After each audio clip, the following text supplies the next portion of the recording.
Yo, what's going on, y'all? You go. I see you out there. What's up, bro? Shit.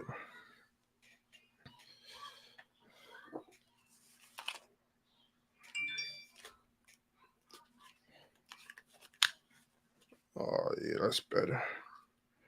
Open this window real quick. What's good? What's up with y'all? Did y'all check out that Nate Diaz and Jake Paul fight? That was good, Louis. Shit, well, I'm about to send the link out. You could jump on right now, Louis. We don't got to waste no time. FIFA boy, Nate Diaz. I mean, not Nate. Jake Paul won. Nate was there to get paid. Nigga, that's what I mean, of course. That's kind of what I want to ask y'all too. You know, not even so much necessarily about like this fight and who was better, who won this and that. I kind of want to ask y'all about like Jake Paul. Is he good for boxing? Is he bad for boxing? Is he helping elevate the sport? Or is he disrespecting the sport? Like, what do y'all think? I'm kind of happy to see that he's actually like taking it serious, you know? He's actually like training and whatnot, so that's a plus. But shit, let's see. Got a couple of the fellas in the back already. Bobby. Let me. Can you hear me? Am I loud and clear? Yeah, I can hear you fine, man. What's going on, guys? Look, I think I had money on Diaz. I knew not because I thought he was gonna win, because the bookies had Jake Paul only paying $1.25, and they had Nate Diaz paying $4.30.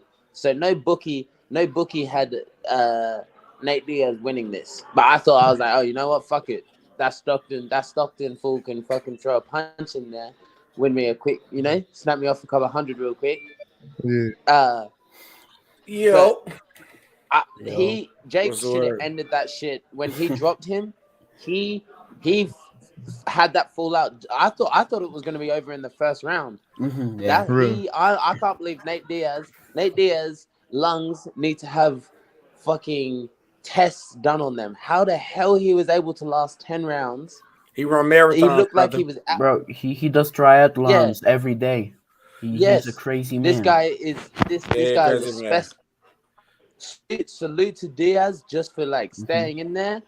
I think KSI Jake Paul is going to be just the biggest fight. Hey Lewis, I see you in the cup, your hand, brother. Salute, brother. Salute. I see Lewis. I see you in the cup of your hand, brother. Salute. No, but I think that fight's definitely going to happen because Tommy Fury is going to beat the shit out of KSI. If I'm gonna be honest, I don't see KSI. Hey, I fuck with KSI. Me too.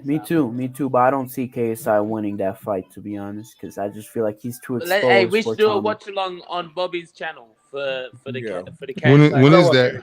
When is that? October 20th. Yeah, October, and Logan Paul's on the same card. Yeah, he's rumored to fight Dylan Dennis, so that's gonna be a pretty good. Hope that I don't want them giving Dylan Dallas a platform anymore. I'm not gonna lie, they shouldn't even let him have a platform. But if Logan wipes the floor with him, then I'm calm with that. I'm watching the highlights right now. This nigga Jake Paul's beating this nigga badly. I ain't gonna lie. I told y'all that shit was gonna happen. I said this shit to people who I talked to. You said first round knockout though, SB. He should have knocked his ass out. He should have knocked his ass out in the first round. Yeah. He should have. Honestly, he should have. Stop the fight, man. This is crazy. Nah, but it's crazy, bro. I had more excitement watching Roman Reigns in a SummerSlam. I'm gonna keep it a buck with you. I'm gonna keep it a buck. SB. I ain't watched the fight. Because there's much bigger things going on in the anime community right now, bro. What's going on in the anime? 5 just came out. Hey, Bobby, I'm at a gathering, so I'm going to go, but I just want to give my 2 cents. Hey, Lewis, I had a question for you, brother. What's happening? Do you acknowledge your tribal chief, though? Roman Reigns run. Run to it. Acknowledge your tribal chief. Salute the cup to Roman Reigns. God, that's me. I just know Logan won his fight, but hey, I'll salute to Roman Reigns. Roman Reigns a G for sure. That's what I like to appreciate Lewis. Love, brother. I'll see you later. All right, bro. All right, peace. Now, Big Ox, same thing to you. This way now is the tribal chief today, man. The tribal chief won. I don't know if you like wrestling or not, but acknowledge the tribal chief though. He the GOAT. Don't acknowledge him. Please don't. Acknowledge him. Oh my God, B. I don't know nothing about that. So how you feel? Look, all you gotta do is this. Just put the one on the box. Just do this. Listen, this fight. There you go. Yeah. Hey, shit. But I'm really curious to know what y'all think though about Jake Paul and just being in boxing and him taking it seriously and training and whatnot. And what does it do for? Is it like opening up the door for like regular cats that didn't grow up boxing to have a lane and really make money? But also, is he ever gonna fight a real boxer? He fought Tommy Fury, who you can consider a real boxer. He's the younger brother of Tyson Fury, and he was 8-0 before fighting Jake, and but listen, like in my opinion, fought a real boxer and lost. Yeah. So like listen, in my opinion about Jake Paul, I like the fact that because of him coming out in the market, we've really seen how much these promotions take from regular, high level boxers. Jake Paul has really exposed like the pay grade in terms of like, promotions damn near taking 85% of the money. And, Jake Paul has been a big advocate for fighter pay, which obviously is important.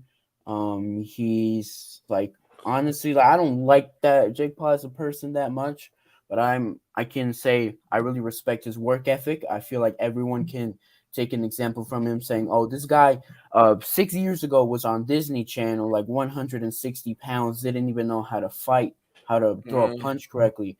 And then just for a span of 4 years, he's making more money than Terrence Crawford and some of these elite boxers just because he's a smart businessman and also put in a lot of work to the sport of boxing. So my opinion, he's I'm never going to take him super serious, but I respect him. I'm gonna take him serious from the aspect of, like you said, he getting paid more. Andrew J. Chill was cooking that nigga. He getting paid more than one of the top boxers in boxing right now, and then Terrence Crawford. And so that's the reason why alone you should take him seriously, because he know how to market his fights, he know how to be entertaining, and he go to get the people a good show from a person who's not considered a boxer, even though he beating up MMA fighters, because it's not about. Why would he box boxers for if he getting more money fighting MMA fighters and winning and he keeping his prestige? Sell the show. I mean, because I understand him boxing, who he's boxing, because obviously when you're a boxer, that's what you're supposed to do. You got to pick your fights, So I'm not too mad at it. I do think he could. I do think he should take a step up in his opponents, though. You know what I'm saying? Like, wait. Ox, this is my question. When you say that, take a step in his opponents, who do you want him to fight? Give me a name. Bro, I can't think of a name. You can't say that and don't give me a name, brother. Listen, look, he could fight instead of fighting like washed up, with all due respect, washed up UFC fighters. Maybe he could fight washed up boxers.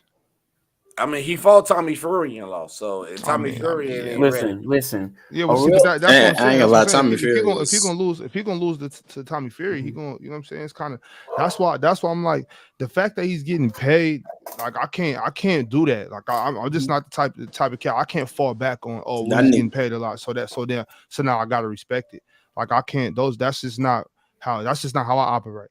It's ways to get money in every game and it still not be as thorough as it should be. Yeah, right. I mean, what I'm saying, because he's famous off of like YouTube and social media and stuff like that. So getting paid off it isn't incredibly hard if you're a savvy businessman, which obviously he is. But I don't know if he's good for the sport. Is kind of what I'm trying to get at.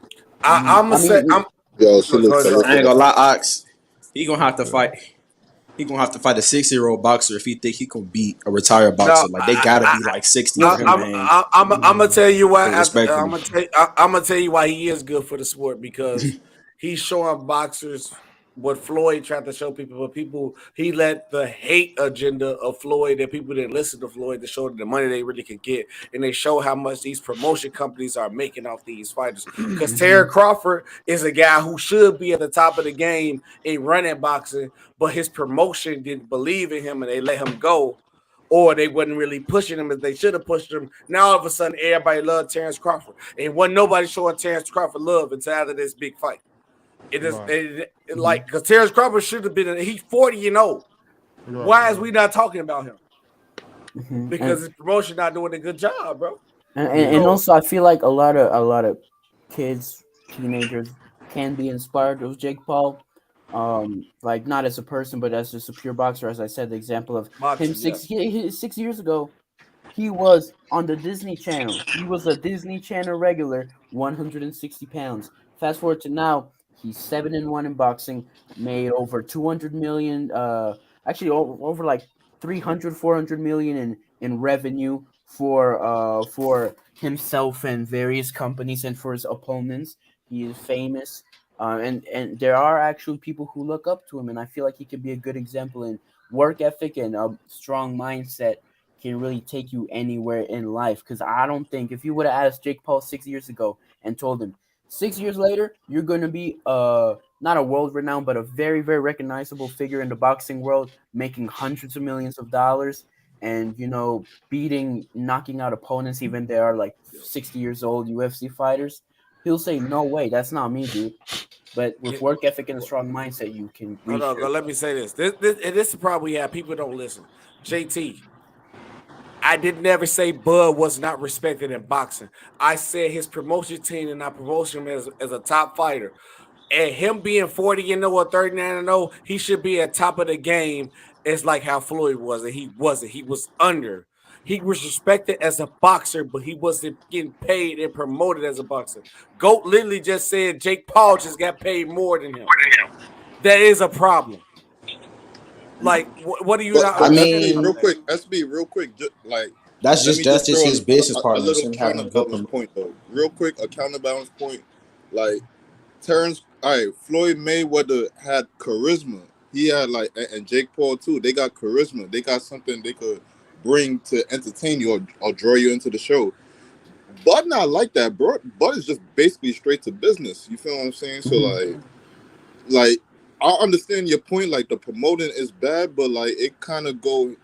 I'm not gonna say hand in hand, but like Bud is assistant to it too because he's not like a charismatic guy. Like he isn't the best. Remember the Pretty Boy Floyd era? Like yeah. I remember money better, but guess what?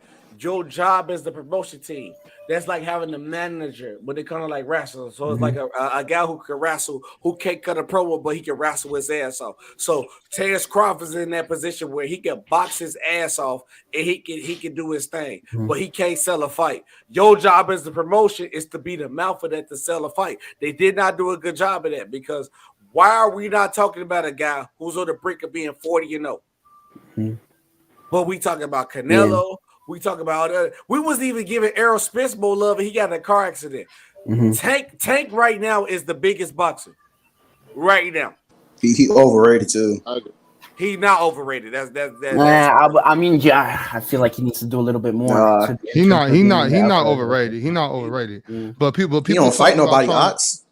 He fighting who he can fight. He fighting who he can fight. Well, listen, but this the thing though. Like people talking about him fighting Terrence Crawford now, it's crazy. Like he not ready for nothing like that. But he gonna touch that chin. Tank gonna get beat up if he did some shit like that. Tank can get beat up. And Tank isn't that specific weight class, but also like they're not in the same weight class. But I'm just saying that's what I've been hearing about. I've been hearing about people saying, "Oh, well, Tank need to go fight him." Tank not gonna do that. I think that's bad for his career. I just want him to fight somebody like a Shakur or like a Loma, Haney, one of them those niggas. will Like be we all great know, fights, Ryan man. Garcia's not. Yeah. That's He's not on Haney- none of them niggas. that's coming Haney soon, though, duck right? and tank. Haney duck and tank. Is Yeah, it? but He trying to move up. He not ducking tank. He just fought Loma. Huh? He ducking How he tank. ducking He's Tank? trying to move up. Tank ducking him. No, he's not. No, he's not. both are both. No. Listen. I feel like both are ducking each other because No, Haney they're wants not. Haney wants to go above, but also Tank wants to go a little bit lower. No, he's not. Tank is standing. And also, Haney don't want a rehydration clause. Look, listen. Yeah, that's also I do not know the fighter name, but Tank is trying to move up. I mean, not Tank. Haney is trying to move up to fight somebody else. Tank is trying to stay the same weight they yet, and we can just fight the weight we yet. Haney is ducking Tank, and also Haney is ducking Shakur also. I understand ducking Shakur Because he just lost. He just pretty much lost to an old man fighter. You think you want to fight Shakur or Tank right now? Listen, don't disrespect Lomachenko calling him Well, Loma better than Tank. I don't care. Loma is a better boxer fundamentally than Tank. You see, If we're talking about clearly, yeah, Didn't Haney win? it was controversial, but he won. He didn't win. It was controversial. He won though. it was a very We can be. controversial fight, We know but- they gave him the dub. Let's be honest. He didn't win. Listen, Yo, Andrew G, bro, stop talking crazy in the chat, bro. Come up here yourself, my nigga. Yo, Because my he boy says- is talking crazy. Because- Real quick, you go. Go. Y'all gotta learn to embrace the chat. Mhm. Y'all I be love it. tripping off the chat. Y'all gotta embrace the chat. That's Thank what you. they're here for. Yeah. That drives the conversation. Yeah. Andrew G just doing his job. Yeah. Do your thing, We my appreciate. boy. You Hey, see- Andrew G, you see, I I didn't argue appreciate that. you, bro. I appreciate you. You Yeah, see how W this- Andrew G, man. You- W you Andrew see how Nigga this ducking argument- all Talking type about of everyone smoke, don't know what man. he talking No. about, though. Like, that's the shot right there. Huh? Let Andrew G stay in the chat, and I want him to write this in the chat. Tell me the times when Tank actually ducked Haney. Please give me the scenarios. Type And it. then he never dunks. He did not duck Haney at all. But listen, also Oh, like I'm tripping. No, he did duck Haney. I'm tripping. No, he ducked. That nigga ducking. When? Because Haney ducked Shakur Haney too. will fight. Hold on. Haney was going to fight him, but then Tank, like he always does, he wants a rehydration clause. Why would Haney fight Tank with a rehydration clause and he's an undisputed champ? Does that make sense to you? Tank If I'm is the Haney, I'm A-side. not doing that either. Tank is the A side. But he's undisputed though. He's undisputed. Hey, he's the Bulls- champ. Like he's the Hey, champ. Bulls fan, Who? can you explain to the people what a rehydration clause is?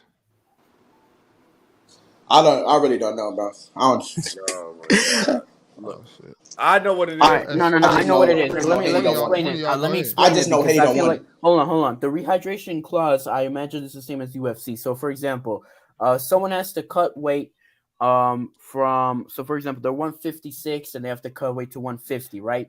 They cut that weight, and after the weigh-in, they get to rehydrate themselves, eat more food, drink a lot of water, so that gains them up in weight. So essentially, the rehydration clause, as Lewis is down says, is how it limits how much weight you're able to gain after the weigh-in to sort of help the A side almost, or you can like to balance things out, because there's multiple times in UFC where a guy cuts weight but is just rehydrate and basically comes into the fight almost 10-15 pounds heavier than the other fighter, which is why they have those clauses in place. Okay, look, yes, you can tell the truth, but you made it more complicated what it is. Long story short, long story short, the simple way to put it is you only can weigh a certain limit, because obviously the weigh-in, it was like 147, right? But after the weigh-in, you can put on as much weight as you possible. The rehydration clause is you put a limit on how much you can weigh coming into the fight. Oh, you said the same thing I said, bro. No, but I said it simple. Yeah, I said that's it the exact simple. same thing you said, buddy. No, that was that's the crazy. exact same thing. No. I agree that I said the same thing he said, but he put all that overcomplicated shit. He could have just literally put it in 2 sentences, like I just did. Make it simple, Cap, bro. You did in 3 sentences. You're cap, but anyway. You did 10 sentences. It's 3 What is y'all favorite weight class though? right now. Just overall, just I mean in life, all right now, time? whatever. Yeah, all time is cool. What Floyd weight class was? That's welterweight, right? The GOAT. There you go. Right. Middleweight. Wasn't Floyd middleweight? Yeah, that's a fact. He's Was it middle? He's welterweight. He's I thought welterweight. he's welterweight. Yeah. He's Nah, yeah, welterweight. he's the Oh, my welterweight fault. champ. Yeah, I could have. Oh, that I'm tripping. yeah, it gotta be that welterweight. Honestly, give me upper middleweight. No, super middleweight and heavyweight. Those two I really like because super middleweight was when Canelo was fighting. Was just fighting against GGG and a lot of great fighters and heavyweights. Just I love when two big guys just start throwing hands in the ring. Oh, Start throwing hands in the ring. Pause. Pause. That's a I pause. ain't gonna lie. I ain't gonna lie, but I can't watch anything under welterweight. Like it's hard. Yeah, I feel you on that. It's Hey, hard. the crazy part about it is I looked up the rehydration clause definition, and at the end of the definition, this is what it said. This is a tactic often reserved for boxing's biggest divas. That's crazy. They disrespect. That's They crazy. disrespect. They disrespect. Man, ducking, man. You ducking the smoke, bro. Ducking the smoke. Like niggas be straight divas though. They do. Bro, like at this point, that's the only thing UFC got on boxing. We get all our fights, all that crying and being a diva don't work because the UFC gonna put you in the ring together. Even if Hey, so what y'all like? Yeah. Boxing or UFC? I like me personally. Man. I like since Floyd retired UFC. Listen, me personally, UFC Man. because me personally UFC because I love all martial arts together. Right. It's just in one octagon and just fighting using all martial art techniques. Yeah. I think UFC. I got a question too. I got y'all. I like UFC. Mm-hmm. Andrew, you're a Floyd header, clearly. Yeah. But listen, I ain't gonna lie. after these guys, after y'all answer. Yeah, I like the UFC a little bit better, just because the fights are better. Yep. We just seen the knockout the last. Who is y'all UFC GOAT? John Jones. UFC GOAT? John Jones. John Jones. Even Anderson Silva. John Jones, GSP, Anderson Silva in that same echelon. But I have a question. Yeah, I was gonna say GSP. He got a case. GSP got a case. No. I feel like there's like what's that? Africa? Anderson Silva. Khabib got a case. Khabib was the problem with Khabib is he doesn't have the title defenses enough fights against strong opponents. He ended too. Yeah, that's true. But when he did go against like those top notch opponents, he still destroyed. He's top 10. He's like top 10. He's top 10. Yeah. Yeah, he top 10. Yeah. Hey, I was just watching that fight yesterday, with Ronda Rousey and Holly Holm. That was Holly Holm was beating the shit out of her. Yeah, that whole entire fight. Like she was beating her ass with that. That shit was ugly, bro. Yeah. But I have a question though. Something I noticed between boxing and UFC, right? For example, what we were talking about earlier with Bud Crawford and the fact that, yes, the promotion did have a hand in him not really selling fights up to par, but he wasn't really charismatic. He didn't really promote that well himself. But when we look at UFC, I think the top 5 most pay-per-view sales, one of them is Charles Oliveira. Charles Oliveira does not speak a word of English. He can't speak English, and he doesn't really know how to sell fights, if I'm going to be honest. So, what do you guys think the difference is between boxing and UFC, and how a fighter like Charles Oliveira can sell way more than Bud Crawford, even though Charles cannot speak a word of English? You said Floyd not top 5, but he top 5, but he not the GOAT. I don't think Floyd the GOAT either. Floyd is the GOAT, in my opinion. Floyd like third for me. Third, same. Yeah, I don't got him. You don't got him as a GOAT? He got a case though. He definitely got a case. He got a case for sure. He got a real good case. But when it comes to GOAT conversations though, in every sport, a real good case, like that's not enough. Mm-hmm. Like a real good case could sit you at 6. Mm-hmm. But real quick, before we do get too deep in conversation, let me just say something real quick. I know I've said it a few times. We're getting it all together, but I just need everybody's help. I need the viewers' help. I need everybody that sees this video. I need y'all to drop in the comments or hit me on IG. Get in contact with me somewhere, somehow. I need you to let me know the best wings in your city, the best wings you've ever had in the country. I am doing a countrywide tour in search of the best wings in America. I will be doing a top. I'm doing top 5. I will be a top 5 to 10 list. But I'm in search. I am in search of the best wings in America, and I can't do it without y'all. Look. First of all, you look, bro. We gonna end this search already. Just bring it to the rack. I'm gonna take you to Uncle Remus. I'm gonna take you to Heroes. You're gonna be decent because I heard I'm disappointed in you, Oscar, because I know you're from Seattle, and I'm heard from Sacramento. Oh wait, well, who was from Seattle? I thought you was from Seattle, but I heard y'all let Mars and them go out there, and they wasn't eating good out there. Well, this is the thing, SB. You could take a horse to water. Oh, so if people, you know, sometimes they said they didn't eat good when they was for PC weekend. That's what I heard. Yo, you know how it go. But Bob, but look, come to my city. Come to my city here in Mexico, and I'll take you. Where you at in Mexico? Tepatitlán, Jalisco. Okay, how close is that to in Merida? Merida is like 4 hours, I think. 4 hour flight or what?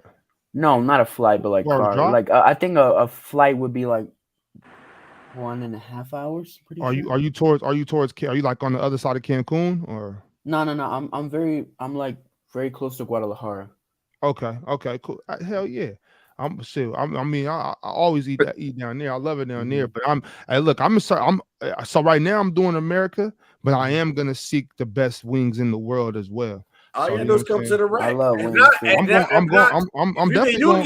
You can get my home with I just barbecue Friday. SB's gonna make you. I'm definitely coming to Chicago for this trip. Like there's no way I can do this tour and not touch Chicago. But I can't come straight to Chicago because then.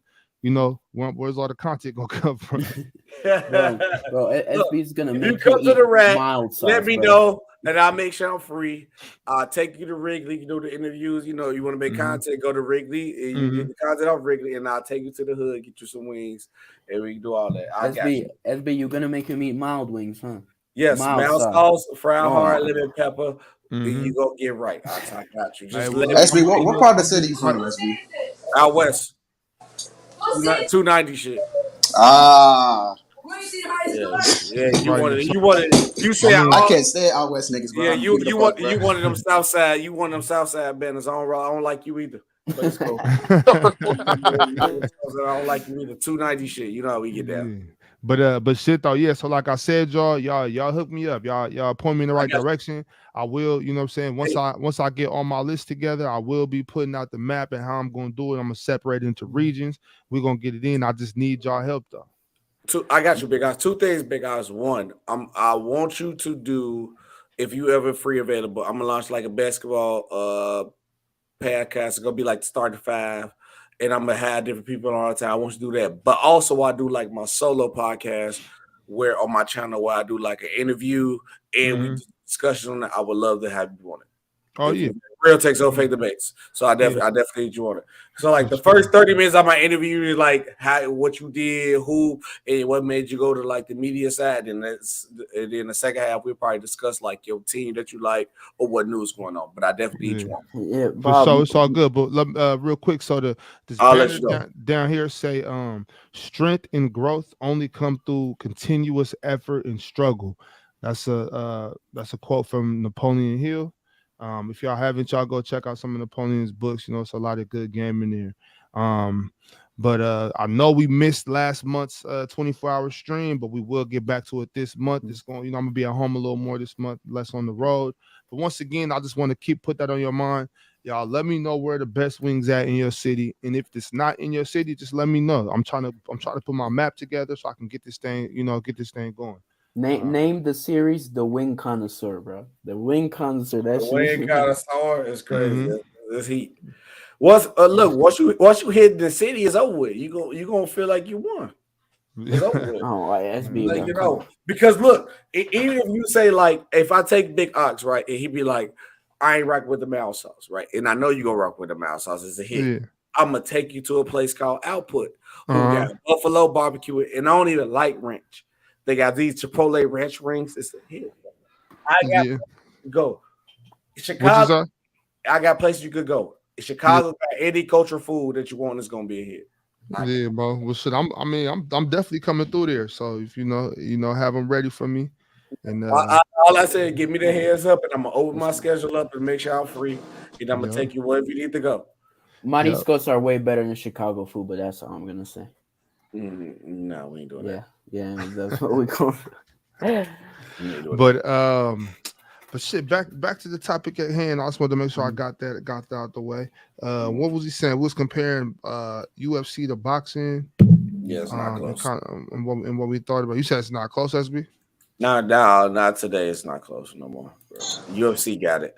We get the Yeah, fights when we you want. serious. UFC got Yeah. it. We get the only thing that hurt UFC right now is we don't get John Jones versus Francis Ngannou. But besides that, Oh we get my all the fights we God. want. Nah. You know what's hurting the UFC right now? The judges, What? bro. The judges are equally as bad as Yeah. in boxing right Yeah, now. There that's are multiple, and I'm not even talking about main card fights. There are little cards that are riddled with bad decisions in the prelims, in the middle, in the main card, in the main event. That's something that the UFC gotta fix because these judges are they're horrible. yeah. You think boxing would be better if all the boxers like try to fight each other instead of ducking? You think it would be better than UFC? Mm. Yes, if all the boxers fight the fights we want to have them, yes, it'd be boxing be way better. Yeah. Wait, are we still But getting better than Usyk UFC? versus Better than Fury UFC? and AJ versus Wilder? Is that still happening? I personally don't think Usyk and Fury is gonna happen because really I think Fury could have fought Usyk already. Instead, he's fighting Francis Ngannou in an exhibition, which He lets me taking the know he where taking the easy dub. it lets me know where his But mindset is Tyson at. Fury ducking so crazy. Man. Listen, with Wilder and I forgot his name. It was the other guy you mentioned. I forget his name for some reason. Uh, Nahari. What's the other boxer name? That's supposed to fight Wilder. AJ. Yeah, AJ. That could happen, but I don't know. It's just I have no idea if they're ever gonna happen. I would like it to happen, but I don't know. I'm interested. I want to see what's coming up next in the boxing world. Like, what's the next big fight that y'all want to see though? Well, Tank versus Haney or Shakur versus or Yeah. one of them Yeah. Shakur, Haney, and Tank need one of them three dudes need to find a way to fight each other. That's it. Yeah. Facts. I need Tank versus Haney or Tank versus Shakur. Like, man, that'd be crazy. If we Haney get might get that, fucked up, bro. I don't think I want that one. Haney versus Tank. Haney never Haney, could. I don't think I want that one. Haney ain't going, nah. I think Tank's better overall, but I just have Haney over him because Haney is like out here boxing niggas. Like once Haney So you boxed think Haney Loma, gonna even win? though I thought Loma won the fight, I'm keeping it, but I thought Loma won the fight. I still respect it because he's trying to be undisputed. You know what I'm saying? He's the undisputed champ now, even though it was like Loma won the I'm not fight. gonna lie. Keep it Like a real, few minutes but he ago, still y'all fought was the nigga. killing Haney just now. Like y'all was violating. That's why I had to ask. Like, didn't he win the fight? Like the way how y'all was talking, it's almost like y'all did not believe he won the fight, bro. Like that's why I got confused. Like, wait, hold on. I remember Haney winning that fight. no, listen. The judges gave the fight to him, so The he won the judges gave fight. the It fight to appears him. on his record. It appears on his record. There's nothing you can say about that. Obviously, a lot of people have different opinions, saying that Loma won. My personal opinion, I had Loma winning that fight, but the judges saw it differently. So I think we just got to move on at this point. But the fights I want to see are those tank fights. I want to see David Benavidez versus Canelo. I feel like that's gonna be a Oh great my! fight. And what else? I would love to see Bivol versus Canelo too. I want to see if Canelo can get his get back, but I don't know. What's the face of boxing right now, in y'all personal opinion? It's got to be Tank, right? He got to be Tank. I take Tank. Yeah, It face of should be boxing. Bud right now. I ain't gonna lie. It should Yeah, be it Bud should be right Bud, now. but What about Canelo? after that Nah, Bivol fight, I don't. After that Bivol fight, I feel like he dropped in the pound for pound, and then he returned to fight Joe Ryder and GGG too. GGG is a great fighter, but he was very old, so I don't. Yeah, I don't think he's the face of boxing anymore. Because I don't think he. I mean, the Mexican crowd went crazy for him when he came to Tyson. Guadalajara. I saw him live, but like I don't. No, it's not Fury. No, it is not. It is not Tyson Fury. He ducks too much to be the face of boxing. who was he about to fight? Francis Ngannou. Yeah. Can Francis Niggas- get with him? No. Nah. Listen, Nah. if Francis comes out swinging like he did against Rosenstrike that one fight in the UFC, if he comes out like that and like connects one, but Fury didn't get knocked out cold against Wilder, so Francis Ngannou doesn't have the same power as Wilder in my opinion. So Yeah. I want to see more Tyson Fury. boxers. He just doesn't want to fight those boxers.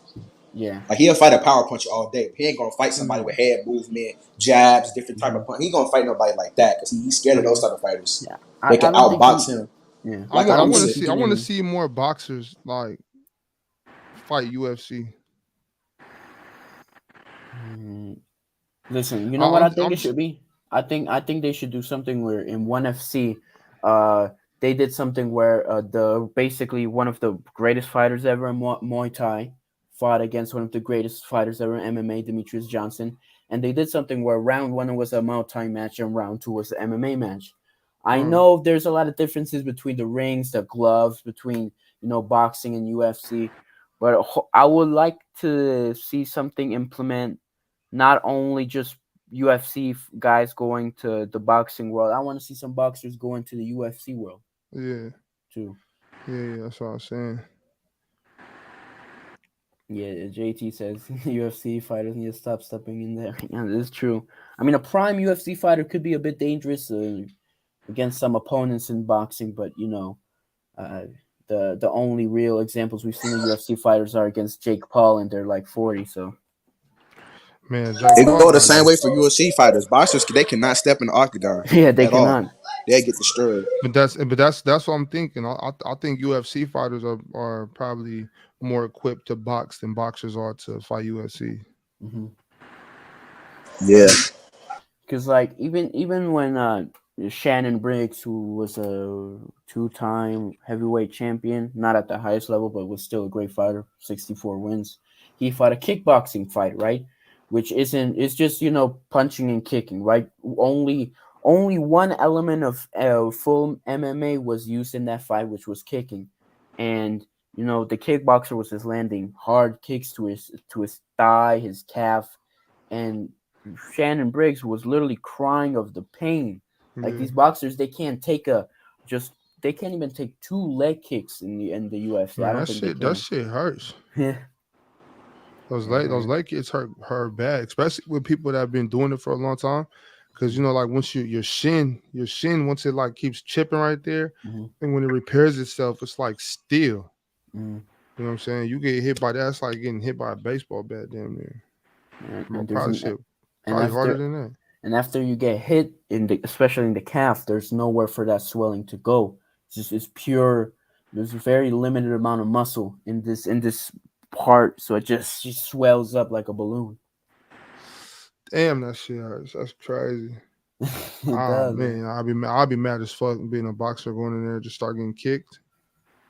No, if someone kicks me in the leg, first kick gonna take you out the game. Like, what the fuck outside of? Because listen, like I think what UFC fighters, like for example, if a boxer steps into the UFC ring, these MMA fighters, they don't even need to attempt a takedown because there's always a risk of them getting uppercut or something like that and getting knocked out. They could just chop the legs. The boxer's gonna fall to the ground and boom, you do your jiu-jitsu on him and just submit him. Like it is easy for a UFC fighter to beat a boxer. I feel like it's more easier for a UFC guy to beat a boxer in MMA, but it's a bit harder for a boxer to beat a MMA fighter in boxing. Yeah, that's facts. That's facts, bro. Hey, what about did y'all see that Clarissa Shields challenging Keith Thurman? That's the girl, right? Yeah, right. Yeah, I read something like that. I saw like a little clip of like something like that. That's real. That was real. That was real. I guess, yeah. She said she told him that she's bigger and taller than him. Yeah. What the fuck? Yo, you see what I'm talking about, man? This should be getting to people's head. Yeah. Yo, I mean, you're not Clarissa hit hard surviving. as fuck though. Yeah. Yeah, but imagine an elbow to your face from a nigga now. Like, you sure that thing going to feel the same way? Like, now you gonna be talking all that bigger and stronger shit. Then when you feel that hit, you like, oh, okay. I What mean, the fuck am I doing here now? Keith Thurman has 22 knockouts, 30 wins. Like he can knock someone out. Like, he has Yeah. punching power. He You definitely know, got the power. he does have the power. It's crazy how she called him out though. Like, yeah, like I wonder how he feels about that. Like all people to call out, why the fuck would you pick on me? yeah, like why did you call my name? Like, yo, out of everybody you could have looked at, you looked at me, and then it's a bit weird. talking shit too. Like, yeah, I'm bigger and stronger than you. Like, yo, where did all that come from? Like, right. yo, I'm like, I probably That's don't crazy. know you. It's a bit weird, most definitely. Like I probably I'm the nigga that's gonna get my ass kicked. Like, Yeah. that's fucked up for real. It's not even like it's gonna be like a good fight. You talking about I'm gonna lose. Like, what the fuck? like I'm like I don't got nothing under my belt. Like I ain't nobody. Like, yo, what the fuck? Where did this come from? Like, who is this, yo? Try to get some clout off my name, yo. What the fuck going on? Man. That's like my brother was trying to tell me there was the last UFC fight. I forgot who it was, but it was like two females was on the undercard, and they was little as fuck though. You know what I'm saying? Like 125 type shit, like little though. And my brother was trying to tell me like if I had 6 months of training that I wouldn't be able to beat one of them. And I'm just like, yo, I wouldn't want to start no shit with her. Like, nah, I wouldn't fuck with her. But nah, like it's no way. Especially if I got some training, I ain't like gonna lie. it's no way, bro. No I ain't training, gonna lie, no training. I ain't gonna lie. You might lose. I ain't Nah, gonna lie, like you no got training called. at all. Just walking the gym and she get to like mixing me. I could see that. Like I could see that for sure. Like I'm gonna put some respect on her craft and put some respect on her profession and just respect her as a warrior. You know what I'm saying? But like I'm in shape though. 6 months of like training and we're like in the ring together. It's no way. Like Yeah. even if she get around me, like jump on my back, try to choke me out, like you little as fuck. Like, Bro, she not even gonna have to do all that, bro. Remember how we talking about the shins and the knees? oh She yeah, the just gonna kicks, hit you yeah. one time in your knee, bro. That shit gonna hurt, bro. Yeah, you're gonna have Remember, to listen. you tall, bro. She gonna be short and shit. Like she gonna hit you right in Yeah. your knee, bro. Yeah. That shit gonna hurt. And That's gonna be full Hey, impact. I used to do a little Muay Thai. I got a cool little straight kick, a little knee. I got a cool little. I'm decent with my feet. I'm not good. I'm far from good. You think you Like can hit somebody I'm not close. I'm not close to, you know what I'm saying, like an adequate Muay Thai fighter at all. I'm not saying that. But my little straight, my knee was decent. I'll keep her off me, but listen, like the thing about You just gotta if she start attacking those legs, I ain't gonna lie. It's gonna be a very but hard bro, fight. that's what I'm saying. Like if she try to do some dumb shit, like wrap me up or something, like that's when it's over right there. Yeah, that's when you gotta capitalize. Yeah, you got to put that weight on her, like. But Bob, I mean, you have to have like multiple years of like sparring and experience with like kicking legs because listen, Conor McGregor, again like his second fight against Dustin Poirier, right? Only trained like how to deal with leg kicks, how to take leg kicks damage for 2 months, and he's been fighting for 10 years. What happened in that fight? Dustin Poirier killed him on the legs, and when he hit him with a one good shot, Conor just collapsed because he had no leg left. So even with like 120 pounds, she gives you one good kick, and you haven't dealt with those kicks for 2 to 3 years. Like it's tough. Like it's tough. That shit. I mean, from any size person, those kicks hurt, bro. Those kicks, that shit hurts bad. Yeah. And so I'm not trying to underestimate that. I'm not trying to underestimate that. That's gonna be like your first you real fight. Talking about McGregor. What McGregor? We talking about McGregor. What he did for the sport was insane. Like he's like the Allen Iverson of UFC. Like he put them on. He made them a lot bigger and all that. He's one of their. He's definitely. You said like, Conor McGregor's the Allen Iverson of the UFC? Yeah.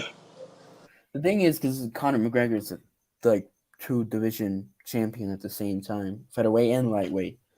So Oh not yeah, he's only did better. he, Like if we talk about, he's better than yeah, AI. If like yeah, say we comparing the sports, but I'm just saying like what he did for UFC, how he changed the culture and everything is AI like. yeah, like now Conor McGregor is like he's like Detroit AI, which still is pissing me off. And we traded Chauncey Bills for AI, and God damn it. Anyway, yeah, it's hard being a Pistons fan now, but apart from that, yeah, I mean Conor McGregor is just he innovated the sport in many ways with shit talking, and also he was a very creative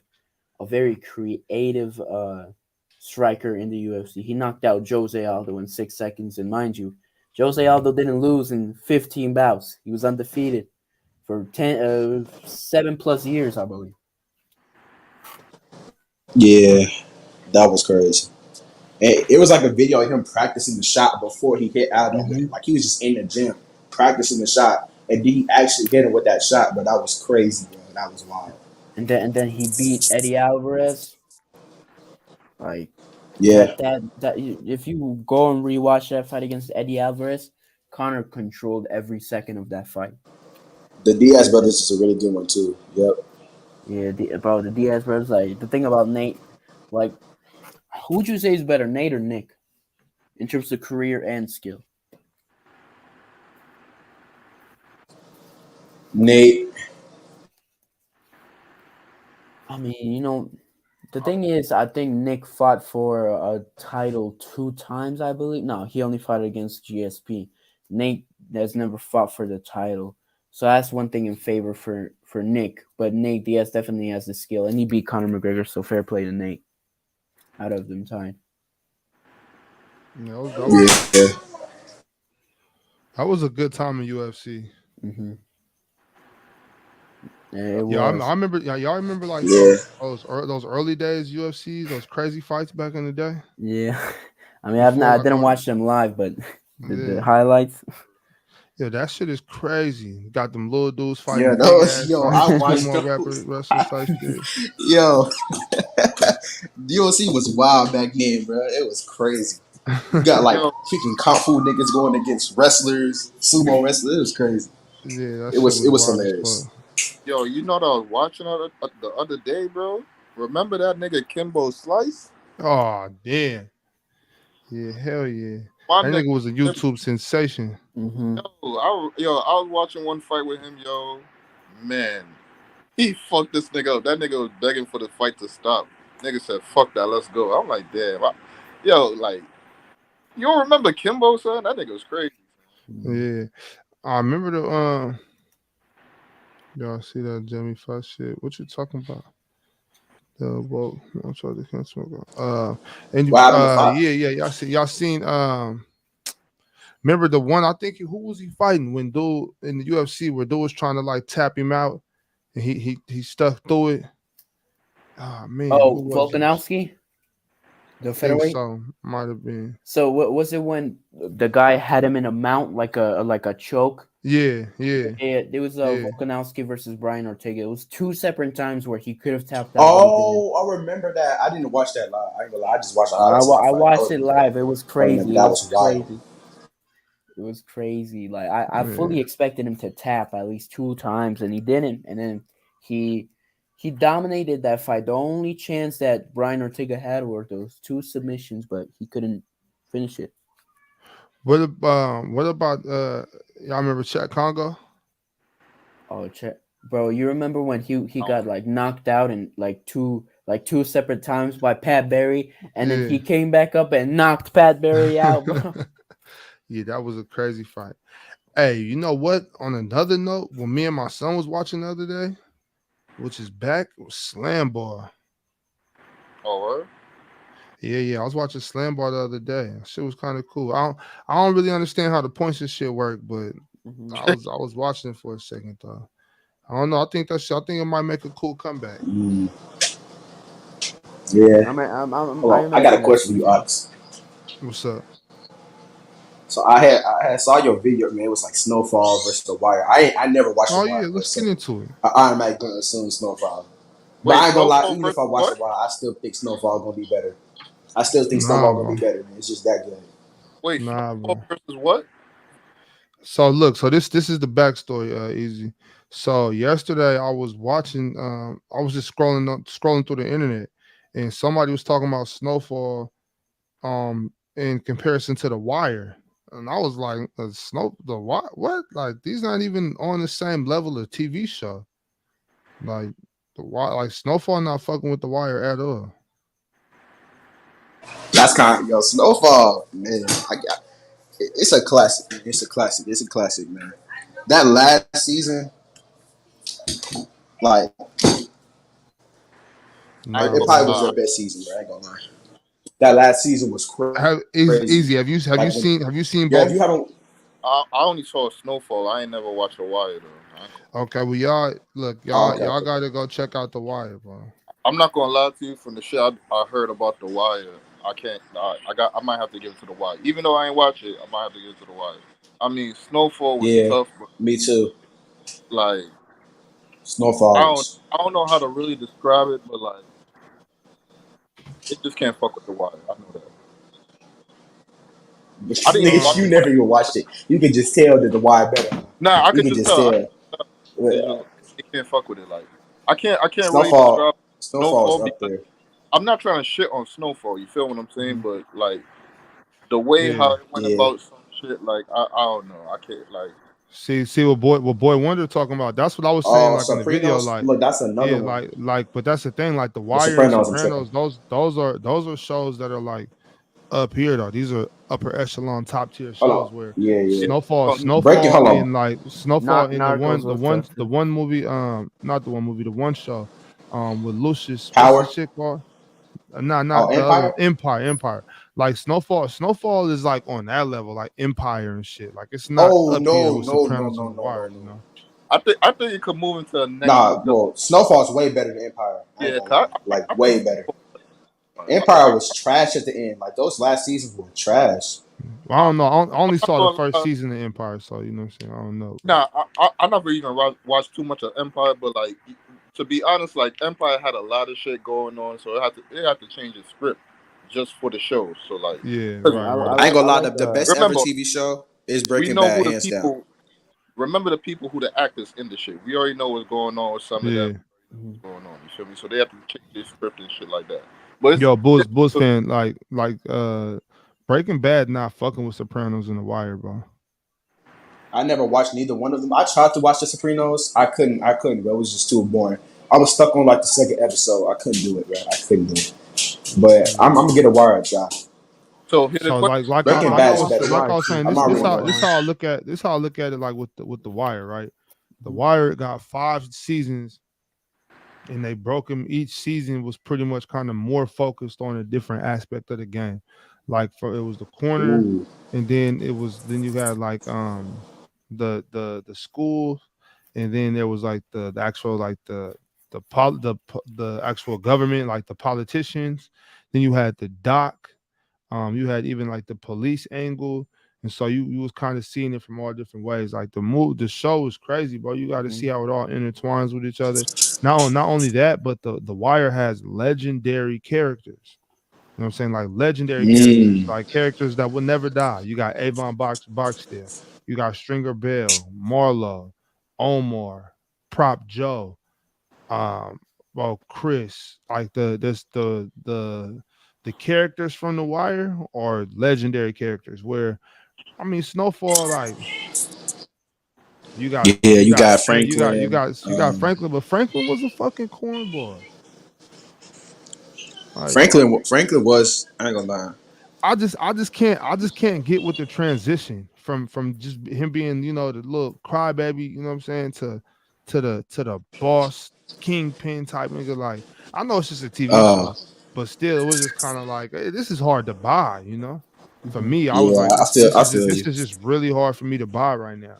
I can So you feel can like it never should. see past that part.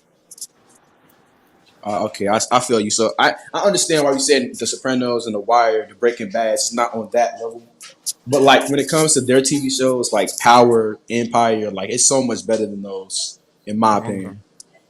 I could see that. So I mean, with that being said, too, I only watched the first season of Empire, in like a season and a half of Power. So Wait, I don't really. Hold on, real Hold quick. on, you only Hold watched on, one season of Power? hold on, That's crazy. hold on, Yeah. bro. That's crazy. Bulls fans. You said Power is better than Snowfall? Nah, I said Snowfall is way better than Power. Yeah, Snowfall is better than Power. Bro, I ain't gonna lie. Power Book 2. Power Book is not. It's not it. When you say Power, you That gotta kind of. include everything in Power. So like, you can't just say Yeah, yeah, Power. yeah. So, I'm saying though. So, if we're talking about Snowfall versus Power, I think Power kind of like at the end, kind of like it kind of got repetitive and it kind of got annoying. Like it was just the same things. Like it was annoying. I Which ain't gonna Power you lie. talking about though? Cause I don't I'm know. talking about OG Power. I'm talking about OG. Like the very last season, it was just like okay, we all What part knew got like repetitive? it was just repetitive. It was just the same old things. It wasn't really nothing crazy. Like once they killed off Lobos, it kind of fell off. It kind of fell off for me. I ain't gonna lie. But it was like there wasn't really no parts that was like, oh, this was crazy. Like once the whole power with Lobos, like their boss and all that, when they killed them off, that was crazy. But then after that, like it was nothing special. And then what made me really mad is when they made Tariq kill Ghost off. That was like, bro, everybody knew that was going to happen. I thought they was going to switch it up a little bit, but they made it basic. So that was just not it for me. Mm. So like, what you thought like, all right, what you thought would have been better for Power, like for instead of them like making Tariq kill Ghost, what you thought would have been better? There were so many other characters that wanted to kill him off. That's why I was like, if they would have mixed it up, like let's say they made his girlfriend, like the girl he was talking to, let's say his brother, she had a brother that Ghost killed, and then boom, she wound up being the one that killed him or something like that because he killed her brother. You know what I'm saying? Or it could have been it could have been anybody else besides the most obvious one, which was Tariq. But I understand why they did it because Tariq wound up getting his own show, but Power Book ain't it, man. Power Book Ghost is probably the best one. The other ones is trash, especially Force. It's horrible. I ain't never watched Force. I ain't gonna lie. I don't know. I think Power better than Snowfall. I think Power better than Snowfall. If we're talking about like the first couple seasons of Power, I think that's better than Snowfall. But if we're talking about like all of Power in the whole, no, it's not. It's not Snowfall. I ain't gonna lie. What Snowfall, about? Snowfall fake fell off in the ending too. Like you saw Franklin start doing wild shit. Like even if you want to call Franklin a But no, cornball, like even like in but the hold on. One thing you like can in the say about it middle. though, nobody had that ending for the Snowfall. Like I thought the nigga was going to either be in jail or I thought the nigga was going to die, and they made it an ending that no TV show really does. Like they made this nigga become something that he hated the most in the world. They made him become his father. He was a drunk. He was broke, and like everything he didn't want to be, he became. And that's how the show ended. I thought that was a clean ending to the show. That's Yeah, why I I kind of could. like it's not the same. Yeah, I agree with that. The ending in Snowfall is one thing that I really like about Snowfall. I haven't watched Power and The Wire as much, but I did really enjoy Snowfall a lot. Bro, there's people still to this day thinking Ghost is still alive. That ending you could think is weak. People still think Ghost alive. That shit I kind of mean, holds I some type of What weight, about bro. like what about the BMF series? Y'all been peeping that too? I gotta I jump haven't back watched in. it yet. I only saw the Nah, last me few neither. episodes, Mm. but it's good though. I ain't gonna lie, it's good. But I don't know that shit right there. It's just like even Lil Meech, even like playing his pops, he just hella stiff. It just killed me. He just hella funny, Yeah, like like it's a good Yeah, storyline. It's cool. He just his acting is just subpar, and that they type of throwing shit in a be hard. lot of people that It'd got. be hard for me to look past that shit. Mm. They throwing in a lot of people that got no like acting skills. You feel me? That like they throwing in Young Miami and shit like that. They throwing in Cash Doll. They yeah, throwing in a like lot of yeah, people no, that that don't ain't. got like too much acting skills. You feel me? So like the acting not gonna be up to par to like some other like TV series that you might expect. You feel me? So like, Yeah. Mm-hmm. Yeah. but it's still good though. I ain't So gonna what's lie. it called? It's good. There's another show that's like great. It's called The Following. Have y'all ever watched The Following before? Man, that TV show is Which really one? good. Y'all probably should watch it if y'all haven't watched it. The Wait, Following. what's it called? No, I The haven't seen The that. Following. Following. Have you guys watched It's Godfather really of good. Harlem? Oh yeah, hell yeah, Yeah, Godfather Harlem. I watched I that. like Godfather of Harlem. Yeah, yeah. Anything about Bumpy Yeah. Johnson, I'll give it a chance. Hmm. Like Like that movie Hoodlum. I like that movie with Lawrence Fishburne. It's about Bumpy Johnson. I don't know if y'all seen that one. I got to tune back in. I don't think I saw that. Yeah, it's an older movie. It's a back back like You the said Lawrence 80s. Yo, Fishburne. JT, That yeah, gotta be an older movie. Yeah, it is. yeah, JT, that makeup scene was trash. Like she killed his whole wife. She killed this nigga's wife in cold blood. He just gonna sit there like, come on, man. That was so whack, bro. That scene was whack. He should have just popped her. That would have made way more sense. But I guess But see, that's the problem with TV shows. That's why I like movies more than TV shows, and that's another reason why I said like um facts. that's the reason why I said The Wire. That's why I said The Wire was better, just because a lot of times with these TV shows, bro, they have to drag it and just add unnecessary shit and just keep it going just to keep it alive. Like I don't know if you ever seen That's why I said it be getting repetitive. the show Sons of Anarchy. They did that shit in that show so bad, like they could have just stopped that quick. Facts, bro. It gets repetitive. It's like, bro, just come on, man. Just end it. Yeah. So let me ask a question real quick. Let me ask a quick question. You think so you think you should, like, if you have a fire series, right?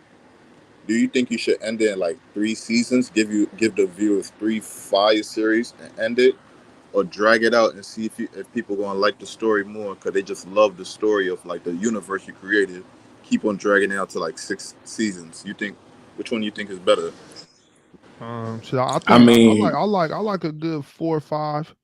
You know what I'm saying? If you got some writers that can really the problem is a lot of times TV shows they'll go too far into like the yeah, third season or fourth season. They'll just jump off a cliff, and it's like you can't come back yeah, from that. Once you jump off that cliff, you got to realize like, okay, I got probably one season left in this, and we need to just let this ride off into the sunset.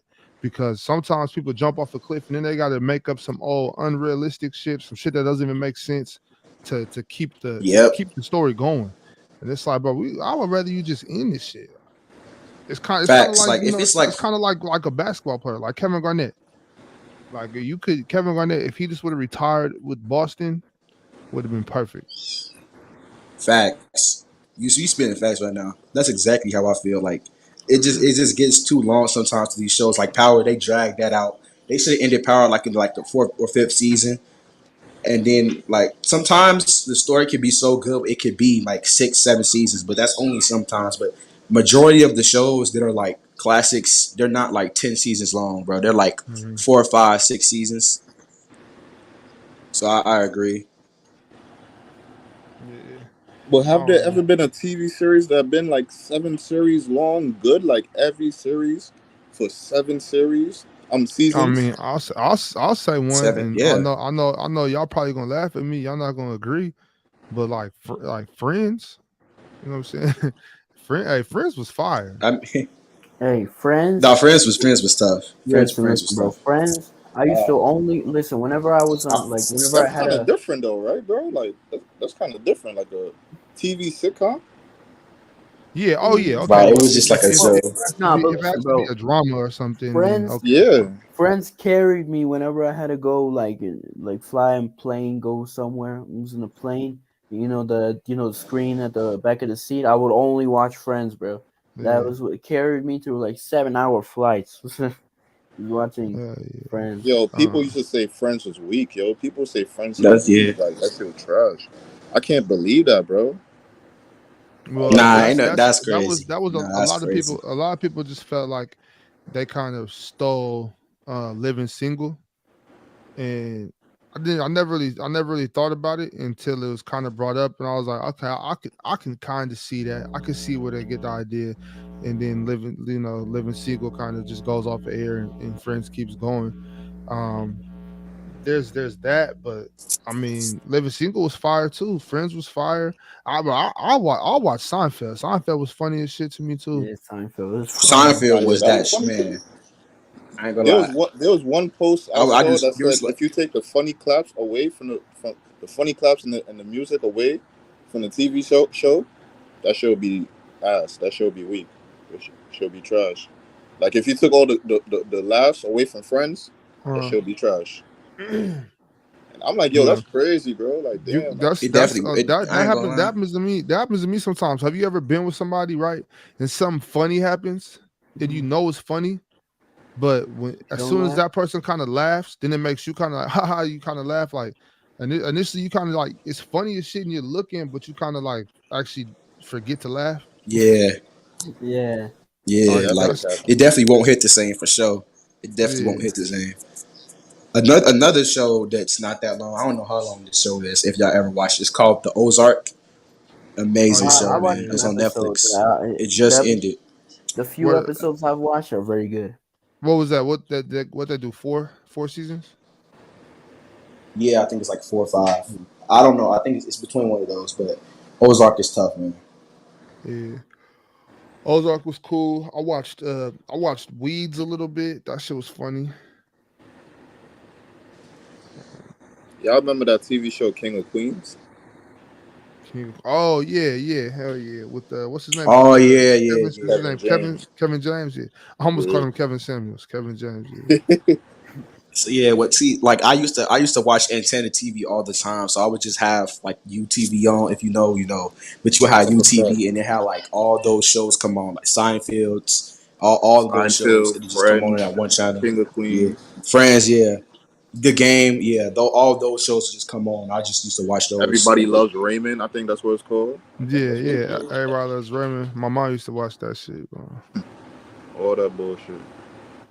Crazy though, like, cause my mom used to watch them sick ass what you call it, forensic files and ID discovery shit, like right before we go to bed or something, or like what you call it, America's Most Wanted, unsolved mysteries Oh and shit. yeah, I love those shows. That Yeah. unsolved. Yeah. Yeah. Yeah, yeah. Yo, no lie, sometimes that used to be like family fucking night. Like, yo, we about to watch some shit. Nigga Hell went on the yeah. high speed chase.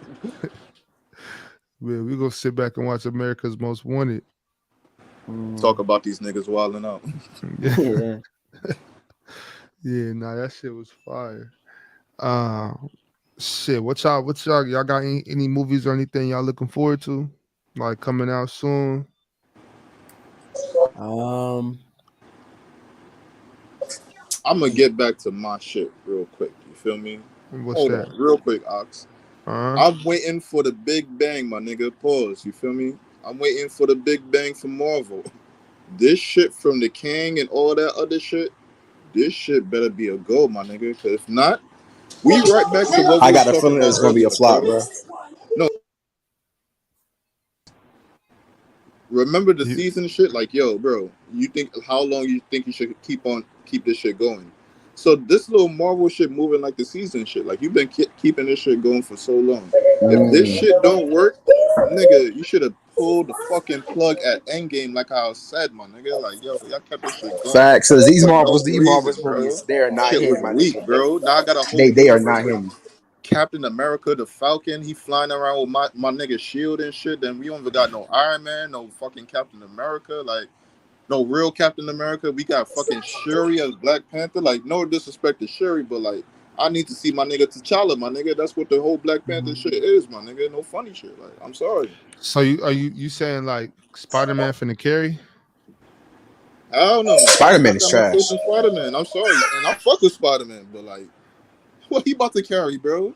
Nah, Shit, nah. I don't He know. might I die in mean, that Them first movie movies because it's a suck. 2-part movie, bro. He might die. I ain't gonna hold you. Nah, I don't like this new Spider-Man. He is not it, man. I ain't gonna lie. It's a 2-part movie, bro. So like in that first part, he probably died, bro. You already know how Marvel moves, bro.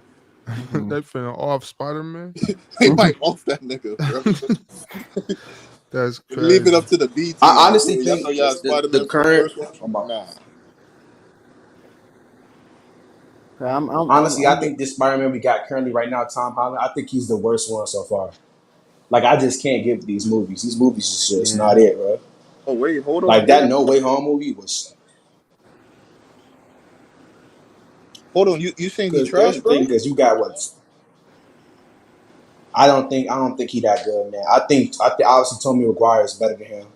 Everybody know Tobey Maguire. He's the GOAT Spider-Man. But Mhm. after that, you got Andrew Garfield, who I think is better, just because his first movie was better than any movie Tom Holland has made, Mhm. and that was about I it. agree with that.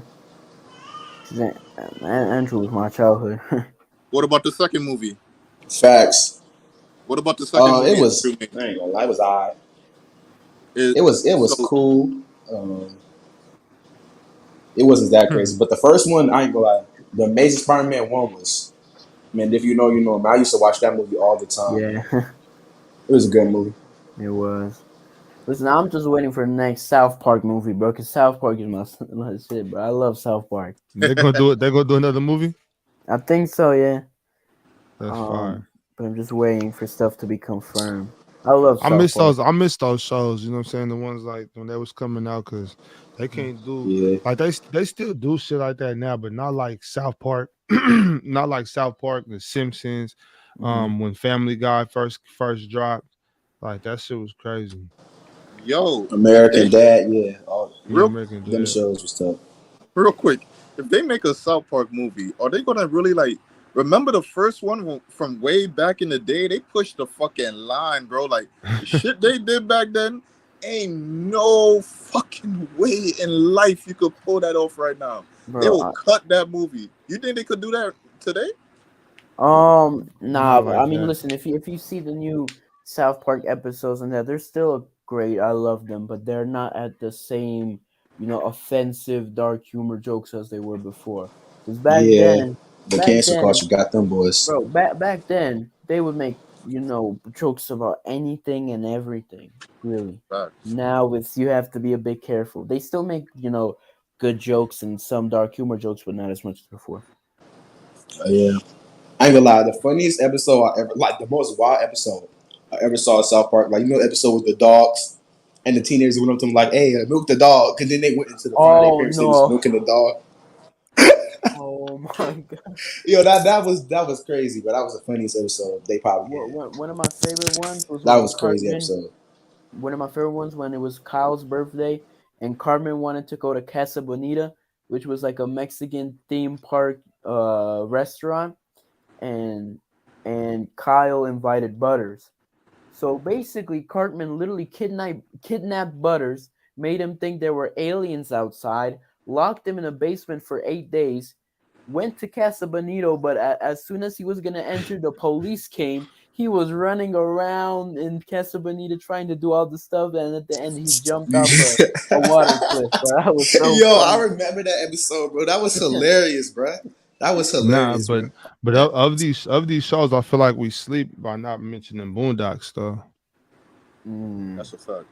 Everybody know Boondocks to go yeah. Ox. We all Yeah, know. like bro, when the one, bro, the funniest episode is still that Thugnificent episode.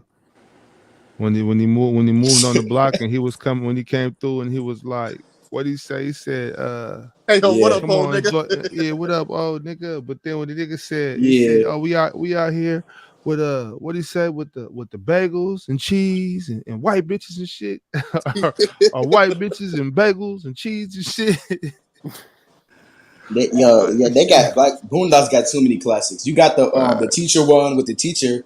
He's like, I Oh said shit. nigga, not nigger. Yeah. That's a classic, bro. Yeah, all that And shit's what I classic. like I'm with about to Boondocks go because a watch lot of that. this is majority of episodes was based off of real life things that happened, Yeah. like the Usher episode and I forgot that nigga name.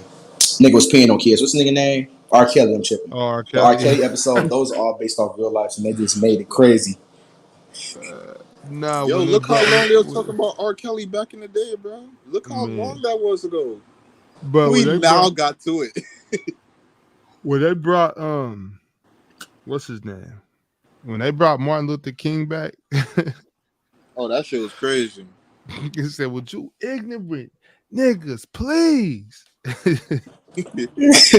Yo, that was crazy. Hold on, I remember the one with the iPhone when the iPhone first came out when he married the iPhone. That episode was hilarious. Um, I remember the episode Yeah, with bro, that the shit. big kid. The big kid, he was beating up his grandma for chicken. He had the gun and everything. He was fighting right on the Oh roof. yeah, The yeah. episode was hilarious. Oh man.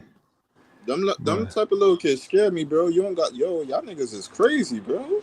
Why you don't got no straight up. regard for life right now, bro? Yeah, You too Straight young for up. this shit right now. Stay away from them little bastards. Yo, shit. But yo, real quick, yo, I want to touch back on the point. Remember that episode we were just talking about with the usher and the wife shit? Yo, Yeah. how would you feel, yeah. bro? Like, imagine you, Tom. Imagine you, Tom. She saw Usher and she thinking about leaving you, bro. What's up? What's up? Even What's funnier good, because it what's happened in good, real Arthur? life. Like I was like, yo, this What's up, actually Arthur? happened, bro. Salute. This actually happened. You Like guys were talking about the Usher, Boondocks. Do you Usher guys walked up. remember? No, bro, I'm telling you, Boondocks and South Park, bro, Yeah, were two of the Boondocks. funniest shows. Oh You yeah, guys ain't gonna lie. remember the Don't sleep on Rick and Morty Swagalicious too. That's my Yeah, episode childhood Rick right and there. Morty fire. on That's my They Boondocks they childhood. fell off at the end a little bit for me. where Rick Sla- and Morty fell off a little bit for me. What yeah, you they say, start taking it Arthur? a little bit too we're serious going at the back end. to the But Boondocks. I know it's hard peak to Rick and Morty was talk tough. for each other, but with the Boondocks,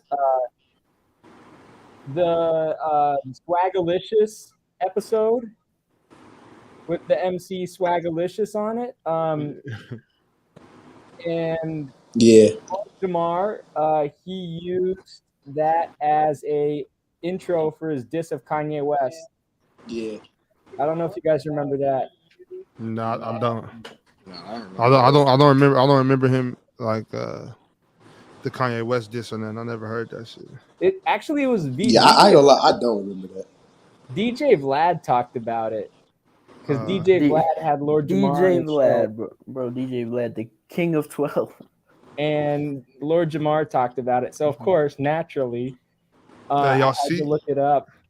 Speaking of Vlad and all them interview niggas, y'all see. Keefy D kept doing interviews with them talking about Tupac's murder and shit, and they just raided his house.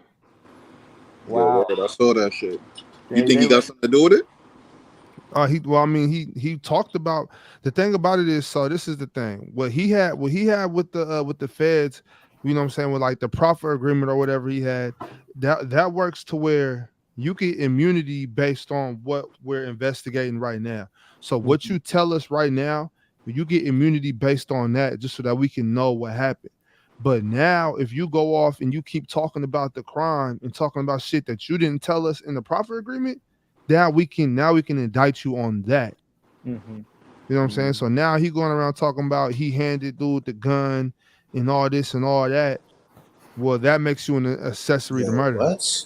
Like, bro, like my That's crazy. personal opinion That's is crazy. definitely crazy. Like, listen, I understand people do everything for cloud. Like, the Tupac story is very big, but come on, you have to be smarter than that.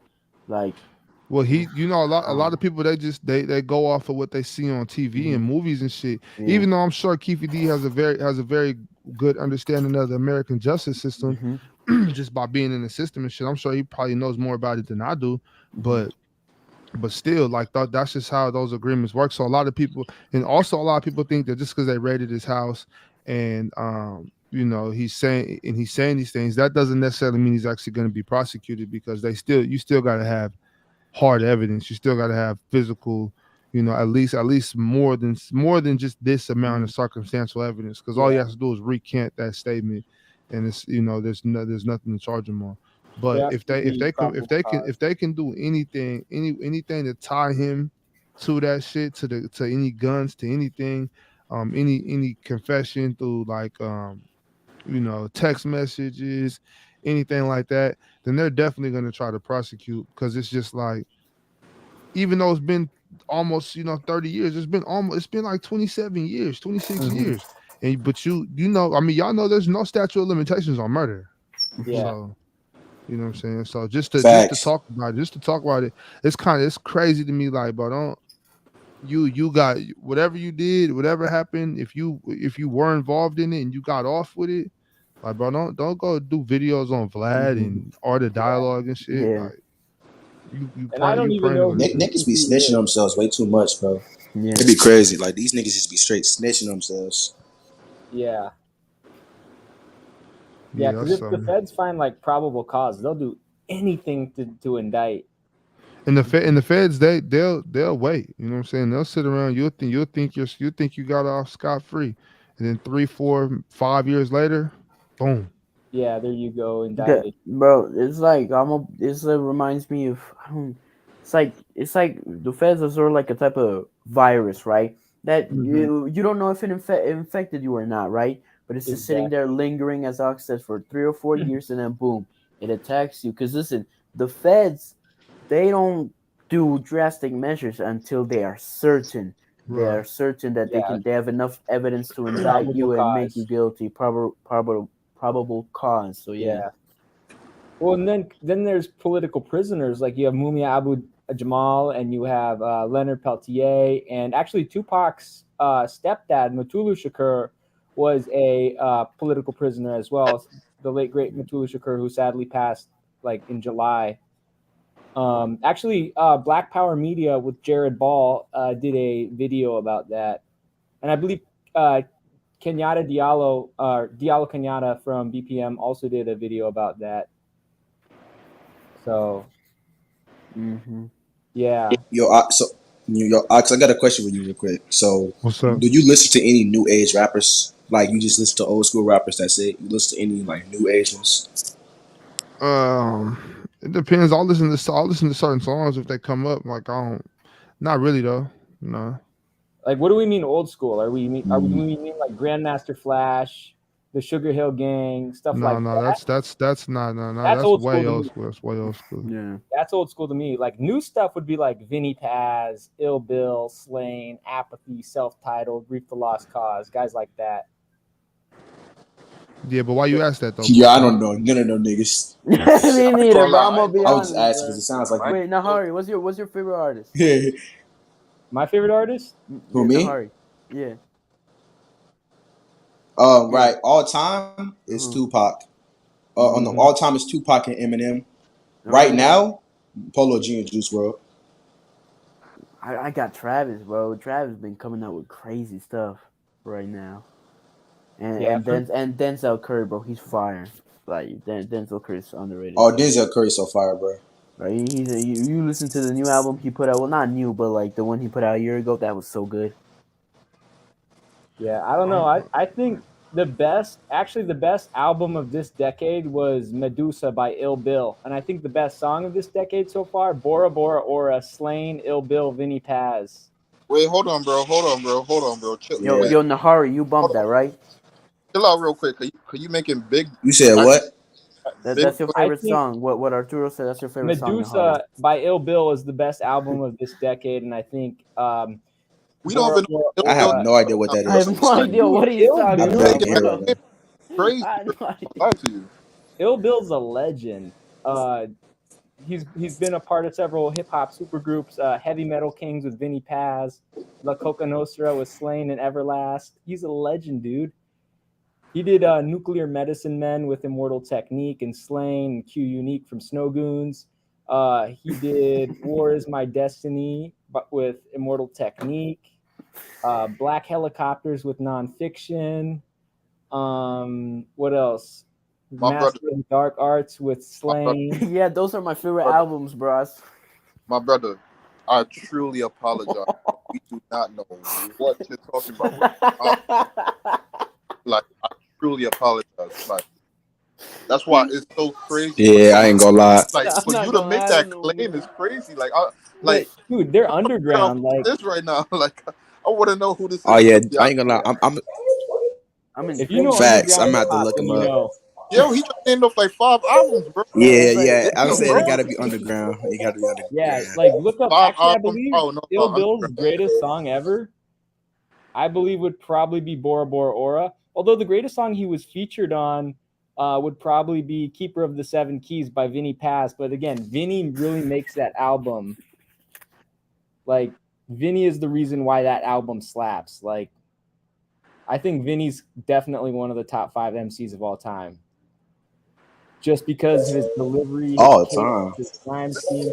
Dude, it's Vinny Paz. Come on. We're not going to do this again, bro. Cause I saw you from last. Yeah. I saw you from the last one. Yeah, I ain't gonna lie. Mark, The only Hey, underground not rapper it's that I You're not kind gonna of make listened me to hold was on, bro. MF crazy Doom. I'm starting to listen to him a little bit. Bro, MF Doom is cold, bro. have hold to on. chill, he's bro. good, but he's not good Cool, compared to but Vinny. you are making outlandish statements.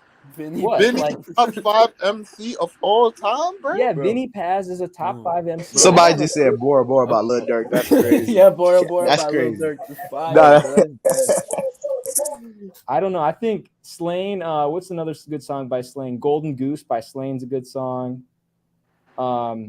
Actually, it's funny because you guys know who Locksmith is. When Locksmith rhymes with like Rugged Yo, Man, boy, want to What sit are on you trolling talking again. Slain, Bro, Vinny are you Paz, he trolling, becomes a bro? better Are you MC. trolling? You have to be trolling. Like, listen, Bro, are I you say trolling? I say again? top he 5 of naming all straight. time. Top 5 of all time are Notch, KCO, Vinny Paz, and then after that I'd say El Chohin and then Slain. Although Ill Bill and Rugged Man are up there, Immortal Technique's up there. What kind Yeah. of genre of music is this? Is this all hip Underground hip hop in both English and Spanish. Like Notch rhymes in Spanish, KCO, El Chohin, they rhyme in Spanish. Ill Bill's in English, Vinny Paz is in English, Slane's in English, but it's all underground. It's boom bap hip hop. 16 bars over a boom bap beat, rhyming in fours. That's how hip hop's supposed to be. yeah. Shout out Ill Bill, man. Shout out to Ill Bill. Shout out La Coca Nostra, Ill Bill, Slane, Everlast. Yo, for somebody or a group to be named La Kosher Nostra is crazy. I'm not gonna lie to you. La Listen, Coca Nostra. hey, shout out Lil Uzi Crazy. for Y'all, putting. Hey, anybody? shout out Uzi for putting the pink tape out there. I don't know. Good I've album. heard Uzi, but I just don't like his rhyme. I ain't gonna lie. Hall of Fame was better. Hall of Fame was better. I heard that. 2.0. No. I I think agree with that. I agree with that. He's I like cold. Immortal Technique, Ill No. Bill, Slane, Vinny You actually Paz. like Uzi over Polo? Polo over Uzi? Okay, no. Hall of Fame is a better album than Pink Tape. I just I gotta feel listen like to underground hip hop. Uzi's earlier project, like Love Is Rage 2. I love that album a lot. Yeah. So it's like I would personally Uzi's have. early projects. I ain't gonna lie. Polo Bro, can't. it's no way. No way niggas is really listening to Uzi, bro. Yeah, No I way don't niggas is listen really to. I listening to really that don't shit. listen to Uzi. He Nah, just bro. mumbles and he rhymes in threes. His beats are not like he doesn't really have the best producer. I think Slane. I like Slane. I like Ill Bill. I like Apathy. Self-titled. I like the late great Blackistan. R.I.P. to Blackistan. Who else? Snow Goons. Q Unique. Tech Listen, Nine. all I You know fuck is with all that. the underground shit, bro. Bro, Yeah, I all I love know. underground hip hop. Yeah. I rock heavy with underground hip hop. I respect you for it, man. I just I don't know who those respect. niggas is. Yeah, I respect Yeah. it, but like Respect that shit. even though I have like no idea about the rappers you're talking about, you make me interested in like checking Dude, them out.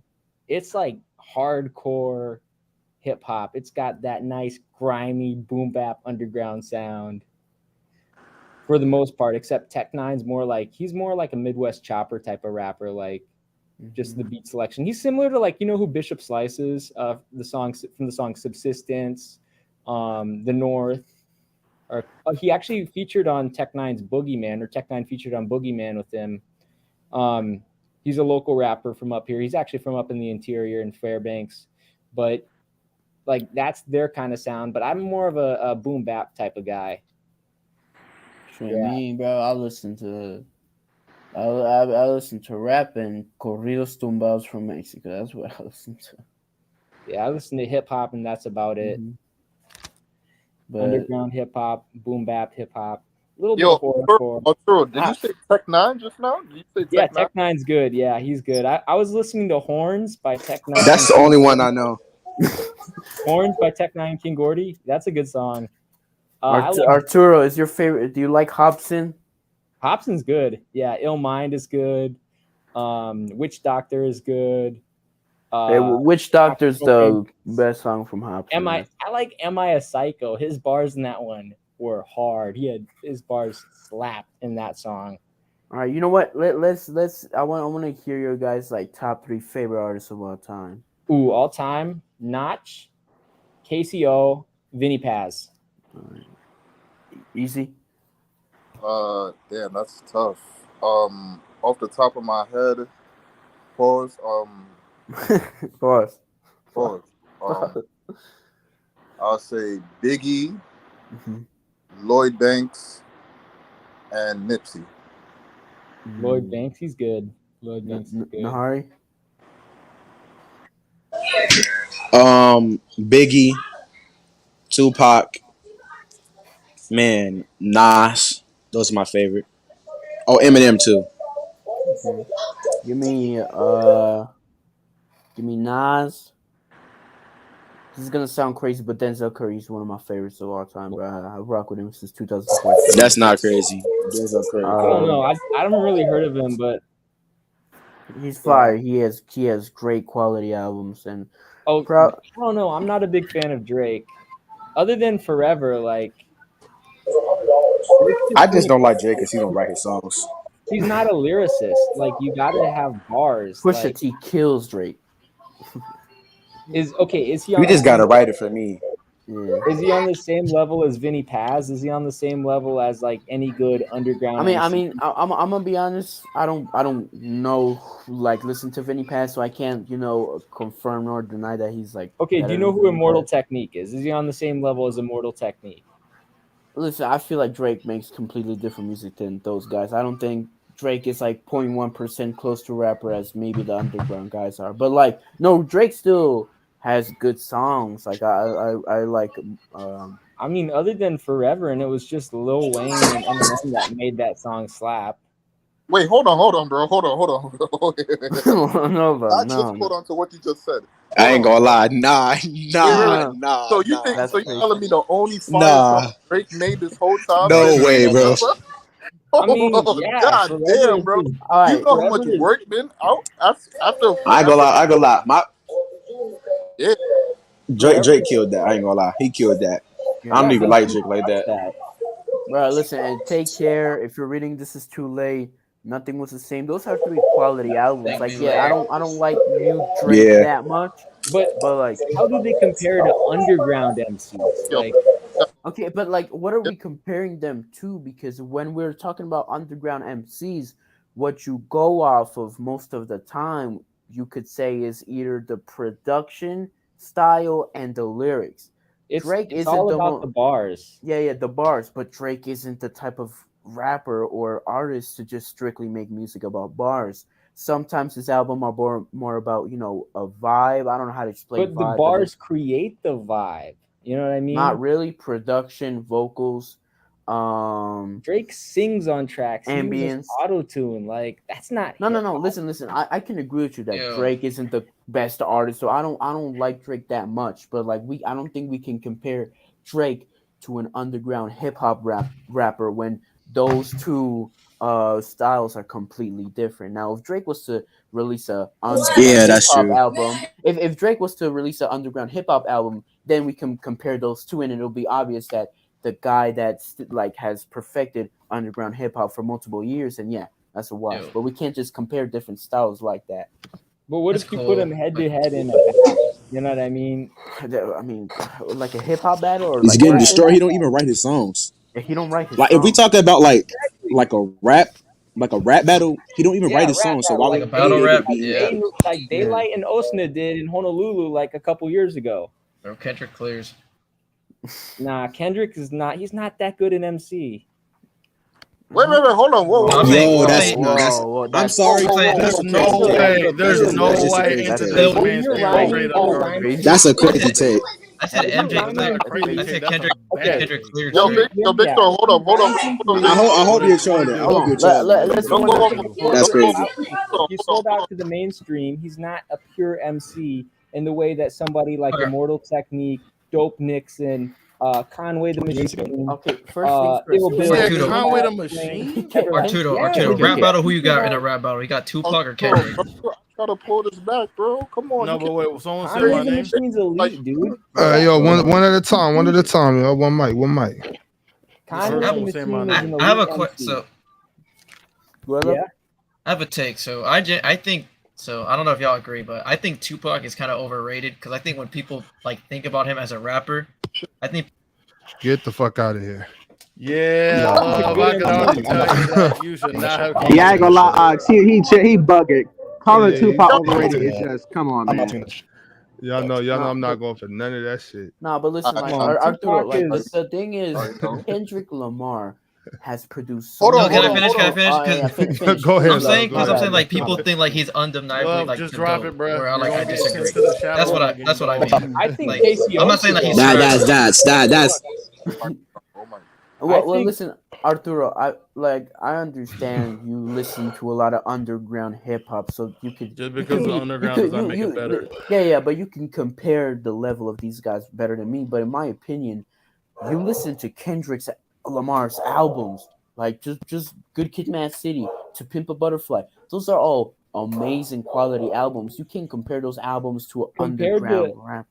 Compared to La Coca Nostra, a brand you can trust. I don't know who La Costa Nostra is. La Coca Nostra. La Coca Nostra. I don't know who they Yeah, are. no one knows The who it Heavy is. Metal Kings by Ill Bill and Vinny Paz. Yeah, Ill Bill and Vinny Paz. But you keep That's saying that we crazy, don't know bro. who these. Somebody Respectfully, got crazy background. I respect your opinion because you watch, you like, you know what I'm saying. Obviously, you rock with these underground rappers, but we don't know who they are, so we can't judge them. We can't compare them to Yeah, it legends. kind of sounds like you're How is saying because they're Kendrick a underground, they're legend? better. Like, I'm not gonna Listen, lie to it's you.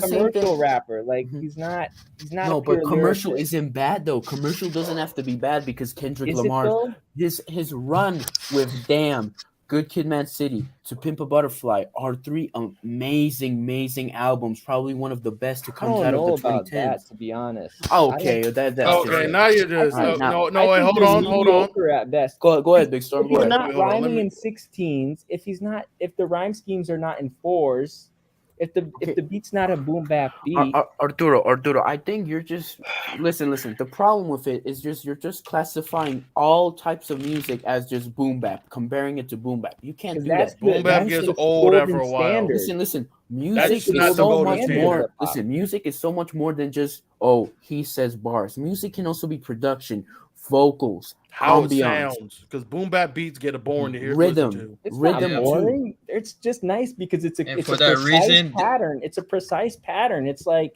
it's a precise. But that precise pattern fits gets repetitive easily. after a Okay, Okay, while. but reason, Arturo, I that's have a what- question. If and then Love, you can go. Just a quick question, Arturo. So if for example, To Pimp a Butterfly, if it doesn't meet a specific criteria in boom bap, are you gonna immediately dock that album? Probably because Okay, then hip-hop that's just is- wrong. Yeah, that's you're just just wrong. biased. You're That's super just biased. biased. toward That's boom just bap. wrong and Boom bap is biased. it's the golden standard. It's the golden standard of It's But hip-hop. not no the one. golden But standard. Kendrick Lamar doesn't make That's his boom bap preference, that's his music. His preference. music isn't specifically for boom bap. Almost That's the no one problem. makes boom Drake bap doesn't music. make Kendrick's boom voice bap sounds music. kind of whiny. It's like it's not like rugged and hardcore like Slain or You are Vinny. just coming up with these crazy like expectations for him. No one sounds like they ate a pack of cigarettes 3 days for 4 years. Like no one sounds like Conway the Machine, to where he sounds like he can't breathe. That's just adding this Arturo, crazy I feel like crazy speculation. not every artist makes music for boom bap. Drake's music isn't boom bap. His criteria doesn't mean boom bap. That's a different. He has Almost a different no one style. makes boom bap Well, music. you have He to has look at who nothing his to do with boom audience bap. is. His I audience. got a question for Arturo. Go ahead, Love. So when you rate, what's your top 10? Like, what's your top 10? Top rappers? 10 MCs. Okay. Notch. No, just rappers in Rappers. general. Yeah, Y'all let MCs. y'all let him finish his whole list. MCs. before Notch. Yeah, don't interrupt him. Don't interrupt him. KCO. Vinny Crazy. Paz. Slain. El Chohin. After that, I'd probably say R.A. the Rugged Man. Luis Saker. Ketapeu. After that, I'd probably say Right Hook. I say Nems after that. Have I mentioned Apathy? I'd say Apathy after that. Ill Bill after that. Self-Titled after that. And Everlast after that. Is that in order? Is that in order? Yep, in order. Okay, wait, can I be the first one to respond to that? Wait, hold on. Yeah. Go ahead. Yo, big storm. I- Don't go off. I'm not gonna go off. I just want to And then say after this. that, Immortal Technique. Okay, my thing is that I want to just notice. Have you noticed that every single one of those, except for Nas, is an underground rapper that no No, one's ever Notch. heard of? I said Notch. Notch. as Oh, in the then rapper okay, that then they you say. made your entire list is rappers that no one has ever heard of. I've never heard. That's fucking. And I put Like- after Immortal Technique, I'd say Siete Nueve because of the diss he did on Daddy Yankee. Yeah, and after Siete Nueve, I would go with Big Bubbly. Hold on, bro. Hold on, Dude, real quick. Siete Let me Nueve just is ask you a question. elite. He's the best Hold rapper on. from the Caribbean. Wait, 6'9" or what are you talking? No, Siete Nueve. 6'9". No. The rapper, the That's MC crazy. from San Juan, Puerto Rico, the one that did a diss on Daddy Yankee. That's and then after that, Dude, Arturo Tempo. knows ball. I'm a huge hip hop head. Yeah, but like the problem I think hold on, I think the problem all of us are having, right? And listen, we have no problem that's your top 10 list. We can't criticize your opinion on I like boom bap rap, so this is my top 10 list and they're specifically boom bap rappers. Our problem is you're immediately docking albums like To Pimp a Butterfly or immediately docking artists like Kendrick, Drake, They're etc. not that good. Like No. To But you, you're they're not docking that them good. because you have a personal opinion of a music. You can't just dock. I Me feel like personally, there's hella old heads that would think the same way I do. No, they wouldn't. No, No, they they would wouldn't. not. Hold on, bro. Hold They on. wouldn't. Let me Because I know let me some just old ask you a heads that question. have criticized Kendrick, and then Kendrick claimed to be king of New York. Like, what's with that? When did he Hold ever on, bro. claim Hold that? on. He's not even from New York. He's not even from It's New York. Hold on, bro. control- Let me get the floor. control Let me get the floor real quick. Control Let me ver. get the Go floor. ahead, Easy. Arturo, hold on. Let me talk to you. Yo, real quick. Andrew G, Arturo, bro, I will cook let, you. let me ask you. Let me Love, ask you a don't go Cook question. him into love. chat Cook yet. him love. Let me ask you a few questions. Like, Yeah. all right, how do you feel about the Notorious B.I.G.? How do you feel about Biggie? I'm a huge fan of his. Hypnotize is one of my favorite songs. Can he be in your top 10? I think he's definitely top 20, but Wow. not. Do you hold the commercial success against him? I mean, to a certain extent, because hip hop is a working class art form. If you're selling out to these major record labels, and you're selling out to these producers like Leor Cohen and Todd Moskowitz, then you are selling out the working class. And hip hop started out as a working class Wait, art before anyone form. say anything, can I in New respond to York. that? Yeah. Okay. I'm gonna let you know now that makes no goddamn sense. Because when you rap, you want to rap about things and you have that money to survive. No one wants to be a successful artist and work a 9 to 5 in like a construction company. That's stupid. If I can write lyrics down and like relate to people and also not have to like potentially kill myself for working, I'm going to do that. I'm not selling out. It's I use my music to put myself and my family and everyone around me in a better situation. Because that just doesn't make any goddamn sense. But I'm how sorry, did hip hop start out, and how was hip hop essentially hijacked by the ruling class, by the Zionist lobby, in particular Todd Moskowitz and Leor Cohen? No, but listen, that doesn't make any sense, MCs Arturo. now rap about their cars and their money instead of stuff like Vinny Paz rhymes about, or stuff like Lil Bill. Arturo, hold on. Let me respond. Well, let me respond to that. You cannot dog rap like world events and stuff. Arturo, in my opinion, you should not dog rappers because of commercial success. Like It's not their fault that they made a song. Hold on. It's not their fault that they made a song and it blew up and it changed their career. You should be happy. You should even give them more points because they were discovered and millions of people cherish them. They went and to listen, the grind. I have a question, Arturo. Would you rather be an artist that, for example, I've checked some of the rappers you name, and I checked their monthly listeners on Spotify. Would you rather be a rapper with 30,000 monthly listeners? You release quality albums and you have a pretty good fan base, like a deep fan base. Or would you rather be a rapper with 10 million monthly listeners on Spotify, earning 5 times what you earn being the other rapper, and still releasing quality music? But you wouldn't be considered you wouldn't be considered underground. Or the quality in the underground's eyes. You understand? Because who is making those songs popular? Who is promoting them? Not the underground. Labels. Not the regular people. Right? The regular who controls regular the record people. labels? Regular people. Who are the record people? Yo, Big Stone, chill out, bro. It's just his preference, bro. His preference is not consistent. That's what I'm saying. And this is the Zionist subversion of No. Hold on, real quick, bro. Hold on. Okay, Big Storm. I understand how you're feeling. I understand. Yeah. You understand? Some people just don't gotta be consistent. You feel what I'm saying? Like some people could just go off the deep end. That's why I had to ask him about Biggie because, like, okay, he basically taking a shot at the commercial success but he still recognized the greatness though. It's just his preference is underground. Like so, something about not selling out I'm is something 100% from the underground. No, like It's the just- the only thing I was arguing was I just didn't agree with the fact that he was gonna dock someone like Kendrick and his amazing albums because he wasn't. out. He I mean, did. there's even No. God, Look how he looking at it. He looking at it like, yo, the He minute sold like out any for kind money. of commercial success happened, you did something to sell out. So like he That's automatically dumb. taking a point. That's dumb. But That's if how- you look at it as hip hop as a revolutionary working class art form, as it was intended to be, and you look at how the record labels, which are largely controlled by these Zionist operatives like Cohen and Moskovitz, how they've tried to subvert hip hop, and why these MCs are rapping about "I woke up in my new Bugatti" instead of rapping about when y'all was messing around with Bush, I was running with Saddam, puffing on the cushion, building with the Imam, like Vinny Paz does. You Hit you see with the the difference? lyrics. Okay, but hold The on. bars are just of these underground guys are just off the charts. They're above and beyond any bars that any commercial rappers that rap about their mansion and their Bugattis I got a question. could real ever quick. think of. Yes, Big Storm. Okay, say Vinny Paz just blew up overnight, as in his songs over social media, it getting radio plays, except he makes the exact same music. Or are you gonna dock him? Well, the If thing you is, don't, Vinny you're not Paz- being consistent by your own rules. the thing Vinny Paz is he would never sell out. But to what a if he major did? record. I'm not saying he sold a record deal, nothing. I'm saying Yo, he's cooking. people If he discovered got his more music. popular, that would be great. In his case, that would be great because his is actually organic. Understand? No, not his case. But then you would have to your dock case. him How because would he has you feel commercial about him? Like, success. so, because like, that's what you the did with minute he hit Kendrick. that crowd, That's what you did with Kendrick.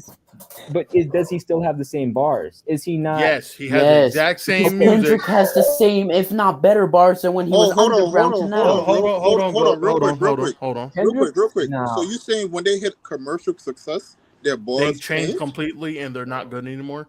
Yeah. Is that what With you're some saying? MCs, yes. That's with every single person. Kendrick Lamar. Kendrick Lamar is massively. That's not the case with Kendrick though. Are you sure about that? Wasn't Kendrick there got a better podcast with his on rapping, SoundCloud? lyrical, and singing ability. What are you talking about? He got better with almost every single No, album he produced when he There is came up. literally a podcast on Spotify called Kendrick Lamar: The Art of the Sellout, and it talks. I haven't listened to the full thing, but it talks about how he sells out. And when you listen to Kendrick, his rhyme schemes are not on the same level as Vinny Paz. There is the cadence at which he rhymes with his beat selection. It's not on I the ain't same gonna lie level. to you, bro. I'm gonna keep it 100. You sound like an underground hip hop merchant. I am an underground hip hop head. So No, Arturo, not head. Arturo, real quick. How do you feel about Jay-Z? How does he rank to you? I mean, like, where do you hold him? He has made some great music. Okay. But his recent comments and interviews have me concerned that he is a sellout. Hold on, bro. Here's the thing, bro. Let me talk about his thing. Every underground rapper, they want to be mainstream. They don't want to be underground forever. They want to start making their money. Let me get the floor real quick. That is not necessarily true. Arturo. Immortal Technique, Vinny Paz, Ill Bill, Slain. Just saying. Arturo, real quick. You If they was to stop a contract on Vinny, if they was to give Vinny Paz a contract for $30 million, he's signing the paper. He's doing whatever they ask him to do. He's doing whatever they ask him to do. Vinny Paz, the reason why he's independent. I promise you. I promise. If there's $30 million on the table, I'm not gonna say $30 million. If there's $2 million for a contract, Rugged Man wouldn't sell out. He would.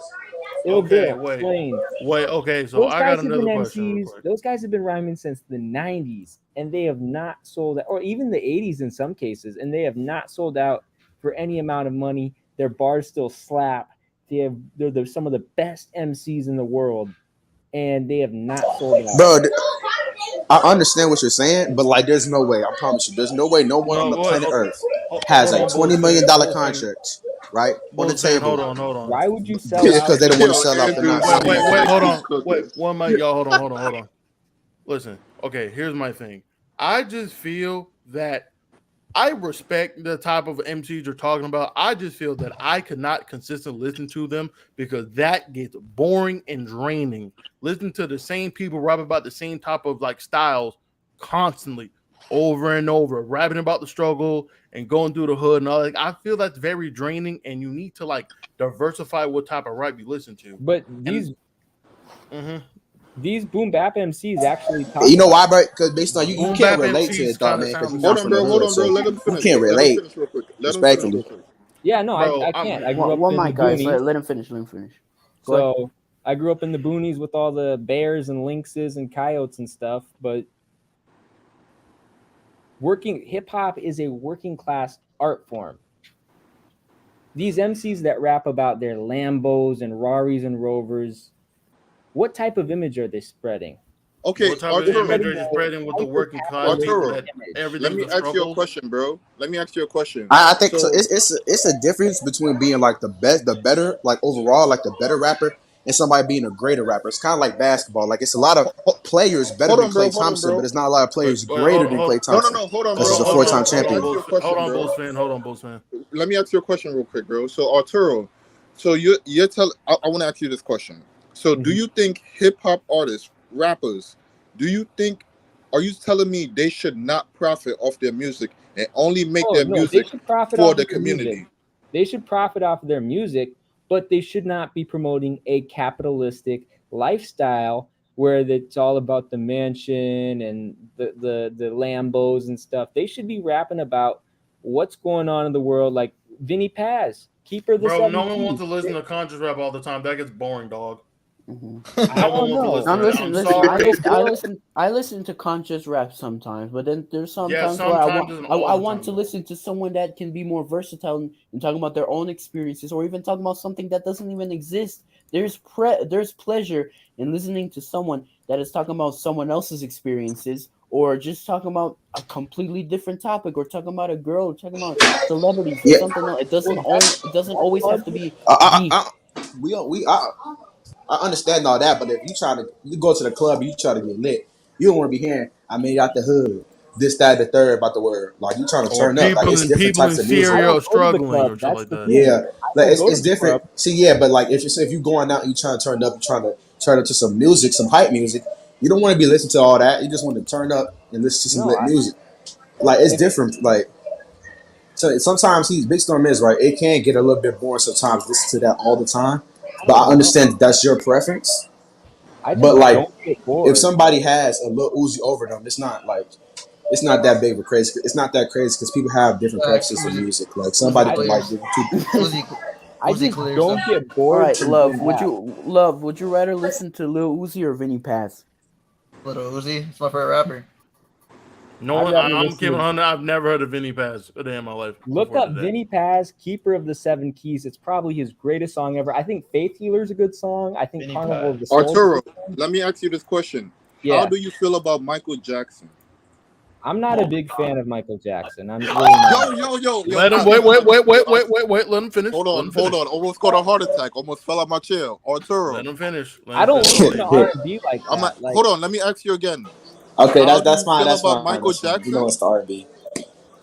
Like he don't listen to R&B, so mainly hip hop, a little bit of salsa, and that's about it, honestly. But about Kanye West? About Michael Jackson? You heard his songs before, right? Kind of, sort of. Kanye West, I'm not a big fan. Do you remember the songs you heard? I mean, a couple. I guess I might have heard Thriller. I'm not really a big Michael Jackson fan. I know he was my dad's generation. Like those that were born in the late 50s and early 60s, like really rock with Michael Jackson. But my generation, the ones love Cardi better too. Wait, hold on. Cardi, how old are you? What? How old am I? Yeah, I'm 25, almost 26. But those who were born in the mid 90s rock heavy with Vinny Paz, Ill Bill, Slain. I gotta find out who Ill Bill is, man. Hold on. I just skimmed through Keeper of the Seven Keys, right? Isn't bad. But I don't see what's really special about. I don't see. Hold on. I don't see what's special about his bars. He disses George Bush in the first bar. He disses That's George not Bush. special. Okay. I've That heard is people diss special. I Donald mean, Trump. it's I, based Joe I, I on Biden. can everyone diss is George dissing Bush George right Bush, now. but Yo, shit. his, Like, I come mean, on. Oh, yo, if this you Ill hear his Bill, Mr. hold White rhyme on, so bad, hold bro. on, hold on, if guys, you guys, hear his guys. rhyme Ill scheme Bill, when y'all was just messing around with Hold on, Bill, one mic, one I mic, was one mic, one running mic. with Saddam, puffing on the cushion, building with the Imam. This is how Like grimy that just and sounds like you're just trying to rhyme everything Wait, with Big something Storm, like kind of Big edgy. Storm, Big it's the Storm. scheme. He rhymes Hold his on. words. It's But dope. It guys, sounds good. Ill Bill just dissed George Bush. Oh my God. No, it's Vinny Paz that was dissing George Bush. Oh, I'm sorry, Vinny Vinny Paz. Paz, Oh I no. think in Keeper of the Seven Keys, his verse is better than Ill Bill's verse. Ill Bill's verse slaps, but not as much as Vinny Paz. Also, when Vinny Paz says only a select few believe in Fard, the rest will the rest will go to Shaitan to bleed and starve. That's such a hard bar. Like it's like That sounds kind of mediocre. That's a bar. I'm not even gonna lie to you. that is a Nah, that's a bar. Stop you hating.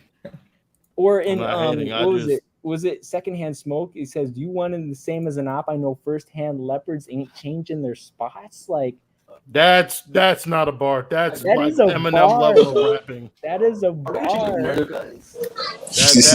That is not a bar. Arturo, what do you feel? I How do feel you, like you're giving them an underground rapper like pass because yo, those bars Arturo, I've heard more articulate Yeah. and actual like thought provoking. how do you feel about Future?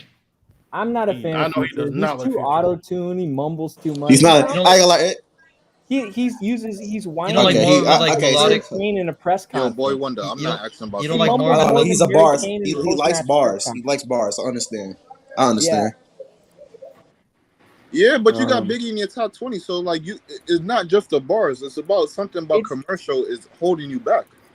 It's commercial, but also like some of these underground MCs, their voice is like tough and they just sound hell tough, and they sound Okay, I have a grimy. question. Hey, So I how have do a you question. feel? How do you feel about MF Doom? It's not in your top 5. This is what I'm I trying. haven't listened to much to MF Doom that much. You haven't listened to much MF Doom, but you like underground rap. I'm mostly a Vinny That's Paz. that Bill don't make Burr Vinny type of Paz. guy. Here we go. No, again. no, Okay, that I have a don't- question. I have a that don't question. make So sense. Mar Bucks asks, he wants to ask you, how do you feel about JID? Who is JID? Okay, Ain't no all goddamn- right. ain't no I goddamn know like Jedi Mind Tricks and La What? Coca Nostra, Heavy Metal Coca King, Nostra. Army Oh, of the here we go again Pharaohs. with Remember, if you have any bit of commercial success, he's not going to listen to you. So he ain't going to know nobody.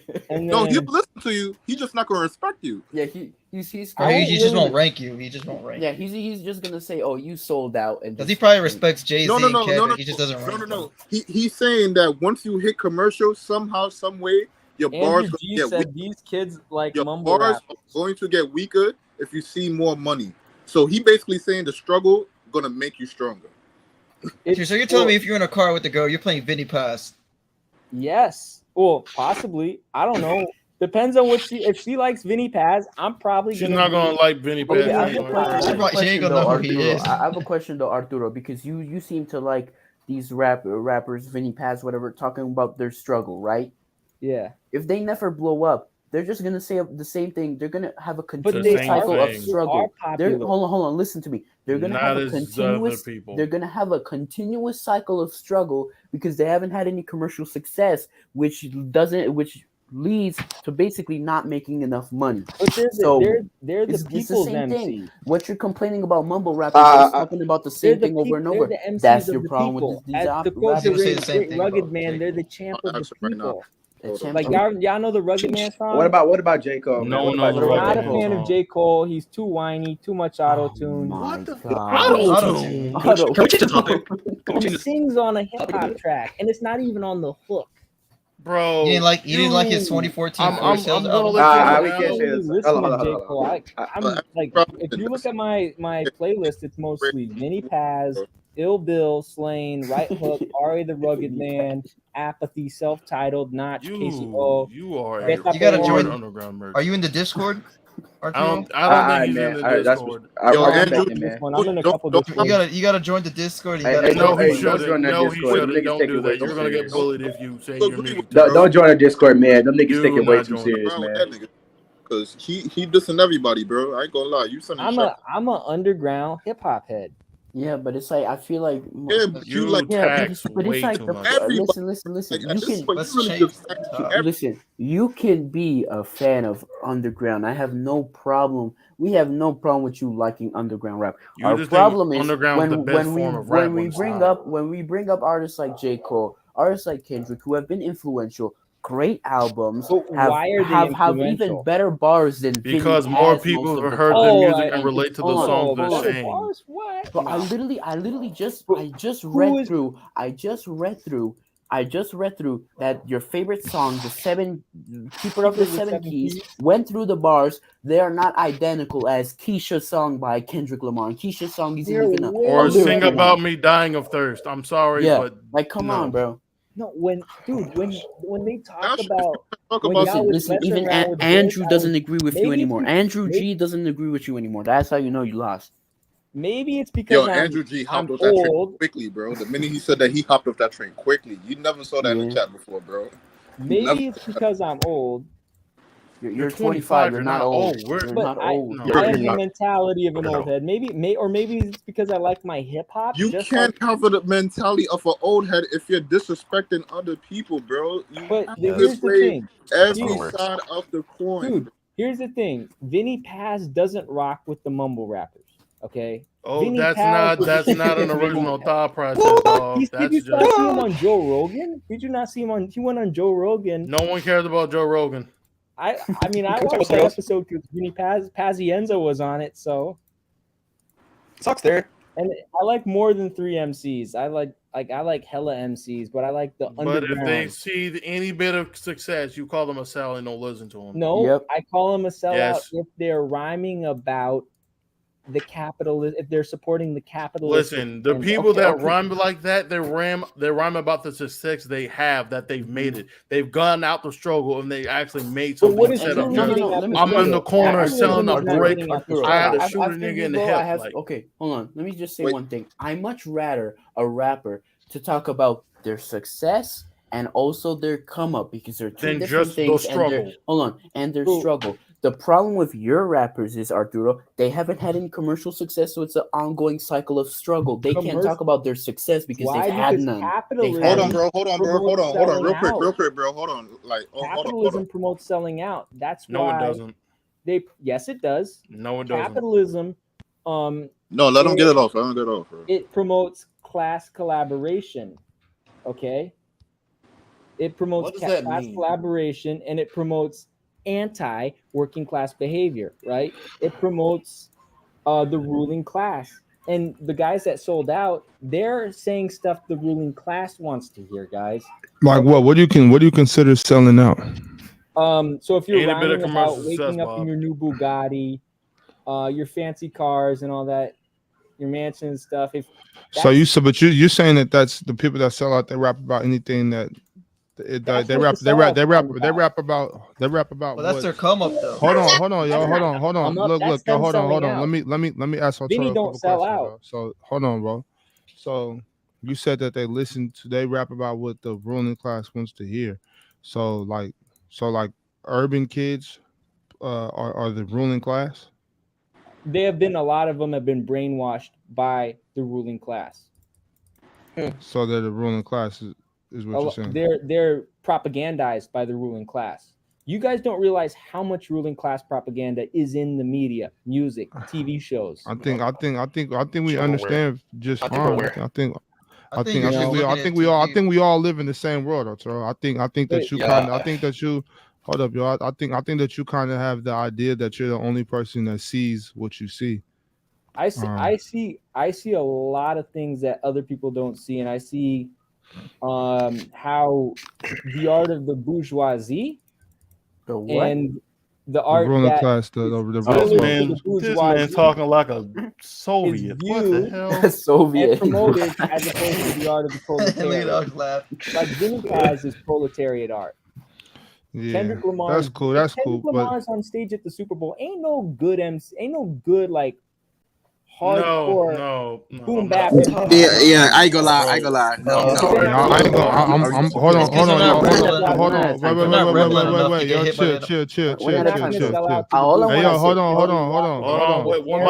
One mic. All I want to say is Hold that on, bro. Hold on, bro. Hold on, yeah. bro.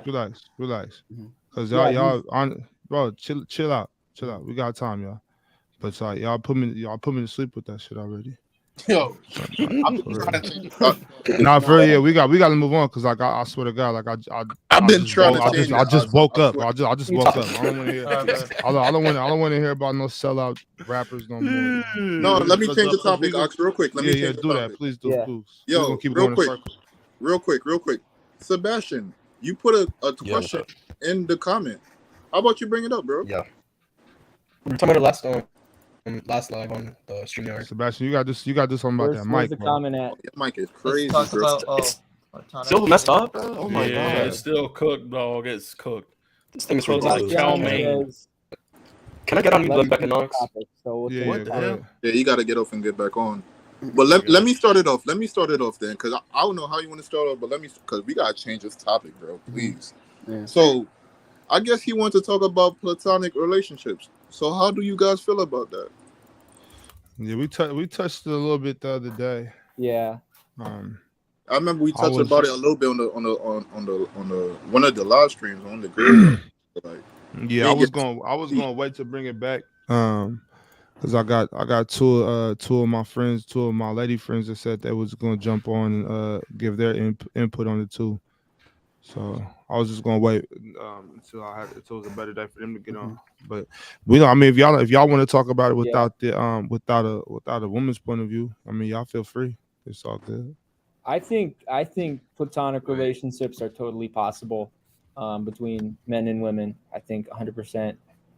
I have platonic friends that I talk to, and they're totally platonic. If that makes them happy, then sorry. Shit, I don't really have a strong Yes, opinion. Sebastian, it is. I don't have a really strong opinion on this. Still It's just like, listen, people can do Mhm. whatever Still they good. want. If they want to be in a platonic relationship, then go ahead. Like, it's just you do whatever you want to do in life. I have no problem with it. I actually want to ask some. Never mind. We'll keep on this topic. What was you gonna ask, love? Go I ahead. was gonna ask y'all, how do y'all feel about the A&P and the stuff that happened in New York like a couple days ago? Yeah, let's talk about that. That's a good What's topic. Let's talk what's about the that. ANP? Because he's being, because they had Yeah. so do you know who Kai Cenat is? Yeah. They're just popular streamers, popular YouTubers. They were having a meet and greet or giveaways where they were gonna give out like PlayStations and like gift cards for PCs and stuff. And they were saying, "Oh, we're gonna meet at this part in New York." It had like thousands of people show up, and it caused like a riot where people were getting like fights and stuff. They were breaking like windows. They were jumping on top of cars. Did y'all see the Yeah, cop slam dude's head through the window? Yeah. Oh yeah, no, that dude needs to get fired because ain't no that way. cop needs to be prosecuted and incarcerated. Because ain't no way the dude used unnecessary force. Ain't no way he needs to do Fuck that. that little kid, bro. I would have fell on the ground, bro. That's a payday. You could have died from that, or like get like seriously injured from it. So that cop needs to get fired and sued.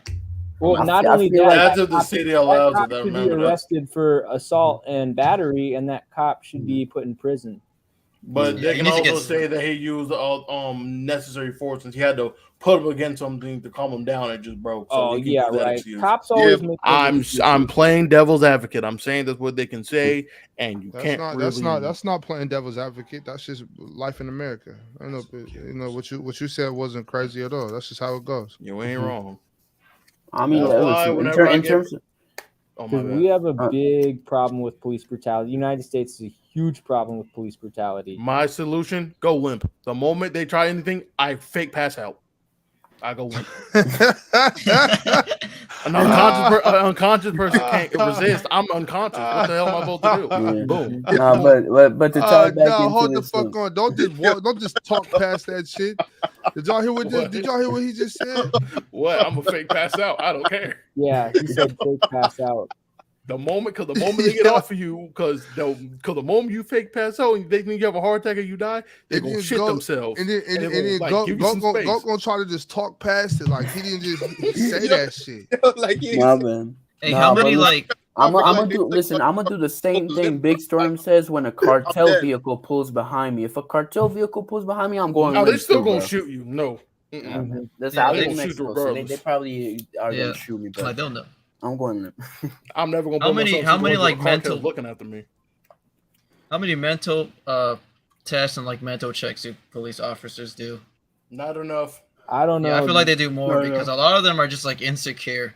Well, like a lot people- of or cops people- are just former bullies. A lot of cops are former high school bullies. Let's be honest. Now, people who got bullied. No, it's bullies. It's Another thing is that they're probably taught to like always have like order or command, so they kind of brainwashing and thinking, oh, if I have the slightest bit of pushback, I need to use as much force to get them to fall in line. Instead of I'm dealing with people that may be stressed out, I need to talk to them first before I go all super commando. Listen to what I say before I break your arm. That's the main problem. There's less people who have communication skills that say, hey man, what's going on? What's the problem? Instead of instant, all right, hands behind your back, because then people get agitated, wondering what's going on, and you're not giving them answers, and then skills. It's the purpose that cops serve to the bourgeoisie. The cops are the foot soldiers of the bourgeoisie, and that's why they commit police brutality, and that's why they disproportionately target oppressed nationalities here in the United States. Are you a big fan of Lenin? Yes, I am. Of Vladimir Lenin. Figured. I'm a Marxist. Yeah. That makes a lot more sense now. That turns all the proper gears. That makes a whole lot of sense. Yeah. Okay, so So, what y'all think the punishments that they should get? Because he shouldn't be charged for nothing, bro. They said that they're gonna get charged. They're gonna get charged for starting a riot, and they're gonna get charged for. Okay, let me explain before everyone starts. Let me explain why they got charged with that. Basically, them trying to do this big kind of interaction, full social gathering, like giveaway. The byproduct was all this ruckus, commotion, damage to property, damage to people, and all these things. That's the byproduct. So they kind of got to charge them with it because if you weren't here doing any of this, none of this would have happened. Yes, they weren't purposely going there for it, but it still happened, and you kind of got to they got to pass the buck to somebody. Because obviously their intention wasn't like that. Because I know, but it's like I get it wasn't their fault, but like it's also like the fans too. Like they don't know how to act. Like you could tell a lot of them. You can tell a lot of them are just immature, like teenager or kids, because like people who like be stomping on top of cars and breaking windows and shit. You could tell they're just unemployed people that don't have no car, just broke people. Because like guys, it's still done. Because if you had your own whip and like if you had your own whip and you was employed, you would actually be smart to not do stupid shit like that. My mic's still tripping. Let me talk. I would actually argue the opposite. That a lot of the people that were going to this meet and greet were young, affluent people. Because first of all, there's nothing wrong with being broke. You know, most of the working class is broke. We're still talking about this? Oh, okay. Second of all, I think it would be young, affluent teens that would go to that meet and greet. Oh yeah, it was the ages was like 14 to like 20. Like it was a lot. It was like young people. And I think a lot of them would be affluent, and you know their parents won't get them a whatever computer video game thing. I don't know what the heck. I don't know nothing about it, right? Yeah, it was like video games, accessories. I don't really like play that. video games, so it would whatever accessories like they wanted those, their parents wouldn't let it get it. So I think it's more the bourgeoisie or the offspring of the PMC, professional managerial class, that would go to that kind of thing. But like, listen, me personally, I agree with Big Storm. Like that, there were multiple videos of Kaisena consoling I believe a girl who was having an asthma attack. You could obviously see. No, she just met him and started freaking out. Oh, okay. Yeah, my bad. But she was like having a panic attack. But you could obviously see that, you know, AMP, Kaisena, all of these members didn't have an intention of causing a huge riot.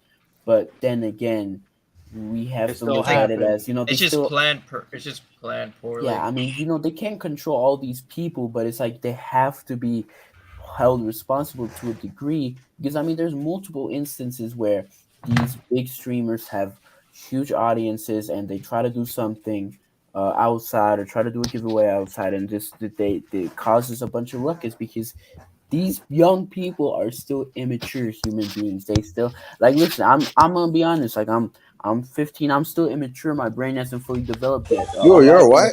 15 years old? I'm not gonna lie, bro. Man, you see the video? You see the video? The kid getting sturdy on top of the cart. Huh? Facts. Yeah. I didn't know you was with that. Well, Alone. so Up in the graveyard shift, bro? Like, bro, there's a I thought you were video. like 17 or 18 at least. Nah, Yeah. like, Nah, I'm I'm turning 17. 16 like next week actually. Like, there's a Wait, Bulls fan, you're 17? Huh? Yeah, I'm 17. Oh, wow. All right. That's surprising. there's a video of like a vendor, like he was like an old man. He's like 60 years old. That he got he got hit, and then they started just stealing all his shit that he would sell. Yeah. That's sad as Yeah. fuck. Wait, Boy so can we talk about Wonder platonic Boy- relationships? No, we was talking about the AMP stuff, the riot in New York. I thought Easy brought up platonic relationships, and when I was off, you guys Yeah. talked about it. I don't Boy think Wonder they're gonna has a get six charged. pack. I think they're just gonna get like No, probably, they already got charged. no They're like definitely no like they're gonna charged. get charged. I don't think they're gonna like go to prison. I just think they're just gonna have like probation. A fine, like a hard Yeah, fine. probation, a fine, probably house arrest. Like Yeah. that'd be it. Like But why does a young brother have to have a history, a criminal record now over something that isn't in his control and shouldn't be charged with, bro? It ain't gonna be no real criminal history. It's gonna be like Yeah, some like misdemeanor. It's gonna be some Travis Scott misdemeanor got shit. It ain't gonna be like no felony. no, with type Travis shit. Scott, I don't think the brother should have got locked the up. Travis for that, Scott situation is different though. bro. Yeah, With nah, Travis he Scott, probably- it was he probably planned. hold on, love. He definitely shouldn't get locked up for nothing like that. But it ain't gonna be nothing crazy on his record. Like it's not gonna disrupt his life. You know what I'm saying? He probably not even gonna have no court date or no shit like that. You know what I'm saying? He probably just gonna have to. Yeah, it's not gonna pay affect a it. It's not like he little gonna need fine. no jobs. Hold on one second though. Let me see. Yo, Let me you have a super hold up chat. real quick. Let me see about Boy, 100% of super chat.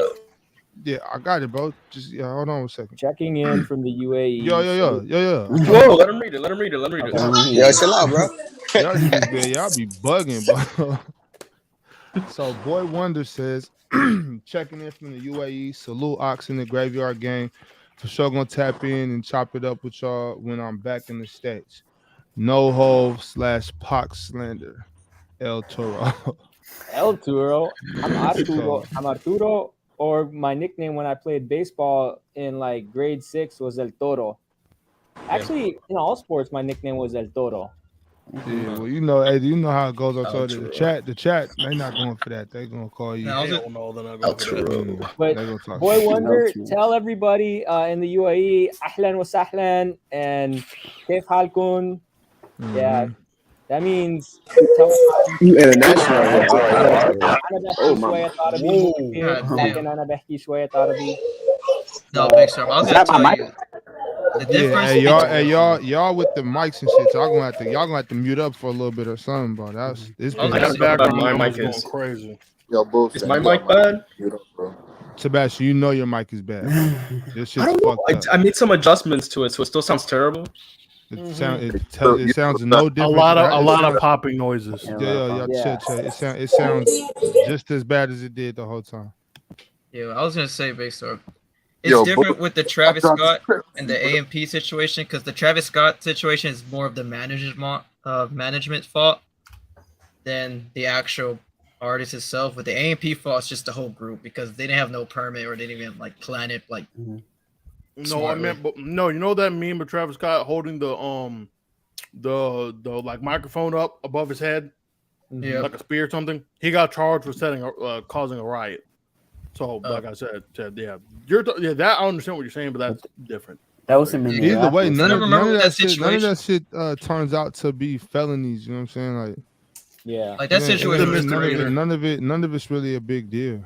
like there was a cap limit and people were breaking into the concert, so it made the cap limit even more. So obviously, when they're together in the mosh pit, they're gonna like not breathe correctly. Nah, People just start passing out and stuff. And apparently during that time, there was a dude ejecting people with some random ass like, who knows what it was. Like, it was just crazy, Oh bro. yeah, at the Travis Scott. Yeah. Real quick, here's my thing with it, bro. Because I'm in New York, bro. I like the idea that he had, bro. He came to give out P5 to some niggas that don't got the breath to get it, bro. They don't got the means to get it, bro. And he a lit guy, so everybody get hyped. If you know Union Square, you know Union Square, bro. A lot of people come there. If you know about that area, a lot of famous people came there, and the same kind of crowd came out. Now, not as big as Kai, but crowds came out, bro. He came out to do something good. Then this bullshit happened. This gonna turn other people away. Now, little niggas can't get no P5, no free P5, no. no extra gifts, no, not even get to see like some people they like or nothing like that because Yeah. New York be Well, on the some. thing is that he can still give them away. He can just do it online. So he can send them the bread to do it. Yeah, but you know, a whole more way if I see my person that I've been watching this whole time, he pop up in my city, he right there somewhere I could meet him. Yeah, I'm gonna pop out and No, it hopefully was good attention. Yeah, Like, but he didn't have Thing, bad but hold on, intentions. that this thought the thing though, process Easy. caused a riot. This how it go, Easy. You can't really say that. Like, if these little niggas don't know how to come and act, then they don't deserve no fucking PS5. They the ones that it wasn't like, you know what I'm saying. They the ones that came out there acting up. Yeah, They could have came out there and act like normal orderly civilians. You know what I'm saying? They have to come out there doing all that bullshit. No, you perfectly right, Ox. You right. First off, them little niggas is wilding. Like all the type of shit they were doing. Yeah, bro. You saw them throwing like chairs and shit at the cops. That shit was crazy. They thought they was back in the pandemic. But here's my thing, because if you in New York, you know, like, bro, like a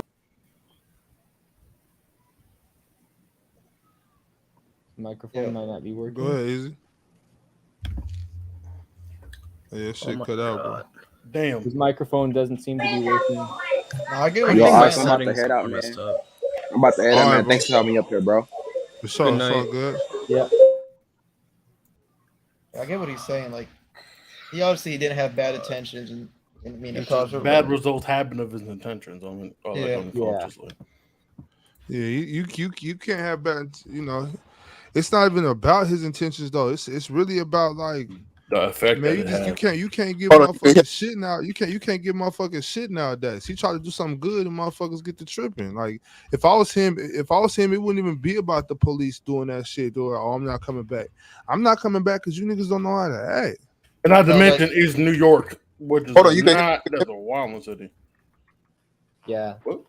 I don't know. Your shit going in and out. Yeah, it's like you on the internet. Hold on. The thing is, I mean, they did leave that situation fast, and like people were still rioting even after they've been gone. Yeah, like, once the riot starts, it's hard to break up. Yeah. Apparently, they had like 60 people arrested. 60? Yeah, like half of them were juveniles.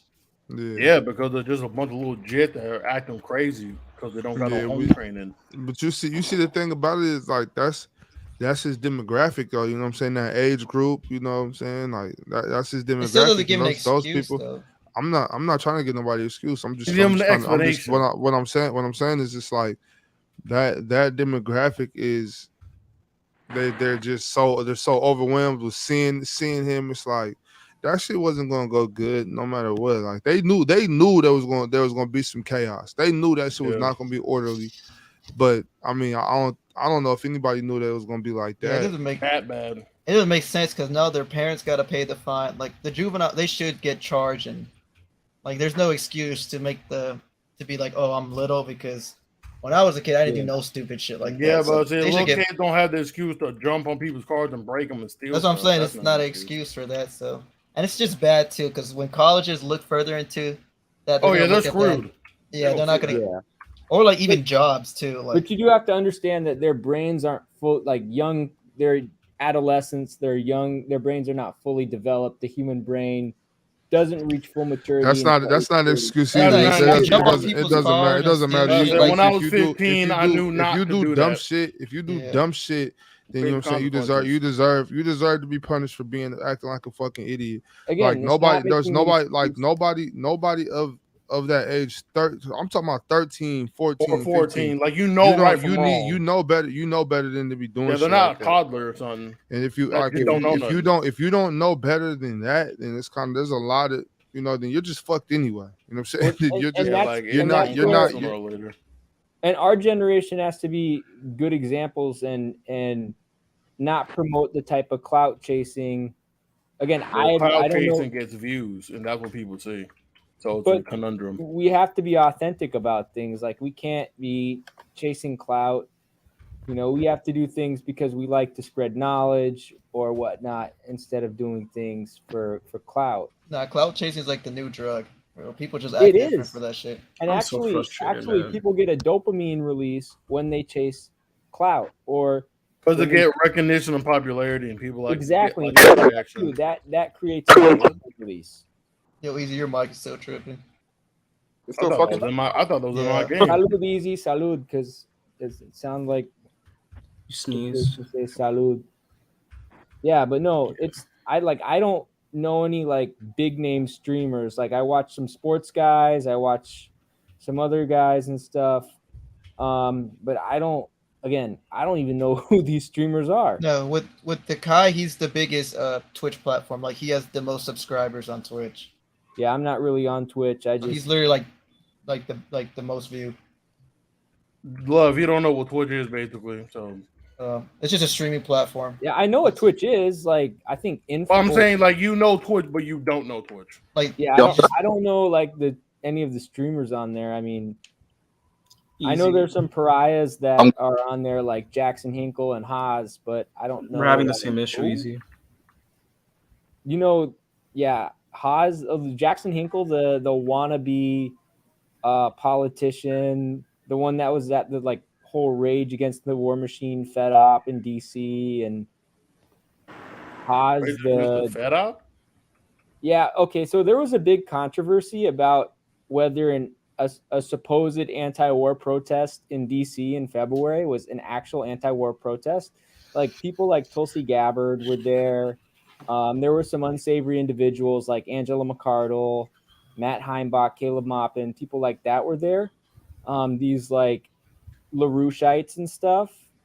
And if you know anything about Lyndon LaRouche and the LaRouche movement, like they are collaborators of the ruling class, collaborators of the deep state. And there was a whole big controversy about it. I came out against Rage Against the War Machine, Flame of Liberation, who's another YouTuber, came out against it. Dialectics Unhinged came out against it.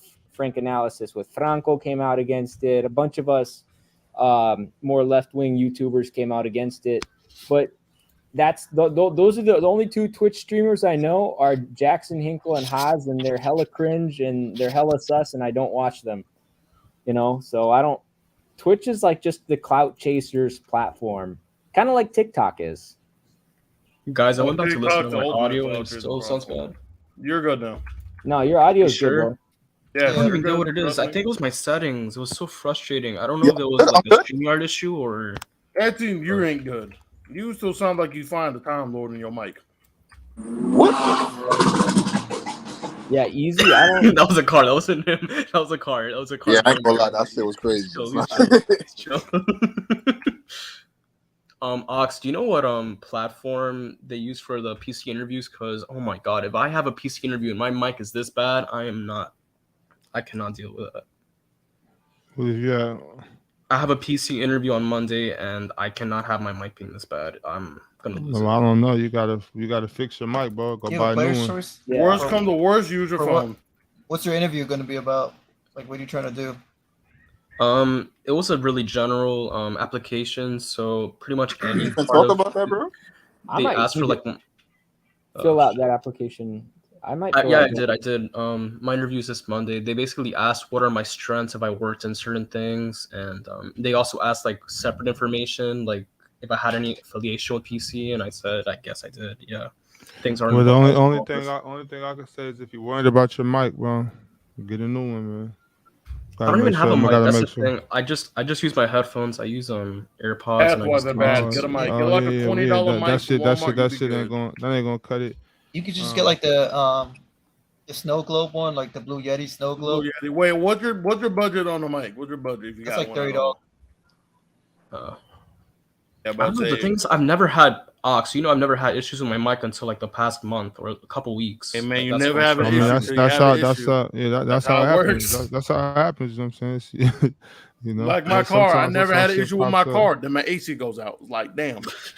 Yeah, man. But see, that's all I can say about that, man. I don't know how they do it. I never had to do an interview or none of that shit. So if you oh fuck, damn. You know what I'm saying? Yeah. I feel like I'm just a funny guy. Damn. So, what'd be cool is if they had an open turf football show on PC. Open turf? Yeah, but like PC Open Gym, but open turf for football, where we just talk about La Liga, talk about Serie A. Oh wait, why don't you just go on PC football? Or just try to push that. That would be cool. point. It mostly skews towards the Premier League, and I watch mostly La Liga and Serie A. No, I heard them talk about La Liga and other leagues like that. But a lot of those guys have, true. I could go on. Yeah, They need more of a La Liga bias because there's too much Premier League bias. Next time you see Louis up here, or if you just see Mars or something, y'all or something like that, just hit him in the chat. Something about that. Yeah, hit him in the chat. If I would just try to get in touch with. They should do that with everything, like even American football too. Like, well, they got PC. I mean, I know this. It's some more shit on the way, yo. Did they let random people up on Gridiron?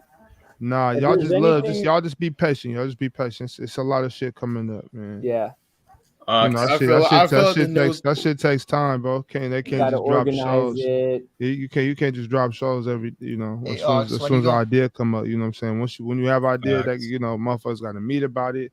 Figure out they got a proof track and make sure it's not done. You got to figure out who's going to like be on the show. You got to figure out who's going to run the shit. You got there's a lot of you going to run it. Yo, Big Storm, bro. Do you know all the ins and outs, bro? I'm trying to tell you, bro. Like it's a lot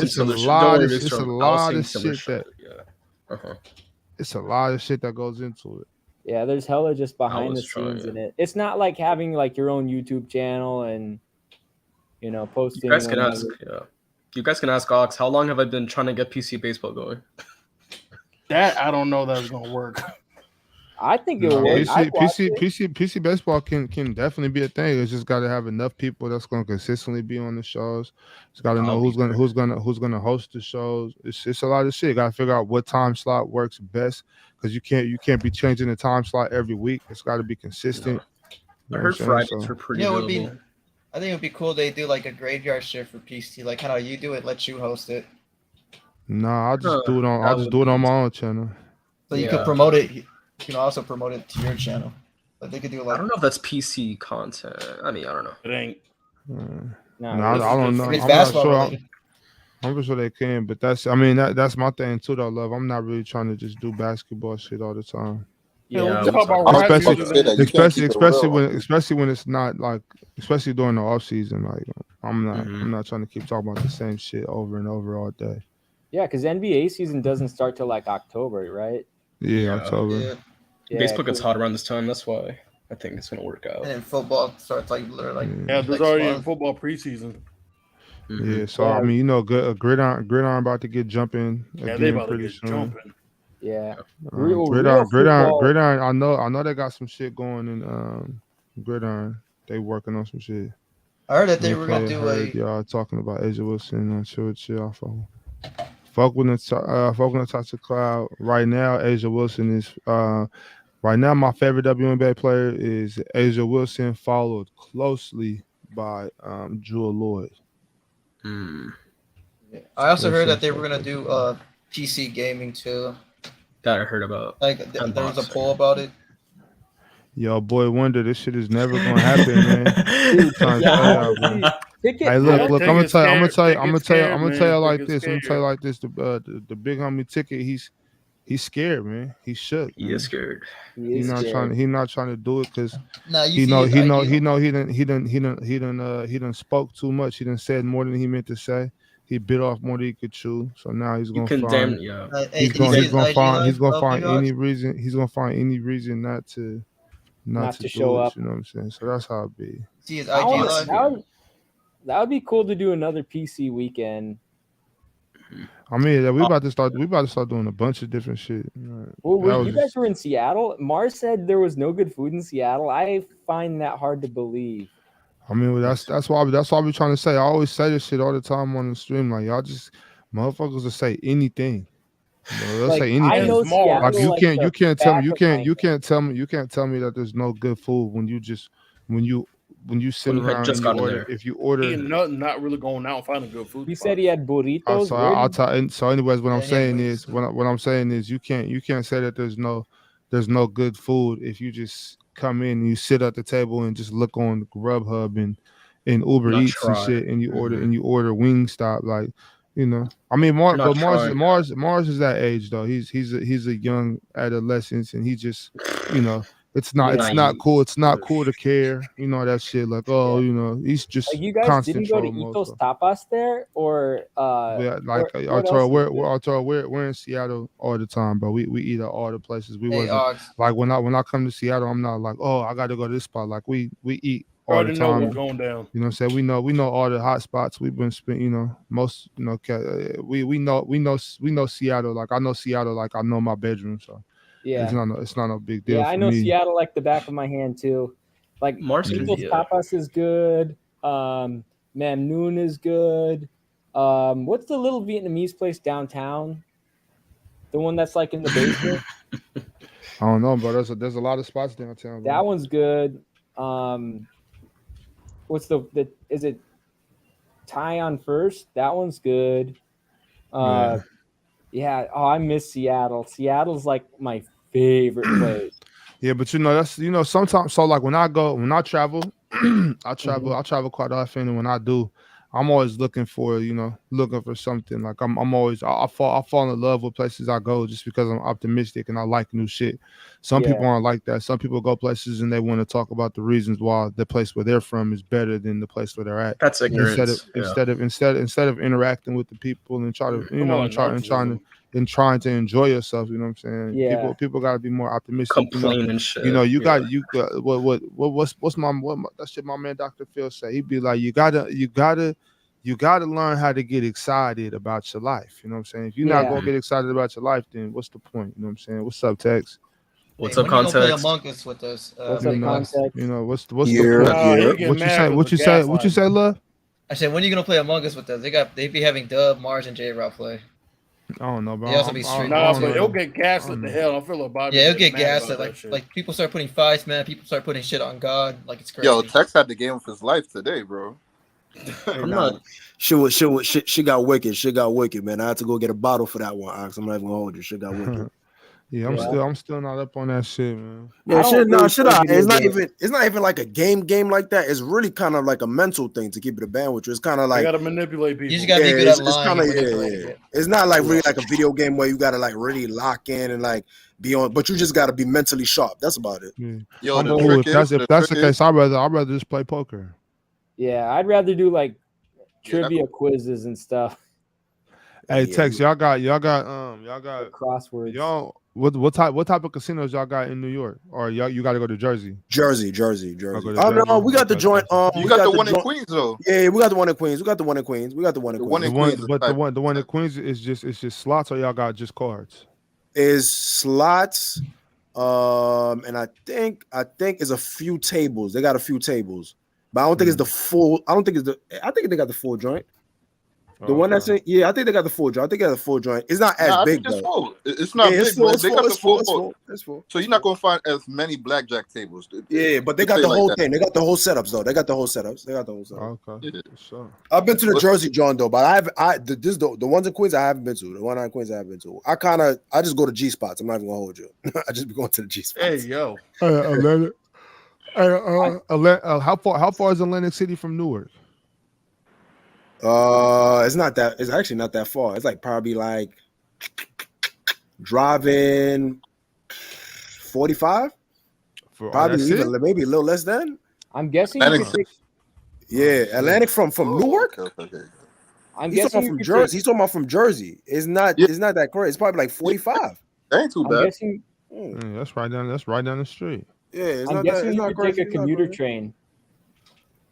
From because you're gonna be in Newark. I'll be driving. You're gonna be in Newark, right? Nah, I'm not gonna stay in Newark. I'm probably gonna stay. I'm trying to stay closer into the city. Oh, I bet. See you. See, that's the nice thing about New York is they have such great public transportation. Well, New York, the Bay Area, Seattle, they all have great public transportation. Yeah, you won't find none of that shit down here. Yeah, we have no public transportation up here. Oh yeah, that's weird. Yeah, I don't know. Last time I was out there, I stayed in Long Island though. Stayed out I stayed out in Uniondale, like right by the arena where the where the G League team plays. Yeah.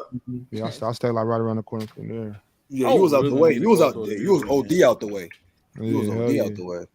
Boonies. But yeah, no, you straight. Like I said, you already know. Once you get in, like you good, you valid. So we locked in. You know what I'm saying? Once again, I just want to remind y'all, everybody listening. First, like the video while you're here. Subscribe if you're not subscribed. And y'all drop something in the comments. I've been begging y'all. I'm trying to tell you, I'm looking for the best wings in America. I can't do it without y'all help. I need all y'all recommendations. You know what I'm saying? So y'all go ahead. Y'all make sure y'all in the comments. Let me know where to go. Hit me on IG. It's just nothing. Just let me know where to go. Big Ox. Have you ever been to San Diego? Because I live here. Love, you know how many times we've been over this, bro? You say that to me every time. Bro. I was literally just in San Diego like 2 weeks ago. How long did you stay there for? This time I was only there for 3 days. Which part of San Diego though? I usually stay either around Coronado or this time. Actually, this time I didn't even stay in San Diego. I stayed in Carlsbad because I took the kids to Legoland. Nice. Ox, you never been to South Florida? Nah. I was matter of fact, I was in what's it called, Love? Oceanside or Oceanside, yeah. Yeah, Oceanside. I was staying in, so I stayed in Carlsbad for at first, and then with the last night I stayed out in Oceanside. Oceanside was dope though. That's the first time I ever kicked in Oceanside. I heard like some dope things about San Diego. I heard about that. Nah, San Diego is crazy, bro. San Diego is the place to be. Yeah. If you want to be somewhere, that's where it's at. Like LA is cool. Mm-hmm. I like to be like further south in LA, like Anaheim, area, Newport Beach area, Orange County, Irvine, that area. But other than that though, bro, San Diego's where it's at. It just depends on what type of time it is. Like in LA, it depends on what I'm doing. If I'm with the family, then we're gonna be down there, south of Huntington Beach. Yeah. Mm-hmm. Okay. I like if I'm by myself though, I'm more in the city or Santa Monica or something. Say less. We have got you the been to sports. Alaska before? No.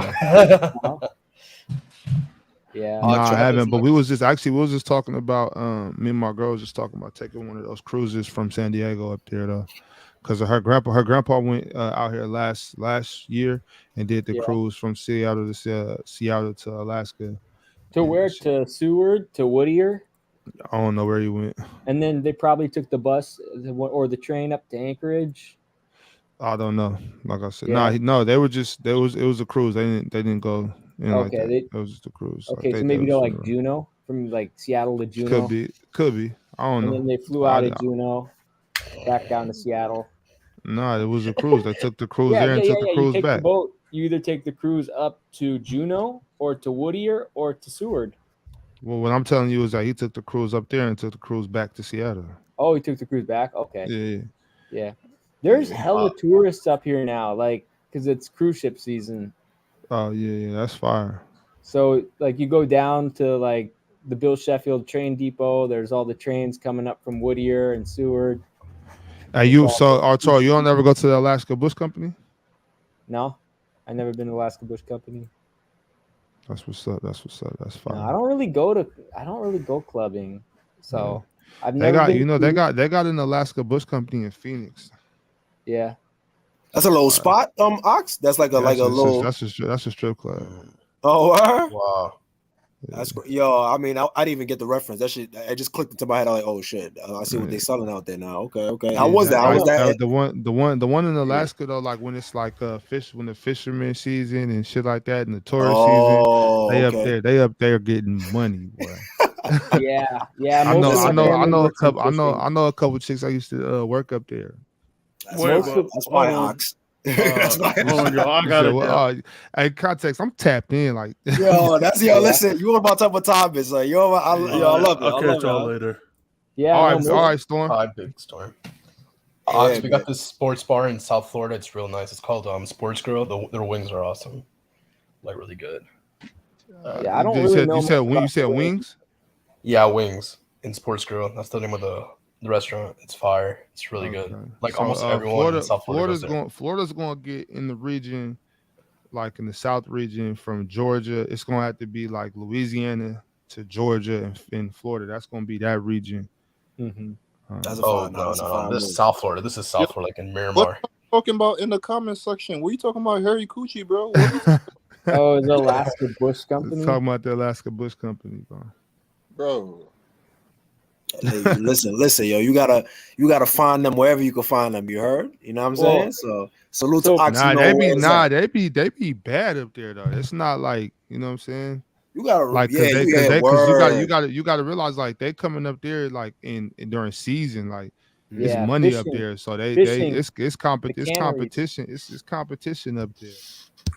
And then When you it be, ain't Yeah, no yo, cakewalk. listen, man, I wouldn't be surprised if there's a couple of East Coast joints that become going out there. Yo, listen, I'm about to go get this bag out there. You feel me? Like I wouldn't be I'm pretty surprised. sure. I'm pretty sure, dude. I there's mean, that's some. you know What that's the game. You know that guy. do you want to Yeah, talk word You about track. gotta East Coast? travel Yes, So now. that one. yes, sir. They got It a network. ain't, They got a yeah, network. it Well, ain't that's like what that's where the my game ain't like it grandparents. used. The game ain't like it used to be. You know what I'm saying? They gotta. Yeah. Yo, you know what's funny that you say that? I was like, there was it's funny, like, especially like, I mean, obviously they still got competition within themselves right now, but they be working together. They be on some 5-man team in it, throwing, you know what I mean, throwing their own little shindigs compared to before, Yeah, where like they got was able to. to separate them and keep them separated. But yeah, you're right, Ox. They Mm. really on some like, yo, 20 of them be linked up, all network, cool, know each other. They Mhm. I got a spot. I'm gonna bring you into there, like stuff like that. Yeah, so you're right. Yeah, Well, that's the thing. context. You were talking about East Coasters going up to Alaska. That's what my grandparents did in the 1960s. In 1960, Oh, that's how you ended up. That's how you ended up in Alaska. that's how I was born in Alaska. That's crazy. My grandparents moved up in 1960. My grandpa established a law firm in Anchorage, and my mom and her brothers were born in Anchorage. I was born in Anchorage. You know, some of my cousins came up here. That's a Distant crazy cousins hustle. came up here Being a lawyer from. in Alaska is something. Yeah, you could probably make some nice little change up there. I Yeah, you mean, My grandpa made some money. Yeah, you could say that. Boy Wonder asks, Ox, I don't know if you've been all around the East Coast yet. I'm already responding to him. I got him. Oh, cool I'm talking beans, to him cool in the beans. chat. No, but yeah, Alaska, it's in some ways you feel like you're like stuck in the 1950s, but in some ways you feel like you're ahead of everyone else. But I think we mostly are like stuck behind other states. We're not as progressive as other states. right. Just because of all the oil money and all the deep state people up here. So we're not as progressive as, say, Washington or California in some aspects, although California in some aspects is not as progressive as us. Well, I mean, you gotta understand in California, if you're not in like 3 places, then you're basically in Mississippi, bro. Oh, yeah. And if you're not in, like, as soon as you get out of the Bay Area, it's like complete right-wing troglodytes and stuff. Yeah. That's in Alaska. Once you get north of Anchorage, or in Anchorage, once you get south of Benson Boulevard, it's a lot of right-wing extremists as well. Yeah. How about the weather in Alaska, Arturo? In the summer it gets up to the 70s in south central Alaska, and in the winter it gets down to like 12 degrees or colder. Negative 12 or just 12? It can get down to negative 12. If you go up in the interior into Fairbanks, Negative 12. Yo, leave me out of into here. negative 60. Yo, easy. I'm not. Yeah, I Ain't don't know no about way. that, bro. Ain't no way. You know, if you dress for, I am not an weather, amphibian. I am not an amphibian, boy. Like I'm not going to look for like blubber meat to save my life. I'm cool. context matters. If you dress for the weather, if you get a good parky and some mitts and a Listen, chapter hat. no. Listen. I'm from New York, so we get gets a cold. different. It gets We cold. get cold. We get cold. So it's not used to getting cold, but like I'm not gonna leave New York to go to a cold place, and there's less people. There's less. Nah, I'm cool. Yeah, me Yeah. either. Oh, I understand that. Have you guys been to Colorado? That No, shit's I have nice. not been to Nah, Colorado. that's actually. I've been to the airport, I actually want to go out there. but that doesn't count. It's real nice there, context. I've been to Yeah, Breckenridge, Colorado. The mountains are beautiful, man. Yeah, It's my cousin went out there to train. He does MMA, so he went out there to train. I forgot what was the camp for it, but he was like, "Yo, it was super dope. Had a good time." And they have a specific cup that I want to go to, and check out the festivities for that. So Oh, It's for gorgeous, bro. football It's or gorgeous there, man. Oh my god, I miss it. oh no, it's an herbal essence cup. It's an herbal essence cup. okay, Oh, okay. yeah. Ox, been to Colorado? Oh, he probably can't hear He's you. Yo, muted. Ox. I've he never did. been to Colorado. Oh, What's up? What's up? you been to You Colorado? Not really. I drove through there. Yeah. You like Nah, it or I no? never really kicked it out there like that. Yo, Ox, What parts I low key want to go out there for that you know what I mean, the herbal cup that they got, Oh the yeah, hell yeah, hell the yeah. national one. Like, Yeah. yo, listen, I heard the flower there is crazy. So yeah, I need to tap in. For What? sure. They got Yo, they got fire shit out there. You know, they got a bunch of shit like that. Obviously in California, like they got some in Santa Cruz. yeah. Yo, I They went forgot in what was Santa the Cruz, name you know. that they call it, where it's like it's like by Oakland and shit, but it's like they call it, damn, I forgot what was the name of it. It's like something like a grove, something grove. Oh, Where it's like you're talking about Bohemian Grove. Bohemian Grove, yeah. oh, that's what they talking about. Oh, that's what that is. I bet. Yeah, that's some whole other shit though. That's some wicked Oh, shit. That's some wild, like, That's some shit that we're not gonna get into right now. Oh, I Yeah. bet. That's a different type You of know, time. I say that. I already know. Hey, I Because gotta the way that protect the brand, you know. yeah, no. You good, yeah. And I we did can see talk about that on my channel sometimes. Yeah. Take that to our Toro. I am not one to avoid controversy. I love exposing the ruling class. Yeah, he about to push it to the limit.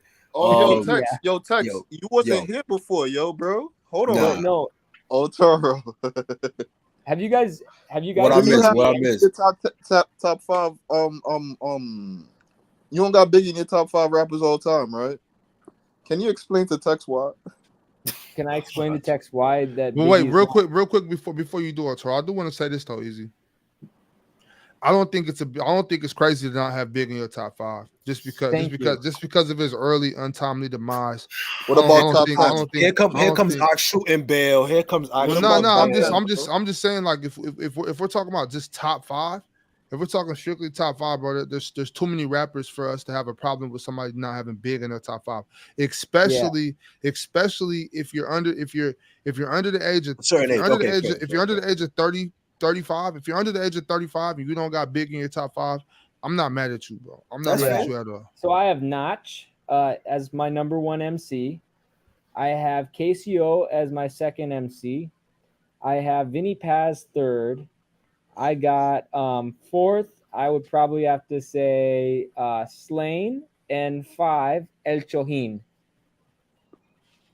So Tex, you know about underground rap, bro? So I am tapped in. I don't know 2 of the names that he named. But yeah, after that, the other 3 names I'm not hip to that. I will say this though, like I haven't been as tapped into music as I used to be. I used to be like real tapped in, so I was able to tap into like underground stuff.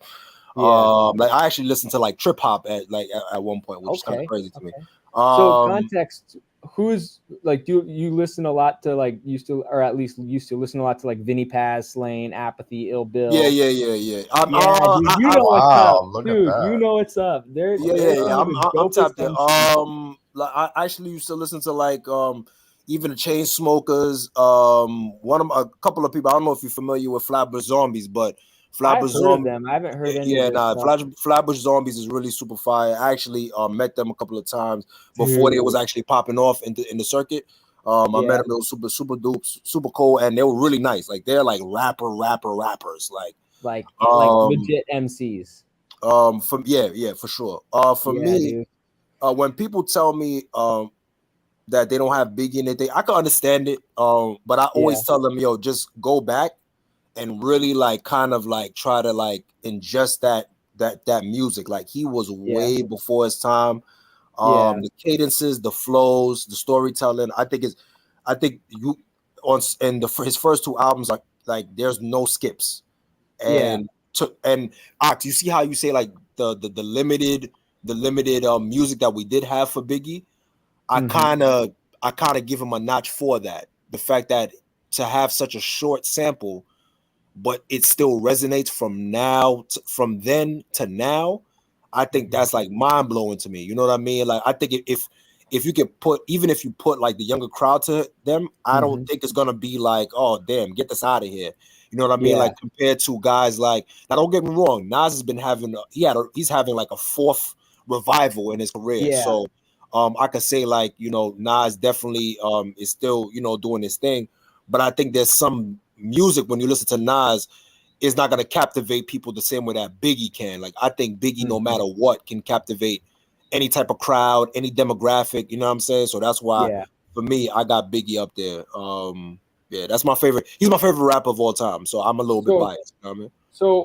So who do you think had a better verse in Keeper of the Seven Keys, Vinny Paz or Ill Bill?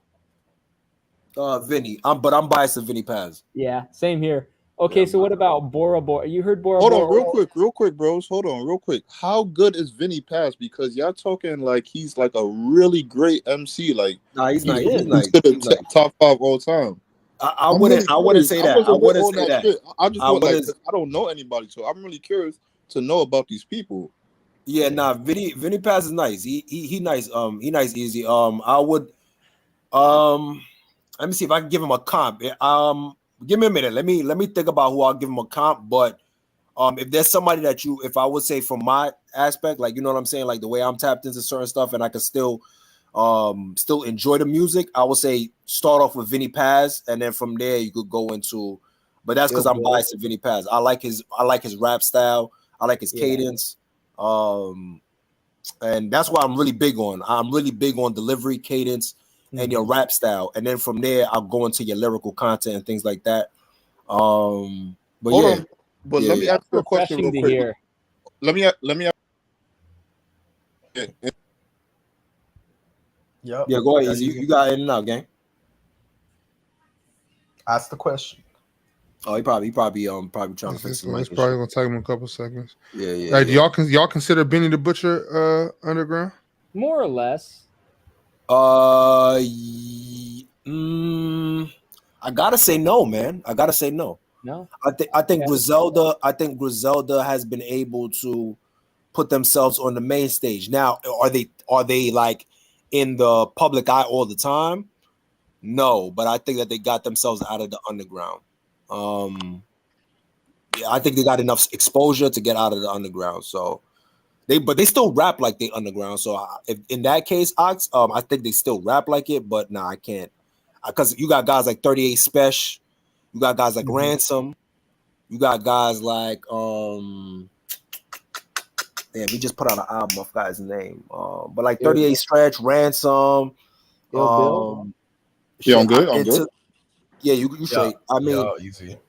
Even to a certain extent, I still consider like what's his name? I think Vince Staples is still underground.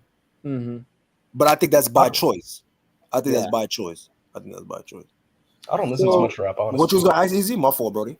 My shit be tripping out. When I be tripping, when my shit tripping like that, my whole like volume and everything go out. So like I can't even like hear nothing, some shit. So I gotta like do some crazy shit to get my volume back. But you good. Go ahead, gang. Nah, yeah, but I was gonna ask, like, okay, do you think when a rapper hit commercial success, do you think their bars or their rap style gets weaker? Like, do you think they're not the same kind of performer they are, like before the commercial success? I think yes. Obviously, what ends up happening is that you end up with a team, a little bit more polished A&Rs. Sometimes they kind of give you a different team that is leveled up, right? But they are kind of far removed from the streets or far removed from what got you hot. So they may understand the business more, right? And they understand marketing to get you into like McDonald's deals and things of that nature. So for example, like the perfect example I could give is Travis Scott. The more Travis Scott elevated, I feel like the less quality of music he was able to put out. I think it got very more generic, very more just let me follow this simple format. And then, like, for example, like the meltdown with Drake was just literally sicko mode 2.0. You know what I mean? Like, you saw that he just said, you know what, I have a certain aesthetic now, and people are expecting a certain thing out of it, so I'm just gonna give them that. You know what I mean? And I think the rest of the album was kind of like meh. Like meh. You know what I mean? That's hella refreshing to hear another hip hop head, vindicating. I feel vindicated because basically, bro, because we was getting into it, bro. So he was naming names that nobody knew. Yeah. I didn't want to come out and be like, yo, you're talking crazy. I was like, Arturo, you're making crazy statements because you're just but here's the thing though. So big to the side. You know what it is? You know what it is, Ox? What ends up happening, like when those guys perform, like if they, let's say for example, they do at a festival, right? These guys will be like day 3, you know what I'm saying? Like be like, but they have a cult following. That's the thing. Like if you are like one of those guys that kind of like, try to venture out and try to like find different avenues and different guys to tap into, those people do have cult following. So I see what you mean. Like there is a lot of guys to choose from, and obviously, our culture is a little bit different because we at the spots. You know what I mean? Like we go to the spots.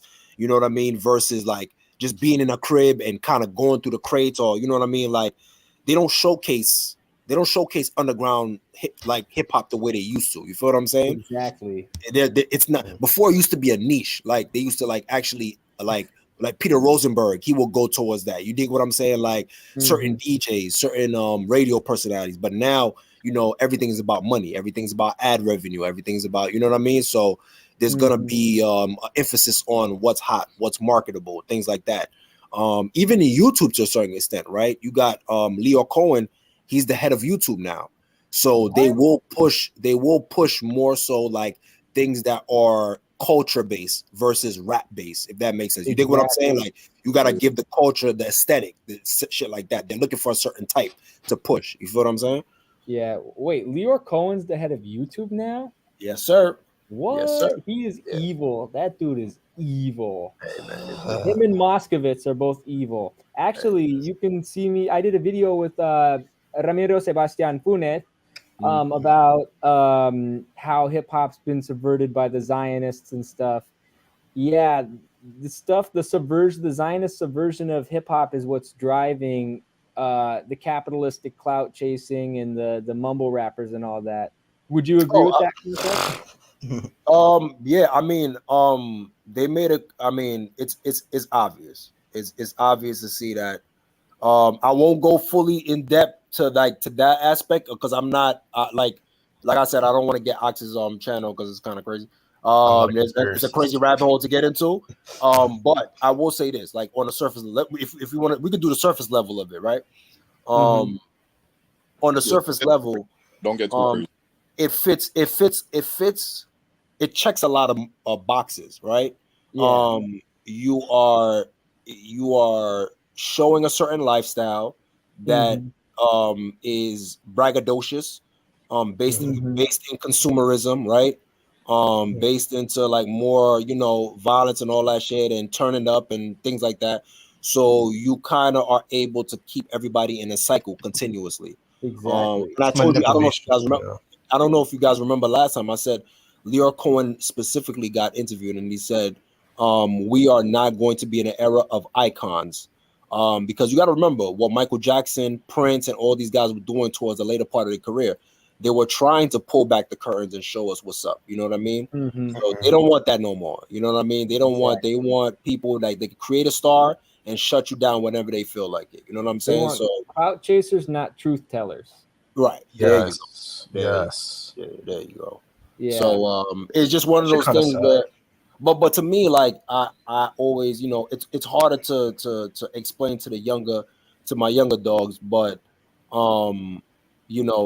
when you're in certain environments, people can tell what's real from not. You know what I mean? Like, you know what I mean? You always could tell, like, what the gameplay is. If you be able to figure it out. Even like sometimes I chop it up with the young boys from like PC, like in the Discords and all that shit. Like, they're in tune. They know what's up, but they just choose. They like what they like. You know what I mean? But they know what's up. They're largely propagandized because it's like social media. It's the same thing with social media. Exactly. The clout chasing. It's the Zionist agenda. And again, my cousin was a journalist in Palestine, Oh for wow, Time Palestine. Magazine. Okay. Yeah, for Wow. Time Magazine, he was the bureau chief for Time Magazine at Qudus. So I kind of got the inside scoop on it. And then my other late cousin, was working for Christian Science Monitor in Nicaragua, exposing the Contras. So I kind of got the inside scoop on what the Zionists been doing the whole time. So It's all deception. it is deception. It is deception. Oh, speaking of that whole cover up in Nicaragua and things like that. Yo, Yeah. Ox, have you ever watched Snowfall? Yeah, we was actually talking about that earlier. I was trying to tell them about how much better The Wire is than Snowfall, and how Snowfall is not even on The Wire's level as far as TV shows. Oh, No, that's it's not. right. You did post that. No, it's not. It's not. Ox, I'm with you 100%. I think the storytelling was way better. It got too. Listen, you know what it is though, Ox?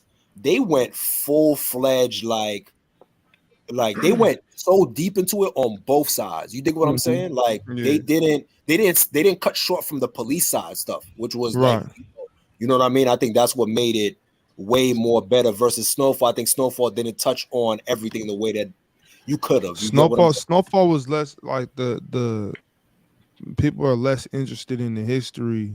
Yeah. And more interested in the vanity and the romanticizing the crack epidemic. Right. And, Yeah. I just think they missed a lot. They could have missed done better. They could have done better. It's like they were, how you could your angle, it could be it's not too far off, maybe just a couple degrees. Right. But the further you go down, the further you get away. Yes, there you go. On that trajectory. Yeah. And that's what happened. That's what happened with Snowfall. Yeah. And I think but like you said, like the initial part, the initial thought that they was going with, it could have developed into something like, you know what I mean, amazing. Yeah. Now I think, especially, I agree with you. I feel like they kind of romanticize certain storylines, and now it's kind of like hard to start back over and continue. Like The Wire could have kept on going over and over, just adding new players, but you got the structure already down. I think with Snowfall, you would have to literally start from scratch again. You know what I mean? Like you left everybody at a standstill, where it's like, all right, you kind of just ended the chapter, and where do everybody start from there? You dig what I'm saying? So right, yeah. And that's what we talked about that earlier. It's just kind of like sometimes you'll get those shows where, like, in the second or third season, they'll just jump off a cliff. Yeah. You know, and it's like it's hard. It's hard to reel that in. You know what I'm saying? Without me remembering, like without me actually remembering, but like, what about that? Like, you can't do this after you just did all of that. You know what I'm saying? Yeah. I'm with you. And that's why I kind of love watching like docs and shit. Like I like watching, you know what I mean, docs basically like Cocaine Cowboys, you know what I'm saying? Like I'd rather do that, because what happens is sometimes they don't fall in love with the story too much. You dig what I'm saying? They kind of give you all sides of it, you know what I mean? And everything feels a little bit more authentic. I'm more of a realist guy. Like I'd rather watch. I was about to ask you that. Yeah. I was about to ask you that context. Right? Oh, yeah. Shit. But let me. That was the other thing too. Text was like I said earlier. I think it was we're talking to Bulls fan, and it's like what you also got to remember about The Wire is this legendary characters. Oh my god! Like Boy Wonder just dropped McNulty. You know what I'm saying? Like these are numbers. These are characters that would never die. McNulty, Avon, Stringer, Omar, Prop Joe. You know what I'm saying? Like Prop, for sure RIP. But like Prop Joe, that character would never die. Yo, listen. And the funny thing is, like, if I could rank, because damn, Avon probably clears at least half of the cast on Snowfall. Avon, what? Half the cast? That's it? Probably 3/4. Yeah, probably 3/4. I mean, probably damn near 80%. I'm not gonna hold you. It probably might be Avon. If you combine the shows, you combine the characters. Yeah. Of all the characters, bro, the top 3 characters are coming out The Wire. Yeah. You go on Avon. If you go on Avon, McNulty, and Omar. And Omar, you can go Avon, McNulty, bro. And when you put it that way, bro, I still push the second tier. Even though Stringer went out the way he went out, his character, bro, I can still put that above. I can put him above. What's his name? You got him above Franklin? Frank But I just didn't really fuck with Franklin like that. Franklin was mid for you. He was mid. Yeah, Franklin just wasn't quite bringing it around for me. Like Unc was my favorite character at the whole show. I knew he was gonna say that. Unc was my favorite too. Unc held it down. And then Leon. Like it go Unc, then Leon, then yeah. Louis. You know what I'm saying? I'm not gonna hold you. Even Franklin's pops was like, you know what I mean? Like a thorough dude. Yeah, he was a thorough dude. You know what I'm saying? But then mom, shout out to Sissy. Shout out to Sissy, yo. Nah, she was holding it down. She did. You had one more. No. You can't. She can't. She like. So my thing is how I said how Stringer Bell, how he went out was crazy. Yeah. But the way Sissy went out was unforgivable. That was bad. crazy. She went out bad. She went out bad. Yo, I mean, Stringer went out bad too. Stringer went out bad. Yeah, he went out nasty. He had the Muslim guy and Omar link up on. Oh no. Yeah. Oh, Brother no. Muzon, when Brother Muzon and Omar clicked up, bro. What you ain't surviving that. Yeah, I was gonna ask you guys: would you rather see a series which is realistic and informative, or a series which is far-fetched and dramatic? Right, and that's another thing. That's another thing. Well, realistic. The Wire was much more realistic than Snowfall. Mm-hmm. You prefer to see something realistic than like dramatic and like intense. Yeah, bro. My thing is if it's gonna not be realistic, then I need you to go all out on some superheroes Avengers type shit. Like, I don't want you don't play with my fucking intelligence. You know what I'm saying? Like, I'm not stupid. Like like if I know this shit is fake. If I know this shit is fake, don't tell me it's real. You know what I'm saying? Give me some shit to where you can't even act like you pulling the cloth over my eyes. You know what I'm saying? I need you to go all the way out. Like, you know. That's a fair point. I agree with you on that, Ox. I feel like if you're gonna have any type of dramatization, like all that, like, you know, bending the reality, it's too much. But we talking about LA in the early '80s, bro. Franklin would have been dead by episode 3. That's a fact. That's a fact. I'm talking about Los Angeles in the early he's right. 80s, He's right. When that epidemic hit, boy, Franklin wouldn't have made it out the second season, bro. I'm talking about in real life, like real life in LA in the 80s, bro. Franklin not making it out the first. He went up in season. That crib is not even lasting. You see that crib that he had to the end? Ain't no way that crib, they would have wild on that crib. You feel me? Because my thing is them niggas that was out there, they already didn't respect him like even a little bit, like on that level. It wasn't jacking him like that, Ox. It wasn't jacking him like that. Come on, bro. man. That shit. And I'm saying like it makes for good TV. On top of that, too, Ivy would have got him. Listen, Ivy would have got him out of there a long time ago. Like, you feel me? Ivy would have definitely got him out of there. All of a sudden, it was crazy the way like you said, Ox. I feel like they veered off so much, and then when they just started killing people off, it's like, yo, this shit didn't even make any sense how they was doing it anymore. Like, then they had the Tiger. It was too much. They had the LSD. It was a lot going on. It was like, oh yeah, I forgot about those Tiger shit. That was crazy. They had the Tiger, LSD. I don't care what nobody said. Those last 2-3 seasons of Snowfall, like they could have did without that shit. Yeah, I'm cool. Speaking of tigers, whenever I hear of tigers, I think of The Hangover when there's the tiger. In the bathroom. There's a wild jungle cat in the bathroom. Mike Tyson. Have you ever heard that story with Steve-O? Yeah. What'd he say?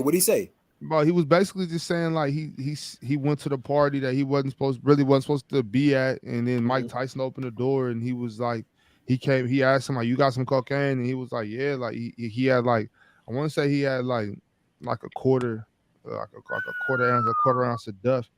And then he said him and Mike Tyson went in the bathroom and damn near like spent the whole entire like party in there doing lines. And I was just on some shit like, bro, why doesn't shit like that ever happen to me? I need to link Mike Tyson now. But the crazy part is this though. You gotta think about Steve-O in the early, I believe this was like the early 2000s though. So this is a different Mike Tyson. This isn't Mike Tyson. This is not cool Mike Tyson right now. Right. Yeah, this isn't Cannabis Club Mike Tyson. This is Rockstar, I'll fuck you till you love me. Oh my God! You know what I'm saying? This is Mike Tyson. So imagine I'm average sized white boy, and I'm in this bathroom. You got to imagine the bathroom's probably a decent sized bathroom, but it's a Right. bathroom nonetheless. So Right. you got to imagine I'm in here and I've done a whole 8-ball with Mike Tyson. Oh my And God. we in here, bro. Shirts is coming off. We hot as fuck in here. You know what I'm saying? We opening the door, yelling for bitches to bring us bottles of champagne. Oh shit. yeah, Like, yeah. That's teed up. I mean, because That's I teed don't up. know, like just full disclosure. I mean, I've lived a fun life. You know what I'm saying? Like, Yeah. you know what I'm saying? My 20s was wild like that. So like, I know the protocol. Jeez. Like, bitch, I need Yeah. that whole bottle of champagne. Bring me that whole bottle of Moet. Bottle of champagne, We yo, over, yo, you know what I'm saying? That's on Yo, that, you know what I'm saying? Shirt Yeah. off immediately. Yeah, Shirt shirt off off. think Hey, I shirt off remember immediately. being My shirt is off. My shirt is off from 10 p.m. to 6 a.m. We rocking. I don't think What's I'd the ever bigger be house in with that the wild life? environment. Yeah. You know, Yo, just so I can stay focused though. Imagine that though. We in this bathroom, shirts is off. We doing coke, we drinking, and it's me and Mike Tyson, bro. Like, come on, bro. You know that there had to be a couple interactions where Mike Tyson kind of just kind of tweaked out for a second and said like, some bro, who shit. are you, bro? And Steve-O was kind of like, Shit is Shit going bad. Shit going up to you. Yo, speaking of which, I'm not gonna hold you, man. I would love, man. Yo, if we ever do some PC boxing, yo, listen, we gotta go on set. We gotta link up Mike Tyson, and we gotta have a hot box session with Mike Tyson and talk PC boxing. We gotta make that happen, Ox. I don't know if y'all saw on PC Weekend, Mexican cat Pedro. Yeah. So Pedro, he's really into boxing. I know Ron hollered at him, so I think, but like I said earlier, I think before you got here, Tex, y'all hold on tight, be patient, man. It's a lot of, like I said, I'm not privy to being every single meeting. Right. I've been in a few. I sat in a couple. Without saying too much, Play it fly on the wall, big play it shit flat, coming right. on. You know what I'm saying? Fire, man. Hey, man, we're gonna make it happen over here too, man. You heard? Like, oh yeah, no doubt. Facts, We just over here. I'm just kind of, just trying to lay out the framework, build the foundation, and then I know once, especially once hoop season starts again, it's going to be a little more. And on top of that, once everybody finally tells me all the wing spots I need to hit, you know what I'm saying? I'm about to activated. You activated.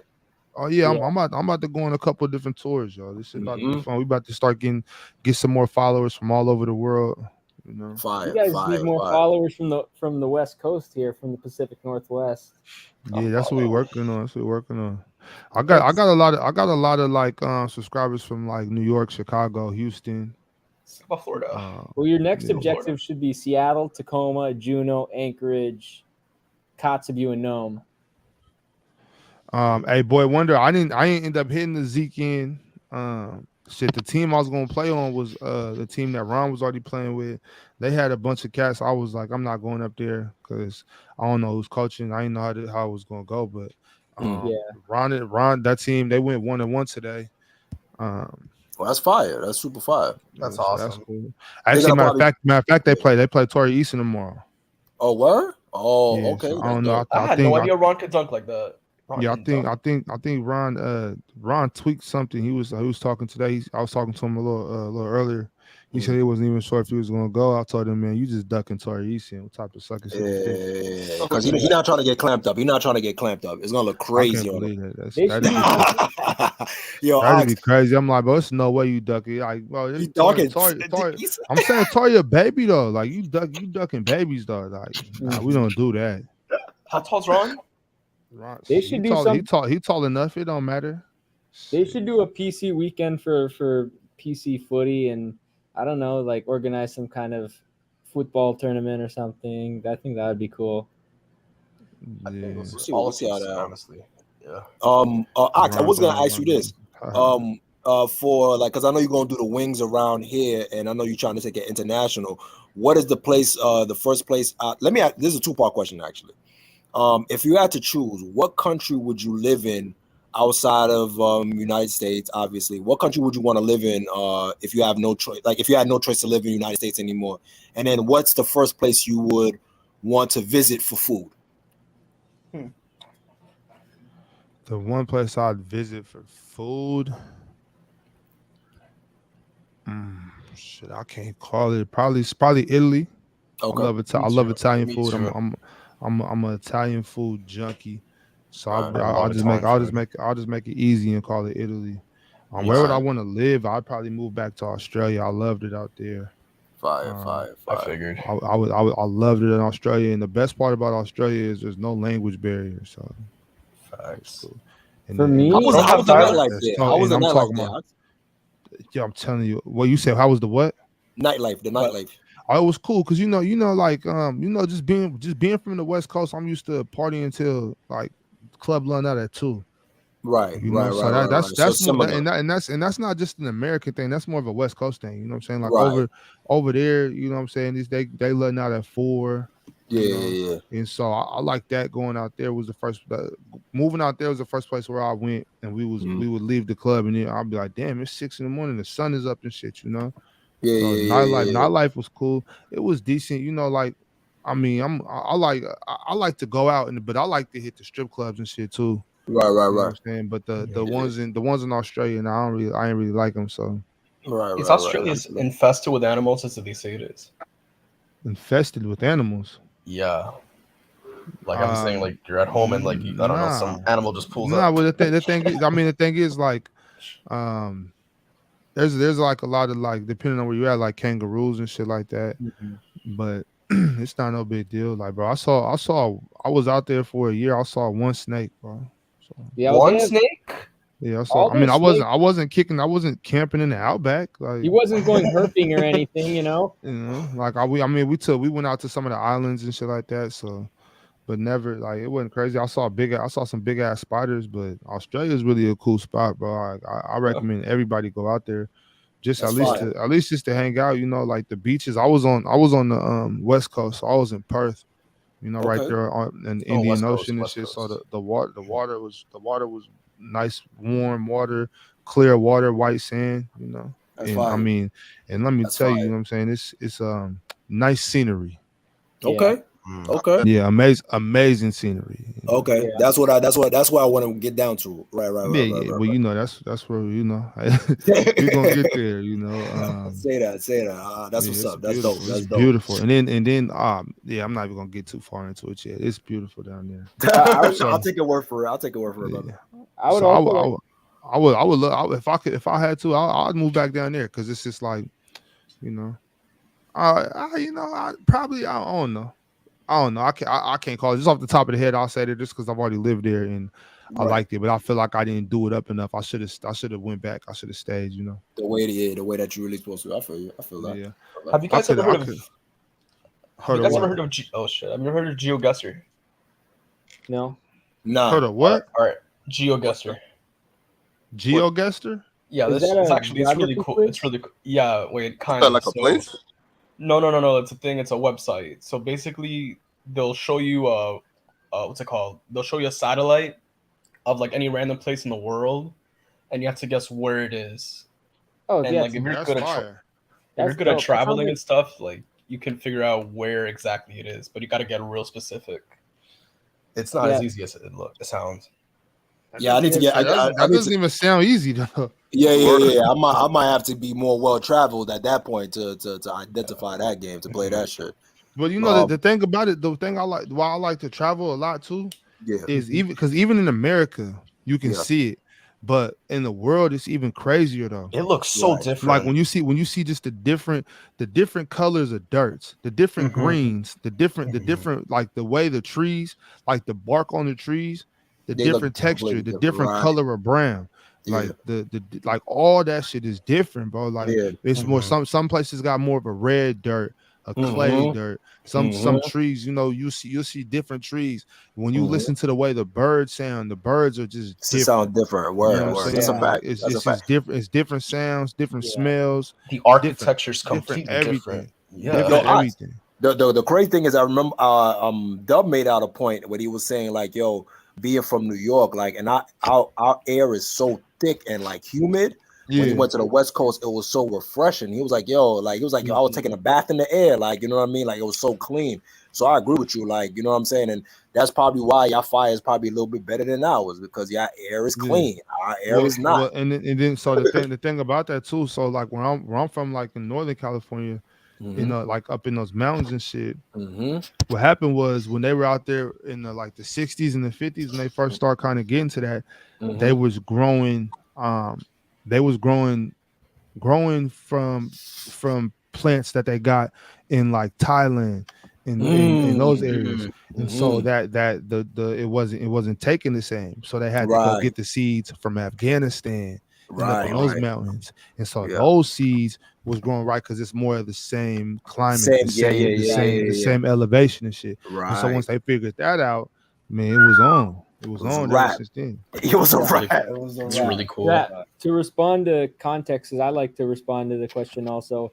If I were to go anywhere for the food, it would be Spain, just because I like Spanish food, croquetas de pollo, bacalao al pilpil.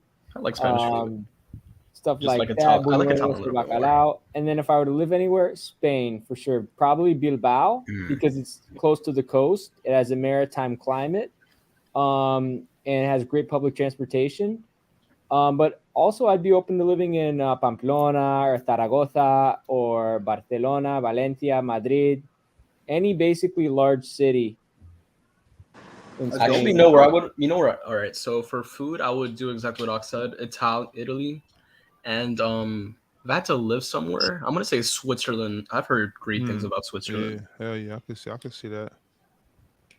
What about you, Easy? The place I'll eat from is Jamaica, hands down. There you go. What you thought about the pick? Yo, Tex, what you thought about the pick? Come on, son. Come on, son. That's easy. That was too easy. Yo, that was a layup for me, to be honest with you. I'm going for Jamaica for my food every time, all day, every day. Feel me? But the place I would want to live at, I would say Africa, bro. Well, you can't just say Africa though. You gotta say a country. You gotta say a country, pimp. Ghana, man, I can't really tell it, but wherever the part Nipsey went to be honest with you. Or Eritrea? Was it that part? Yeah. I believe he was Eritrea. Yeah, I need to go there, bro. Yeah. I'll go there, bro. He went there and he became a different man, bro. That's fine. He also I was family roots from there, so he also had family roots from there. So, I mean, he was just going and connecting with his roots. Yeah, they said they actually said I don't know if y'all into. I actually saw like the documentary and they said that like that was a fun fact. I don't know how true it is. I think his pops was talking about it, how they're descendants of actually Haile Selassie. So that's really, I mean, if you look at them and you look at the picture, like I see it. It's kind of insane. So, but yeah. Well, he must have some Ethiopian admixture in addition to. Oh yeah, for sure. Yeah, for sure. That's cool. That's cool that he got to go back and see his where his family came from. I mean, I had the same opportunity. I did that. I went to Spain in 2011, and then I went to the Netherlands and Italy in 2012. Yeah, that's fire. Another cool place though to live where I never lived there, but like Portugal was pretty cool. I was in Lisbon for a minute. Like Lisbon was dope. They had a cool nightlife, good food. That's big for me though. That was the only problem with Australia was like, you know, they had some cool food, but it was mostly from like the Middle Eastern, like immigrants and whatnot. So you know, get the late night kebabs and shit like that. So that was cool. But as far as food goes though, I would say the best street food probably like Shanghai at nighttime, bro. That shit. That shit is. You're right. Low key, there's some active, some nice things because I watch like them little food joints. I don't know how they end up in my algorithm, but I'll be finding like they just be popping up the little those little street food vendors where they showing like some in Thailand, they'll show some in China, they'll show Japanese street food, they'll show Malaysia, which is super dope, Vietnam, they show those. I think Korean street food. I love Korean fried chicken. So you guys like sushi? Sushi's pretty good. I actually usually go for yakisoba when I get Japanese food. I usually go for the chicken yakisoba. I tried it one time. Yo, you remember the movie Hitch? Yeah. Oh shit, dog. Yeah. Damn. It was bad. With Will Smith.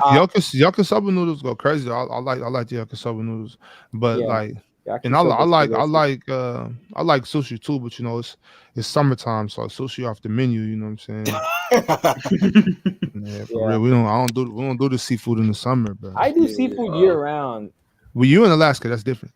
But, yeah, and I'm Mediterranean too. So Mediterranean food is really good. Mediterranean people eat seafood year round.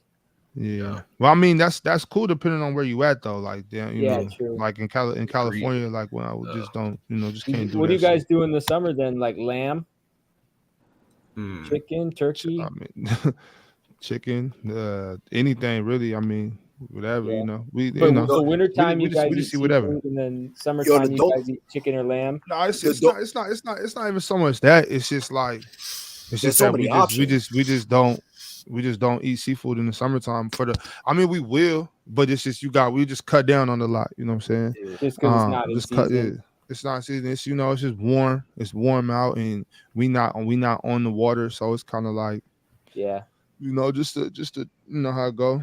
Yeah, well, I mean, be cool off it. I mean, some summers though, like I grill. Like I used to like to grill like halibut, grill some swordfish or something. Boy Wonder asks, "How's the summer in Alaska, Arturo?" This summer's been hella rainy. We have had mostly rain. It was actually pretty nice today. We've had some pockets of sun, and we've had hella rain. So yeah, it's been rainier than usual. The interior gets quite warm. It gets into the 70s and 80s in the interior. South Central, it can get warm, but it also can be rainy, and it's been a rainy summer in South Central Alaska this year. And then we have hella sunlight in the summer, hella daylight in the summer, and then barely any daylight in the wintertime. I heard the weather's really nice in Seattle besides the rain. Like how hot does it get? It only gets like high 80s or what? Seattle gets in the 70s and 80s. Seattle gets hotter than that, bro. It gets up there in the mid 90s. It can't. It rarely gets too much hotter than that, but it can. It can, yeah. Last summer, but it's not as humid as Florida. Last summer was a pretty hot one. Even down here in Portland, it was pretty hot. Is it humid a lot or not really? Since it rains a lot. No, really. Huh. In the summer, it's not humid there. That's why Dub was so fucking happy, bro. Like, yo, Ox, that's one thing I will say. Like, don't get me wrong. Summertime in New York is definitely a vibe. Like, it's definitely, I mean, besides the riot a couple of days ago, it's definitely a vibe for sure. But the humidity is fucking dog shit. I'm not gonna hold you. That shit is terrible. I don't trip off none of that, bro. Like, I don't trip off weather, bro. Weather. That deters a lot of people away. A lot. I love all weather. It's just be like if now obviously there's extremes. Like if it's just raining nonstop, it's not a crazy big deal, but I don't like it. Right. If it's freezing cold and it's windy like it was when I went out to New York last time, like that shit is crazy. But I prefer snow over rain. Me too. Oh yeah, I'm with you. And then on top of that, like I'll definitely take snow over rain.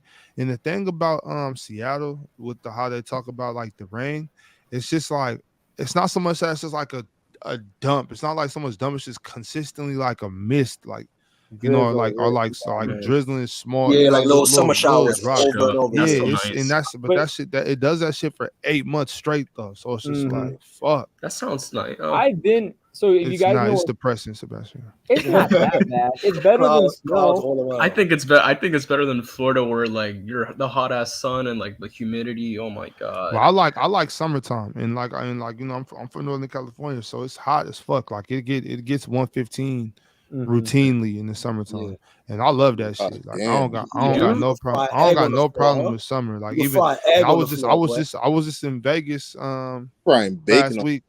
I was just out there in Vegas. Like, how's it different? It doesn't get humid. I've been a bunch of times to Vegas. It doesn't get humid like in New York or Florida. I'm talking about the West Coast. I'm talking about California. Like you're talking about it's from like being in like Northern California where it be 115, and it's just like Phoenix and Vegas. It's hot as shit, but I don't got no problem with that shit. I love it. Like I'm cool with it being hot. Like like dry heat, I'm cool with. Ox, but Facts. That's what I'm going with. humidity, yo, dog. Humidity. Context. And see- That's see, what I'm talking about. That's Yeah. that's the difference stuff for me. Like I don't care either way. But sometimes I damn near prefer the humidity. Because Really? the dry I don't know heat, about the that. dry heat just I'm talking about for me, you know what I'm saying? The dry heat just burns, and it's just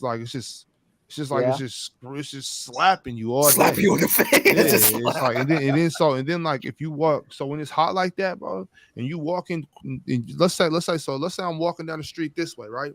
And on the right side is buildings, and the left side is the sun. Oh So yeah, I'm you not- definitely going to the so- buildings. You know what I'm You saying? definitely- Nah, because the buildings, bro, the heat is reflecting off the building, is beating the shit out of my the right side, windows. like on the Oh, left yeah, side, yeah. and the left side, bro. So it's like I'm literally Fuck cooking. You know what I'm It saying? feels like a laser. Yeah, it feels like a laser. I got. So that's why I'm like either way, I'm not tripping. Like I could do the humidity, no problem. And my thing is I like to take showers a lot anyway. So I'll jump in me it. too, me Like too, humidity, that's cool. I I'll just take take a cold shower in the morning, cold I think shower at it's- about 5, cold shower before I go to sleep. Yeah, I'm a cold shower head. I I'm think, a cold yeah, shower head for I sure. love. I've Yeah, seen- I Bro, think I remember, bro. One time I was in Little Rock, Arkansas. Mhm. So I was just in Dallas, and I had to drive meet my boy in Arkansas. So I drive, and he gets caught up in Memphis or something. You know, he wasn't gonna make it there in time, and so I was like, "Fuck it, I'm just gonna grab a room." I told him I'll just meet you in the morning. I grabbed a room, bro. I went and it wasn't like I can't remember. It was the hotel was just like a regular hotel, little 3-star, nothing crazy, you know. But it wasn't like a, I sit on the bed, bro. So I have on like slacks. I have on some slacks, and I sit on the bed. But I bullshit you not, but my drawers was wet. Nah, bro, my drawers was wet, bro. That's a nasty feeling. That's a nasty feeling. Gross. That's a nasty feeling. Yeah, That's what bro. I'm I was talking like, That's I why I was don't like, rock nah. with no humidity. I don't like that shit. humidity at all, yeah. That shit Yo, wasn't I don't cool. like Like, humidity. I would say besides being down like in Mexico, yeah, Arkansas. Well, I don't know. I mean, Houston in New Orleans was crazy, but like Little Rock, Arkansas, bro, that particular moment was probably the most humid I've ever been in. Besides, like, it's Mexico, terrible. bro. I couldn't believe that shit. New Orleans is something vicious too. I'm not gonna hold you. Suffocating. Yeah, New Orleans is something vicious. I've been to DC in the summer and I've been to Boston in the summer, and it gets hella humid out there. Yeah, that's crazy. I just think with the humidity, it's hard to breathe. Like, let's say if you're in Nevada or California, it'll be like really hot and stuff, but like it's not hard to breathe and stuff. And you wouldn't sweat as much. Ox, no funny shit. It be so humid. You spark your spliff, it's gone. It's gone. Ain't no point of. Oh no, it get wet. You're like, wait, hold on. Wet. Yeah, it get wet. You got to smoke in the crib. Yeah, you got to be in the crib. You got to be. You can't even enjoy the scenery. You can't Speaking, even. I'm finna twist up myself. Yeah, yes, sir. You already know. That's I'm in there. Turn off the camera. Did you guys already talk about the fight? Yeah, we did a little bit. You can recap. Yeah, they talked about. I didn't watch it. Speaking of which, yo, Ox, they gotta sign you the contract, man. They gotta get you the contract with ticket, man. But that fight was a joke. Nate Diaz, he's a troll. He just was there for the bag. The highlight of that fight for me was seeing Sweetie there. She could get it any time. Other than that, I don't. Wait, hold on. Why you is talking about anybody taking? You talking about Sweetie, the girl? Yeah. She was the ring girl. Yeah, she was the word. ring girl. Word? I didn't know that. Yeah, she was the ring girl. She was advertising Fan Slide, which is like the new version of OnlyFans or some shit like that. Yo, easy. There's a new OnlyFans gang. There's a new OnlyFans. That's funny. Hella disgusting. And no, you gotta be shitting me. You shitting. That's funny. No, it's for real. And so we got the bag to be the ring girl for it. They was promoting it. I think that was the main head sponsor. They had Fan Slide all over the plastered all over the thing. Oh wow. The dope thing I liked was to see E40 pop out with Nate Diaz. That was kind of cool. Yeah. The only thing that was bad. E40 always at the fights. He was at the Earl. He was at the Earl Spencer. And the Bud joint. Yeah, for sure. But Ox, it was a shit show. Nate Diaz was he was throwing nothing but powdered donuts. He was Facts. poofing it. Yeah, it was really nasty. Why is nobody taking Jake Paul seriously? Like, doesn't someone just want to like clock his ass? Well, here's the funny thing. He knows who to pick. He's picking the right guys. He's picking MMA fighters who haven't boxed in a long time. And I don't care what anybody says. Boxing and MMA striking, totally two different things. Different ballgame. Totally two different things. Just the nuances of it. Nate Diaz was not even when Nate Diaz started to turn up and throw these punches, he was throwing wild punches. And like there was wild punches, and they were like, but they still were powdered donuts. I was like, yo, what are you doing, bro? Like, was he trying? Yeah, I don't know. This was just a bag sell for them. Like, and shout out to Jake Paul being a draw. You know what I mean? Like, he's able to gravitate and pull those people. But to be honest with you, if you were a boxing fan, that was not it. Like, if you enjoy like theatrics and like jokes and stuff like that, then yeah, I guess watch it. But I gotta hurry up and get this channel up to like 10,000 subscribers so I can start getting me some YouTube fights, bro. You could catch up. I gotta get me some YouTube fights, bro. Listen, the bag is there. The bag is there, boy. They're giving it you because you know the thing about it is too, like you guys say, like it's when you have YouTube and you have these fan bases, it's easier to get the money and the leverage. It's easy to leverage these things. You know what I mean? So we gonna get this shit cracking. You already know. You about to get a bag, my boy. You know what I'm saying? And tickets on that contract, my boy. You know what I'm saying? This is not me talking spicy. I'm just saying I'm a fan of boxing and I want to see y'all fight. Ooh, ticket. Nah, but that's what I'm saying though, Tex. I'm working. I'm actually like so when I did that short the other day, when I made the 5 layups. Yeah. I don't know if y'all seen that. So I did a little short. Yo, that was God level trolling. That was fucking yo, son. You're a fool. You're a fool, son. It was so funny. I kind of watched it, man. I was like, yo, ain't no way he did this. Ain't no way he's doing this, son. I was like, yo, salute to Oxter, like really tapping in and like trying to get into yo. I appreciate your effort in trying to really like lock in and immerse yourself in the troll world, bro. Right. So, but what I'm saying is, so I did that on some shit like now we got to play ball. I know he was saying that shit about the boxing shit. I don't think that's gonna happen. But if it does, like doing the boxing is gonna like quadruple the bag though. Oh yeah, 100%. Like for the contract I'm working on right now is it's an event. It's a basketball event, so I'm not gonna get too deep into it. But it'll be basketball, and it's gonna consist of 4 different basketball events. Okay, and so it'll be like a whole. You don't gotta go through the details, but yeah, I got it. It'll be a whole 2-day thing. But if he agrees to actually like on the last day like throwing a boxing in there, oof. You know what I'm saying? Then the bag will go up, the sponsorship will go up. You know what I'm saying? Sir. The views will go up. Sweet. I don't know. I'm not sure if he really want to do that shit, bro. You know what you guys should really do is you guys should have like some kind of challenge, like different challenges from different sports. Like speaking of which, I got a question for you, Ox. I don't know if you heard on the pivot when they was talking to T-Mac, and I know T-Mac is one of your favorite players. Oh yeah, I did hear that. Yeah, so you know where I'm going with this. Do you really think at this age, T-Mac said that from his knee, he can go on one knee, and he can throw 60 yards down the field? Bro, I believe he could do 40. I believe he could do 40. I'll give him 40. I believe.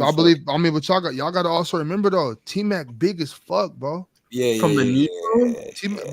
T-Mac is big. He's strong as shit. You know what I'm saying? Like T-Mac is not like I think a lot of times when we think about some shit that these cats be doing, like for instance, like bro, I like these. Bro, but I'm saying, Sebastian, like I feel like I'm pretty strong. I think I could sling it a little. You know, I think I could sling it, but T-Mac like would make me look little though. You know what I'm saying? Yeah, no, I get what you're saying. So it's like when I think about stuff like that, I try not to think about I can't do it, so you can't do it. Right, that's not how it works. You know what I'm saying? It's different. On top of that, some people are just naturally gifted to be able to do everything, bro. Yo, I was pretty decent at football. My problem with football was I couldn't remember the plays, bro. I didn't know what the fuck the plays were. That was my problem with football. But I was naturally gifted at playing football. You know what I'm saying? What position were you? I used to play. I played tight end. I played tight end. Damn. I played You were a tight end tall and tight end and DN.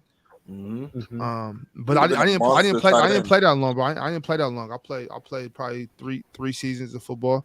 For 3 seasons of like tackle football, but obviously I played like flag football when I was little too. But I just, you know what I'm saying. So I'm just saying that to say like, I think a lot of us could do a lot of different things if we're tapped in mentally. For sure, I agree with that. But cats like T-Mac, Allen Iverson, Deion Sanders, Bo Jackson, guys like that, LeBron. Bro, these motherfuckers could do anything, bro. Yeah, you're right. They could do anything, and that's I think that's where it comes from. A lot of times too. A lot of times there's like subtly we just be like that's not possible. But we got to remember, like, these motherfuckers ain't us. Right. Yeah. That's a fact. That's why I was saying, like, we're not them. Yeah. But he's saying, like, yo, throwing 88, he's throwing 85, 88 pitch mile. You know, yo, I was like, bro, he's 6'9", Tex. And then he's throwing that shit like Randy Johnson. You're right. That being said, if it was, you guys know who Mitchell Hooper is, the current world's strongest man. No, I'm not familiar. I'm not familiar with like strength. I don't think his last time I remember was when Mark Henry was like putting in pain. Shout out to Mark Henry. Shout out to Mark Henry. No, but do you guys think that Mitchell Hooper could throw 60 yards on one knee? Because that dude is a beast. It's not all about strength. It's not all about strength. It's about how you throw it, how you flick your wrist when you let it go. You know. Yeah, Strength is 100. Strength is involved. That's all. I'm not trying to say if you're too bulky, you can't throw. Yeah. I played baseball my whole life. If you're too bulky and stuff. Yeah. Because I was gonna say, look at Mike Vick, right? His body size would not make you think like his arm is as crazy as it is. But I mean, the flick of the wrist, he don't even look like he's putting his full arm into those throws. You know what I mean? Flick that wrist. Man. Yeah, man. Hey, Sebastian, where you go to school at? I'm going to FAU, Florida Atlantic University. FAU, it's in Boca. You go to FIU? Oh, I know about FAU. I know about FAU. Everyone do? A lot Tell me about it, Ox. FAU, Florida Atlantic University, right? Florida Atlantic. Yeah, my boy Simeon, he used to talk about FAU all the time. Yeah. What did he say about it? What you mean? What did he say about it? He just like just good shit, good stuff. Yeah, I mean, he wasn't going there when he was talking about it. He was just from that area, and then he was like he was just saying how he wanted to get the scholarship there, and just talk about it was a fun place, all that shit. I don't know. I never been there. No. Yeah, the scenery's good. What's up with you? Desto. What up, salute my brother. Yo, Africa, you there? Salute, gang. Yo, what's up, man? I'm chilling, bro. Africa? Yo, salute. I'm leaning off this blunt, man. I'm mellow today. What's the word? What's up, fella? I'm headed to right now. Y'all boys getting it in, though. Yes, sir. Yeah, shit, you know what time it is, Desktop. Yeah, I already know. This is the closest thing to nightlife that I do. What time is it in Alaska right now? Calling this nightlife is crazy. Yo, that's wild. You need to get out a little more, my man. Nah, this how you stay out of trouble, though. You right. Matter of fact, I was walking. I took a walk earlier.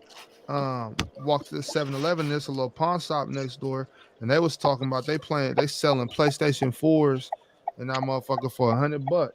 I was like, shit, that might be all it takes for me to get into video games. So sometimes, Ox, you need to get in trouble and get those reps in, because one day you're gonna get in trouble. You know what I'm saying? And you gotta get those reps. Yo, Africa's you gotta get. I'm with you. You gotta get some crime reps in. I feel. Yeah, I'm good. Hey, yo, I'm gonna speak for myself, bro. I'm straight. Man, you nothing crazy. Yeah, I'm off that. Yeah, crime reps is hilarious like shit, yo. That man said get your reps in like it's some muscle memory or some shit. Man, straight up, I'll let you young niggas do that, man. I'm over the hill. Oh, speaking of which, I was gonna ask you, and I'm kind of old, so.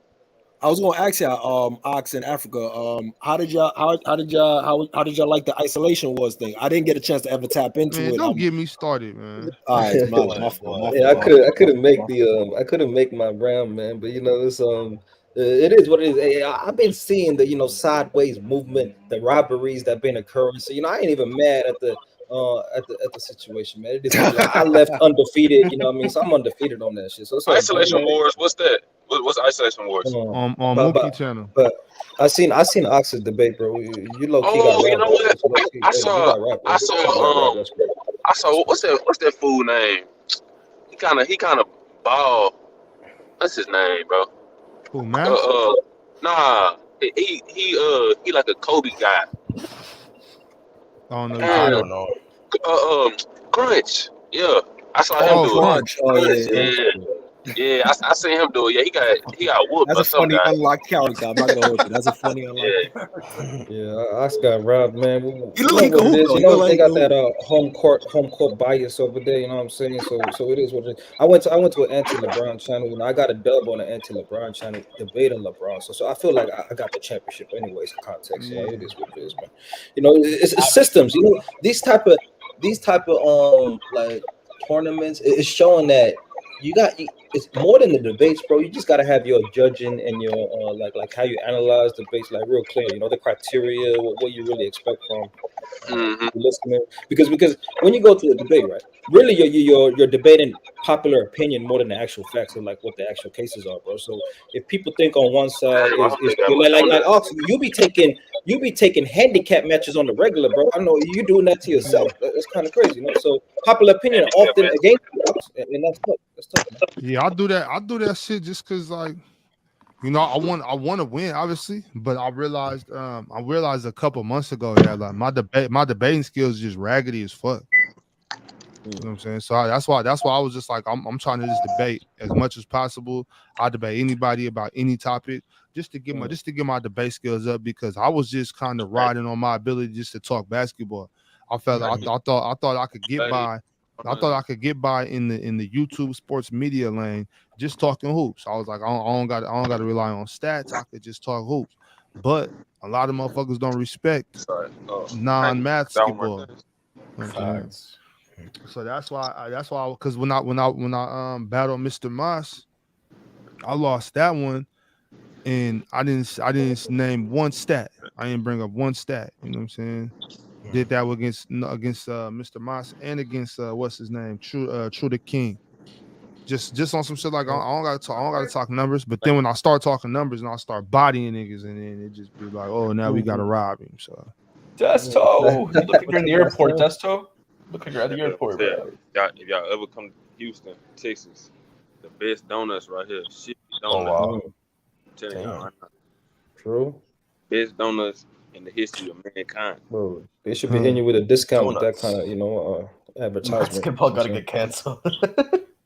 You getting a discount for that, Desto? You should be getting a discount for that. Are those donuts as good as the Voodoo donuts in Portland? Voodoo? You know Voodoo donuts in Portland? Yeah, that's for 24/7, Desto. Voodoo cool. Those are hella good. Voodoo, all right. But you know what go crazy is the Pink Box in Vegas. I haven't been to Vegas before.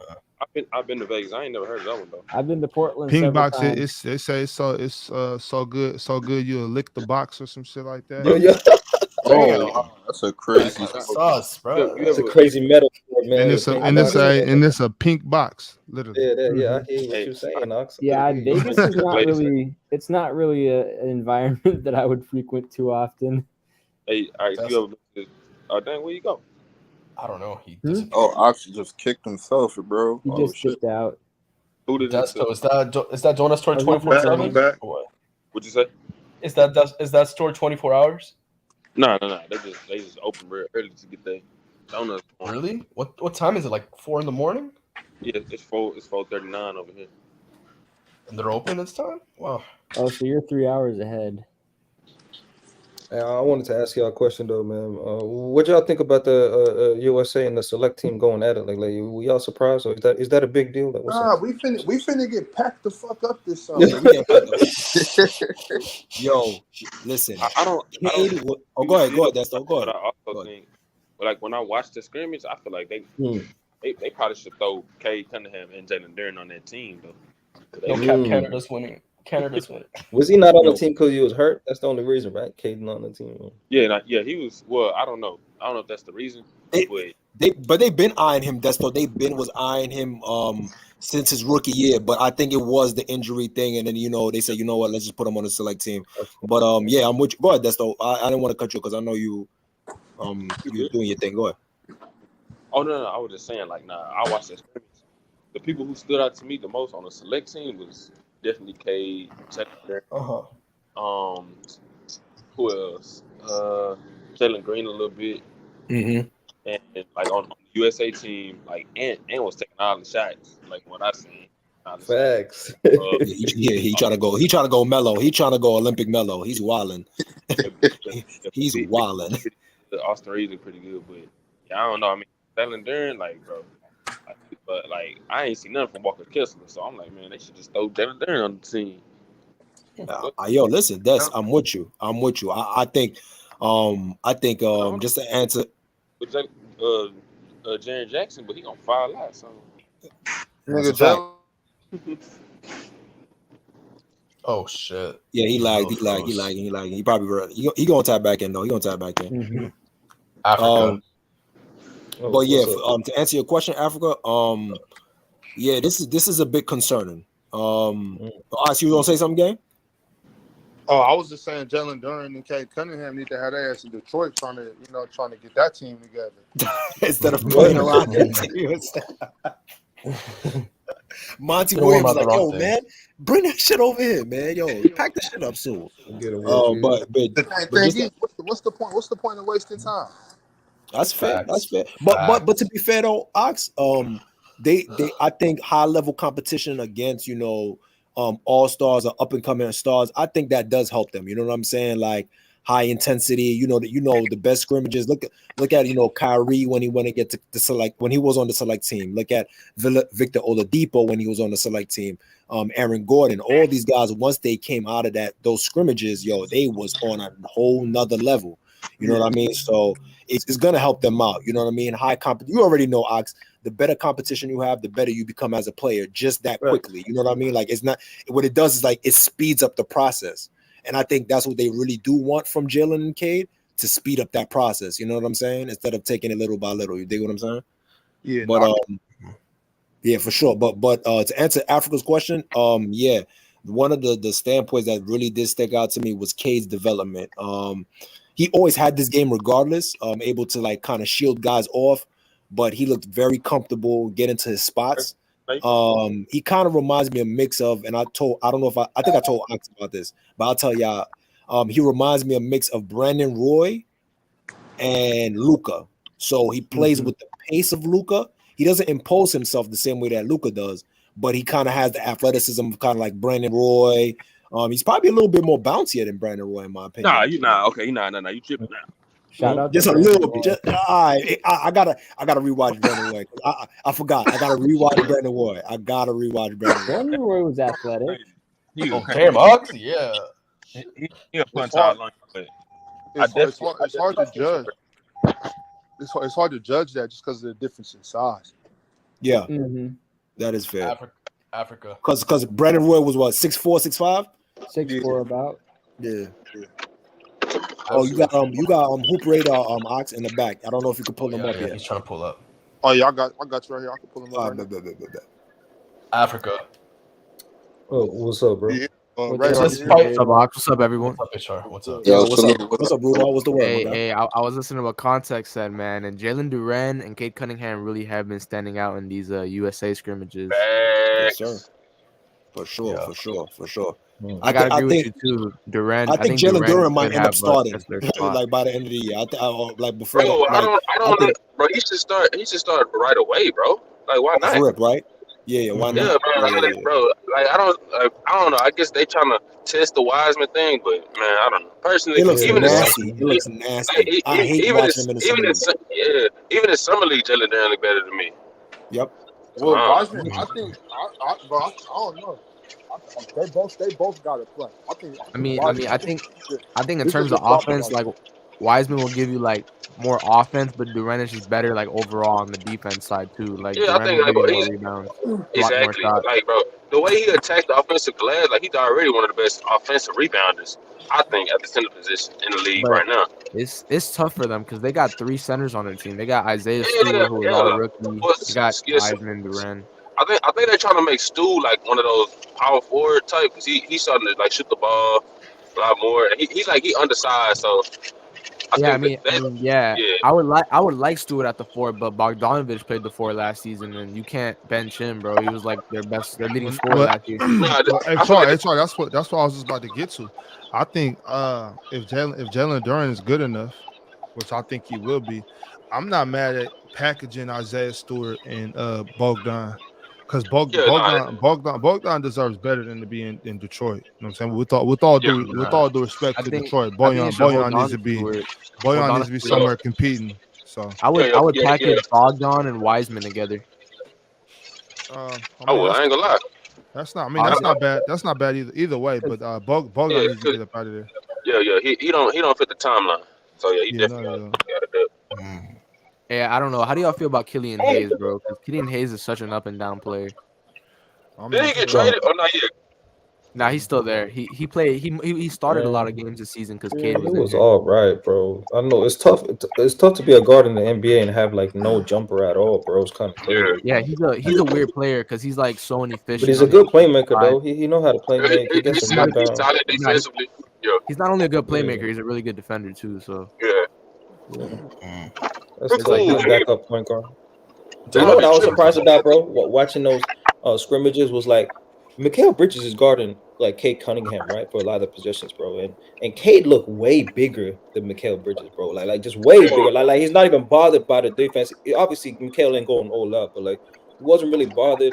He's playing at a slow tempo. Like he just controlling the floor, bro. And how does a select team walk up onto the Team USA and have better ball movement and better chemistry than the actual team, bro? It's just a bunch of number one options, just not really understanding how to play together. Not really understanding. Going back to what context said, Cade really does play with like Luka's like pace. Yeah, he that's true. That's like true. he will get to the rim. He gets to the rim, but he like gets to it slowly.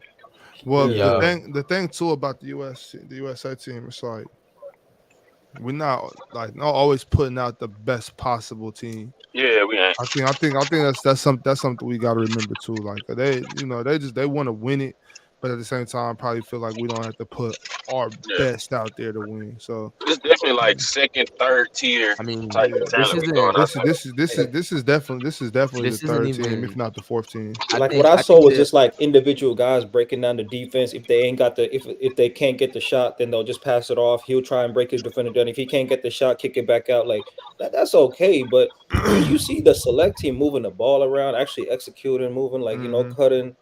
They're making actual bounce passes. They're collapsing the defense. They're kicking it out. Like I was surprised by the select team, man. They actually look better, bro. I think the USA team would have been better if this was like getting ready for the Olympics, but because like FIBA Cup, they're not like, I don't think they're taking it as serious. Like the teams are pretty much even, right? If you look at the talent, they're pretty much even type talent, right? It's just a bunch of young talent. Yeah, I just think the USA team, like the real USA team, is just a little bit better. A little bit better. Okay. I remember though, like FIBA, like I remember like KD used to play for FIBA, and he was like the leading scorer in the NBA, like type shit. But I mean, I don't know. I guess Olympics could come out. At the Olympics, I remember at the Olympics we had a stacked team. We had like Damian Lillard, Kevin Durant, Jason Tatum. We won gold. I think we would have that team again if this was the Olympics, but because it's just FIBA. What about next year? I mean, the Olympics is coming up next year. I'm sure next year they'll get more vets because this team has like 0 vets. They should have Bam on there. I know Jason Tatum's gonna play next year for sure. Yeah. Devin Booker, and Jason Tatum for sure gonna play. So I mean, that's already a plus right there. I'm sure. Is it a reason why? Is the reason why they don't want Trae Young on the team? Because he's fucking. Never mind. Never mind. Hey, that's not fuck that. Nah, that's I see what you did there. You tried to bait us in. You tried to bait us into saying something about Trae Young. Hey, I'm let me not. switch Okay, it up. You know what? Let me relax. I was about to OD. I'm not. You were- I was Cause about to look, if you put Trae Young on the team, right now, he probably like probably the second or third best player on the team. Like facts. Facts. Okay, so I'm Hey, saying let me. you put Trae Young. Oh, so who goes home? Jalen He Brunson. probably, No, I mean, he probably. Josh Hart, pack your bags, Josh Hart, bro. No, Just but pack your bags real I quick. mean, Bro, you there's no way probably Brunson goes probably home. said Brunson looks like he's gonna start. I said Tyreek Josh Hart home should go home. Tyrese. or. Personally, I'd rather have I mean, him I on mean, USA. I think he. Really? I mean, he better than Tyrese. I mean, shit. You got Tyrese at the end of the bench though. That's He kind of might crazy. be better. I'm talking about who's going to win though. Yeah. Nah, I got Tyrese over Trey right now.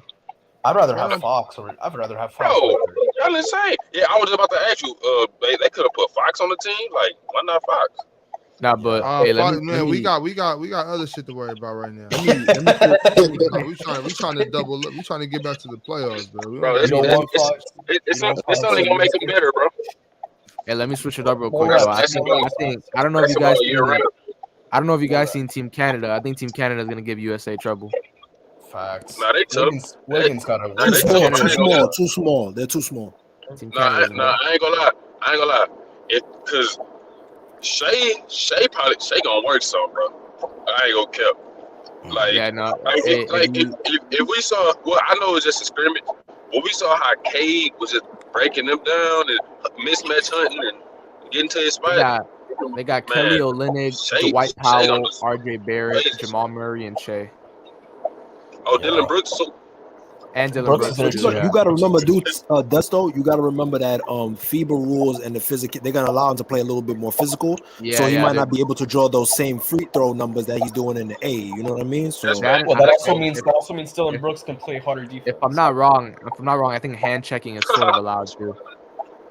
There's a little bit of hand checking allowed. Like and physicality. if I'm not mistaken, right? They kind of emphasize more shooting threes in FIBA and international play, and try to get ball rotation, things like that, rather than relying on ISO guys. So they're gonna rely on a lot of their shooters. But I see what you're saying, Desto. Like I think he's gonna put up buckets though. I think he's gonna have like one of them games where it's like, oh damn, shit, like might get 40p some type shit. You know what I mean? Like I'm with you. But I still would be shocked if USA loses. I ain't gonna lie. Even if this is like the third team, type shit. Do you think Team Because the USA thing is about ever it going is, to want too, Chalmers? is like I'm not confident. Don't get me wrong, and I think Jaylen Brown is a dog. He's a beast. I just if he's the starter, I don't. Which I heard that he might be the starter. Wait, you mean Jalen Brunson? Jalen Brown? Yeah, Jalen Brunson. Jalen Brunson. My fault. I said Jalen Brown. I'm wilding. I like him as a starting guard, to be honest. As a starter, I'm not too high on him. I think he's too small.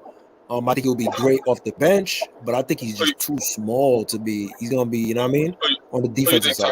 Tyrese should start? I'd rather go with Tyrese just because you already got a lot. You got guys that could. I think Tyrese is gonna put them in better position and give them the ball where they can score and thrive. I think it's going to be a learning curve for Jalen Brunson. I think he could do it, but I don't think he's going to get it at the same tempo, at the same pace, the way that Tyrese could get those guys flowing. If you notice, Brandon Ingram didn't really even get into his bag like that. Brandon Ingram was kind of like trying to catch and shoot, catch and drive, stuff like that, trying to make quick decisions. Yo, we beat the sweep. We gonna beat the shit out of Canada. We played. Oh yeah. I told you, they're too small. Yeah, they way too little. They way too little. I'm sorry because they could have at least got Kelly Olynyk to come just with a little more body, another body. I think they do have Kelly Olynyk. Is he playing? I ain't see him on the roster. Yeah, I ain't see him on the roster when I first saw it. So I don't know. I don't think Canada's big enough personally. On top of that, like, I mean, I know people are still high on Shea, but yeah, they do got Kelly Olynyk. I don't know, but I don't know. Shea got it, but I think Anthony Edwards is still better than Shea. Wait. Hey, I gotta bring up one player. They don't got Anthony Edwards is still better than Shea. They don't got no answer for Brandon Ingram. They actually have the tallest player probably in FIBA. They have Zach. Yeah, that's Zach Edey. But he's still he might be the tallest, but that doesn't mean they're still small. And it's climbing up his chest whenever he feels like it. Yeah, he's tall. He's tall, but that's not being tall don't make you big. You know what I'm saying? I see what Vince Carter did to that 7 footer. I see what Vince Carter did. He blocked shots. Context. You said you watched Purdue basketball? I've watched Purdue basketball. Yeah. Yeah, I mean, I think we all watched him play in college. Like Yeah, I've seen him play. I I've seen him watched play. him play last year. I watched him play the year before with Jay Ivey. I've seen him play, but I'm This saying like grown that's men. He's a talented just like you said, you watched Purdue basketball. That was at college. That boy gonna be getting bodied. Context: you think Team USA would like Ja Morant as the point guard? Oh yeah. I don't know. Why is that? Why is When that did so Zach funny? Edey ever get bodied? No. I don't remember Zach Edey getting bodied. Why is that so funny, Sebastian? John not clear to travel. John not clear to travel internationally. That's all you wildin'. Hey, they done snatched they snatched up Ja passport. That's crazy. He had to turn that passport in. He cannot have TSA pre-check. He got to go through the whole process. And I will say this: compared to Trae Young, I feel like Ja, if he has more talent, I think he will be more prone to play a traditional point guard role versus Trae Young. I think no matter what, Trae Young is geared to be a scoring guard compared to Ja. I think Ja could blend in and kind of play that Tyrese role where he's just setting everybody up, get his little 1-2, penetration. But I don't think he would be as obsessed with scoring as Trae Young. I just think Trae Young just has in the mentality that I need to put up buckets. You know what I'm saying? I think Tyrese better than both of them. I think Tyrese better than Ja. Crazy. Ja and Trae. Yeah, that's I got him over Trae. And I can make the argument over Ja. I think it's too early. You got to see Tyrese Halliburton do what he did this season again. Yeah, I don't. Y'all got to see him do it again. I'm ready to make my take. Come on, at this. I'm at the point now where it's like I seen enough. I can see it. So it's like if I'm wrong, no big deal. But I'm prepared to go ahead and jump off that one and say Tyrese. They laughed at me. Context. I got a question for context. Oh shit. Hey, they do that text. That's what happens, but you say something, motherfuckers really get to laughing at you. They be laughing at me, son. Like, it's great. They made me viral with it too. They gave me a segment and everything. Yeah. This question's gonna watch. I'm gonna see. Go ahead, son. Oh, this question's gonna hit close context. Right now, who would you take, Trae Young or Darius Garland? Bro, the Trae Young disrespect my head, bro. Gun to my head, Garland. Trae Young, bro. Look, gun to my head. Hey, wait, Sebastian. If I ain't regarding, you've asked context. Personally, I would take Garland, but I know a lot of people would take Trae. I would take Garland. Y'all disrespecting Trae Young right now. I say Darius Garland, Tyrese Halliburton. What are we doing right now? Yeah, that's what happened. Don't crash, Desto. Don't crash, Desto. I'm not even a huge Trae Young guy, but golly, man. Hey, Arturo, I was tuning into last stream, bro. You got Marcus Smart, best player? Yes, I do. Shit, oh, damn it, bro. Can I get some reasoning? Because I'm curious, man. There ain't no reason. And he has the gritty mentality. Marcus Smart, the best player or what? In the world. Currently, right now, Marcus Smart is the best player because of his defending. And he said Dennis Rodman's the GOAT. Yeah. Yo, stop telling him that he's gonna crash his car. Y'all gotta chill out. Desto. Yeah, it's a long story, bro. Yeah, it's a long story. Don't crash out. Don't crash out. It's fine. He's more versed in football, soccer. Like soccer, he's more versed. Basketball is not really. The main stuff I watch is football and World's Strongest Man a little bit also. Yeah, he's not a hooper. He's not a hooper. I played a little bit of basketball from grade 4 to grade 8, but I quit in high school because I was like only 5'8", and I saw the title of the stream. Did you guys talk about the fight? Yeah, we did. We talked about it too. It was mentioned briefly. We 4. Hold on. Sorry, we 4 hours in, bro. Should have tapped in. Where you was at, Rado? Where you was at, man?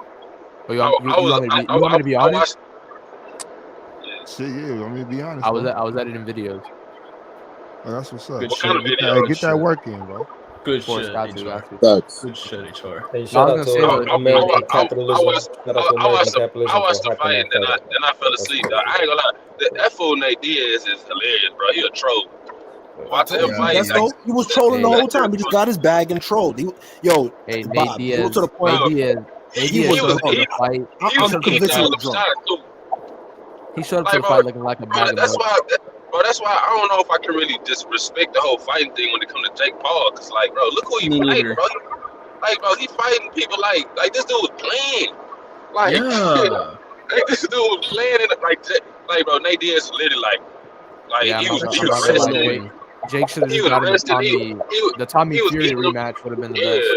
That's just so annoying. Shots, like, bro, I don't know if I can really respect that shit. Do any of these fighters care about their reputation? Do any of these fighters care about their reputation? Of course they do. It doesn't look like it. Like, oh, he beat me. That's fine. But the people he fight, not even fighters. He fought Nate Diaz. He a UFC. Like he fought fucking Nate Robinson, bro. Like, come on, bro. Nate Diaz is way past his prime, bro. Nate Diaz did it for Nate money. Diaz in his day was a great MMA athlete and a great jiu-jitsu athlete. But do you think Nate Diaz is not a boxer, though? He's not a boxer. Do you guys think Nate Diaz was taking it seriously, or he was just fucking around? I'm not gonna lie. If you guys watched the fight today, Nate Diaz was eating every punch. Like he still can eat. He was eating all of it. Well, except for that one that I was knocked him out the ring. He was eating all. That knockdown looks so fake. That knockdown looks so fake. He rolled. He rolled. He rolled on one of his knockdowns. That shit looks staged. Maybe I don't know. Probably. Well, I don't know. That's my point. That's my point. Yeah, but no, what's the one? It was one of Jake Paul fights. It looked like he gave the dude a cue to put his hands down, and Jake Paul had punched him, like knocked him out. I forgot what fight that was. If Jay really about it, he'll get the rematch against Tommy Fury. What if he said he got a new team now, or whatever. So we'll see. What if KSI fighting Tommy Fury next though, so that's gonna be interesting. What if Jake Paul were to go up against Khabib in either MMA or in Greco-Roman wrestling? Nah, never that, bro. Jake Paul would never accept that. Jake Paul would never accept that. I want to see Khabib versus Jake Paul in Greco-Roman wrestling. I think Khabib would destroy Jake Paul in Greco-Roman wrestling. Do you think Conor McGregor would want to take Jake Paul or no? In a boxing match, yeah. Yeah. And you think Conor would care about the money? That's a huge money. That's a huge payday. Mm-hmm. Nah, but Jake Paul not gonna do that though. I mean, he's already called them out like 50 times in the past, so yeah, he's not gonna do it though. Do you think there's gonna be anyone that actually wants to beat Jake Paul, not just get money? That's what I'm saying. I think Conor Fury already beat him. I think Conor McGregor is at the point. Still at the point where he'll still beat Jake Paul. Sebastian, Tommy Fury already beat him. Yeah, Tommy Fury has the one loss on his record. Tommy Fury owns the one loss on Jake's record. When was that? I think it was like a year ago. I'm not sure. Yeah, so Fury. Do y'all consider Jake Paul like a real boxer? Hell no, bro. I don't. No. He's a bro, yeah. Like, I don't know, bro. Nah. He trains like one, but he doesn't fight guys. I asked Drew. I was like, what's Jake Paul's like NBA comp? He said, you remember when Master P tried to play for the NBA? he was like, that's exactly how it is. I was like, if Jake Paul is a professional fighter, then I'm a PC member, bro. Master P is crazy. Yeah, Master P. That's wild. I damn near kind of feel like you disrespected Master P. I ain't trying to disrespect Master P, but bro, he's not an NBA player. He a celebrity. He an icon who wanted to hoop. Yeah. That's the reason he won in the NBA. That's Jake Paul. Like, he an internet sensation. You ain't no boxer for real, bro. I mean, you knocked out Nate Robinson, bro. Nate Robinson. Like, he beat the shit out of Nate Robinson. That was a Nate Robinson for night, bro. Yeah, that was like the only legit fight. Oh shit! That was like one of the legitimate fight. Yeah. No, it wasn't. That was one of his weakest fights. No, a legitimate fight. That was like one of his weakest fights. No. What none Nate legitimate was about trying. that. Nate was trying. I'm saying it wasn't scripted. It wasn't scripted. When I say So it wasn't what, scripted, so what's all y'all saying? Y'all saying this shit is scripted? Or so are y'all saying that Jake Paul right now is pretty much starting the next version of like WWE, like the WWE, yeah, the WWF, Yes. like the WWE. Is Yes. that what Jake You Paul know, is doing right now? And what's crazy is his brother's actually in the WWE too. Facts. Yeah. Exactly. Great point, Ox. That's exactly what's going on. Wow. His brother had a match and then came to his fight like later. Mm-hmm. 2 WWE matches in one night. Yeah, but the thing is, the WWE's been scripted. WWE is for a minute. scripted. Yeah, it's been scripted. Hella scripted. That's But I mean, speaking of Nate Robinson, did you guys see the video he did with Patrice Evra? I don't think I did. I want to say it was a couple years ago. He went over to Europe and visited Patrice Evra. You know how they do the athlete cribs on The Athletic and stuff? Mm-hmm. Nate Robinson went over to London and visited Patrice Evra, who played left back for Manchester United and for Juventus. No. What was the video about? You know what I'm saying? Get to the good. It's the whole NBA, or it was the Athletic did NBA cribs in the US, but they did an international version of athlete cribs, if you would like to call it that. And athlete cribs. He got a tour of Patrice Evra's house, which was pretty cool. Huh. For those of you who know football, Patrice Evra played left back for Manchester United and then for Juventus. Yeah. Legend in the game. Legend in football, yeah. Legendary left back. And he played for France in the World Cup. So, yeah. Testo, how's that doing it? Hey, was on my drive. Book them Hey, Ox, let me ask you a question because I know you're a Kings fan. Where do you have the Kings, like, what seed next year? Oh, nice question. Number one. Let me see for a second. Let me think. We got we was a 3 last year. Play it. So probably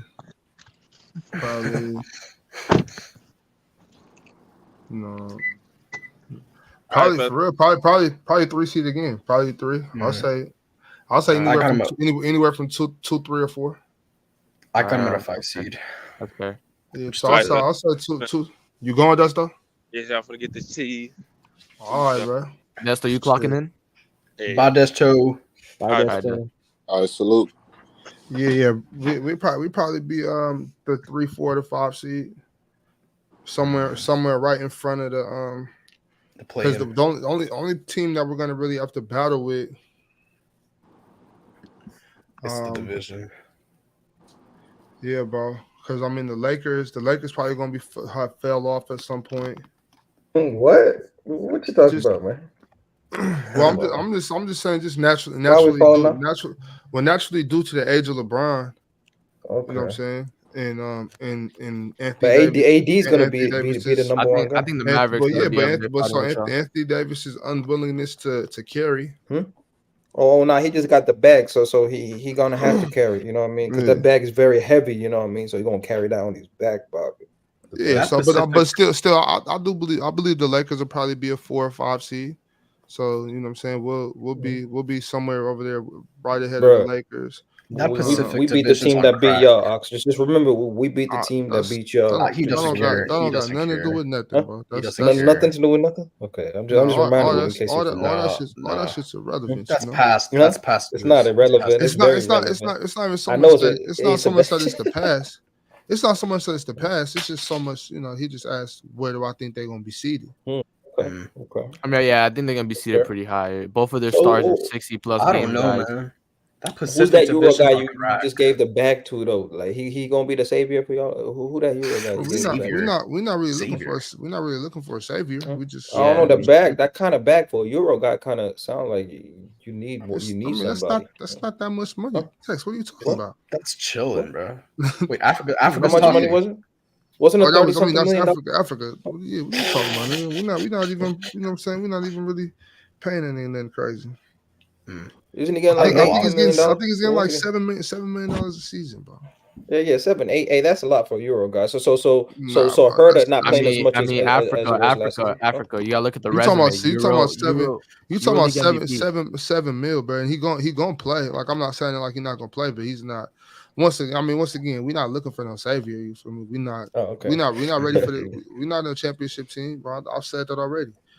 He's gonna get paid $7 million a year. He was a Euro League MVP. You know, looking for a savior ain't really where we at right now. When you pay a Euro guy $7 million, I'm assuming you're putting him in the rotation. You're gonna be a key player in the rotation. That's what I'm saying. He needs to be in rotation. He needs to be the eighth. He needs to be the eighth man. He's not just he just stepped in front of Kevin Herder, right? That's what he just did. That's what the money just did, right? Kevin Herter's a starter. How you step in front of Kevin Herter? I was just about to say that. Oh, is he? I have no clue. Yeah, I couldn't tell in the playoffs, man. Y'all were playing Terrence Davis and all that. Like, I couldn't tell if Klay Thompson was a starter. Yeah, he wasn't getting started minutes. Yeah, no, he ain't stepping in front of nobody. Okay. He gonna be in that second. He gonna be in that second unit with Trey Lyles. They're gonna be doing their thing together. Okay. Niggas don't really want to see that. Nobody really want to see our second unit though. That's what you fail to realize. When we come off the bench with Malik, Trey, and Vajinkov, Davion. and yeah, you know what I'm saying? That's his name, Vajinkov? Okay, I'm gonna hear that this season. Yeah, you know what I'm saying? We going. That's Davion. not. Davion Yeah, I mean that motherfucker second unit gonna be having Rui Hachimura having fits. No, what? Yeah, I'm not gonna lie, Ox. I don't know why y'all brought back Alex Len. You keep bringing him back for no reason. Just did. I mean, he's not. Why not?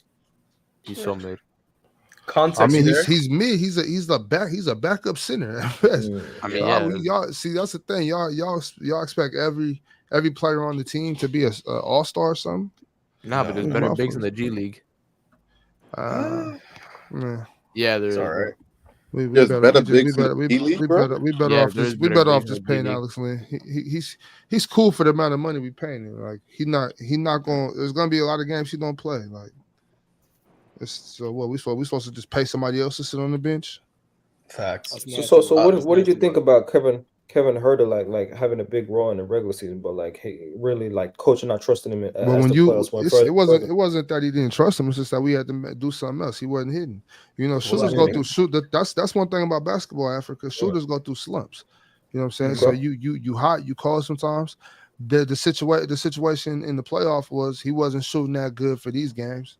You know, but. So he's not going to keep shooting like that. So in situations like that, it's kind of like, okay, our shooter not really hitting.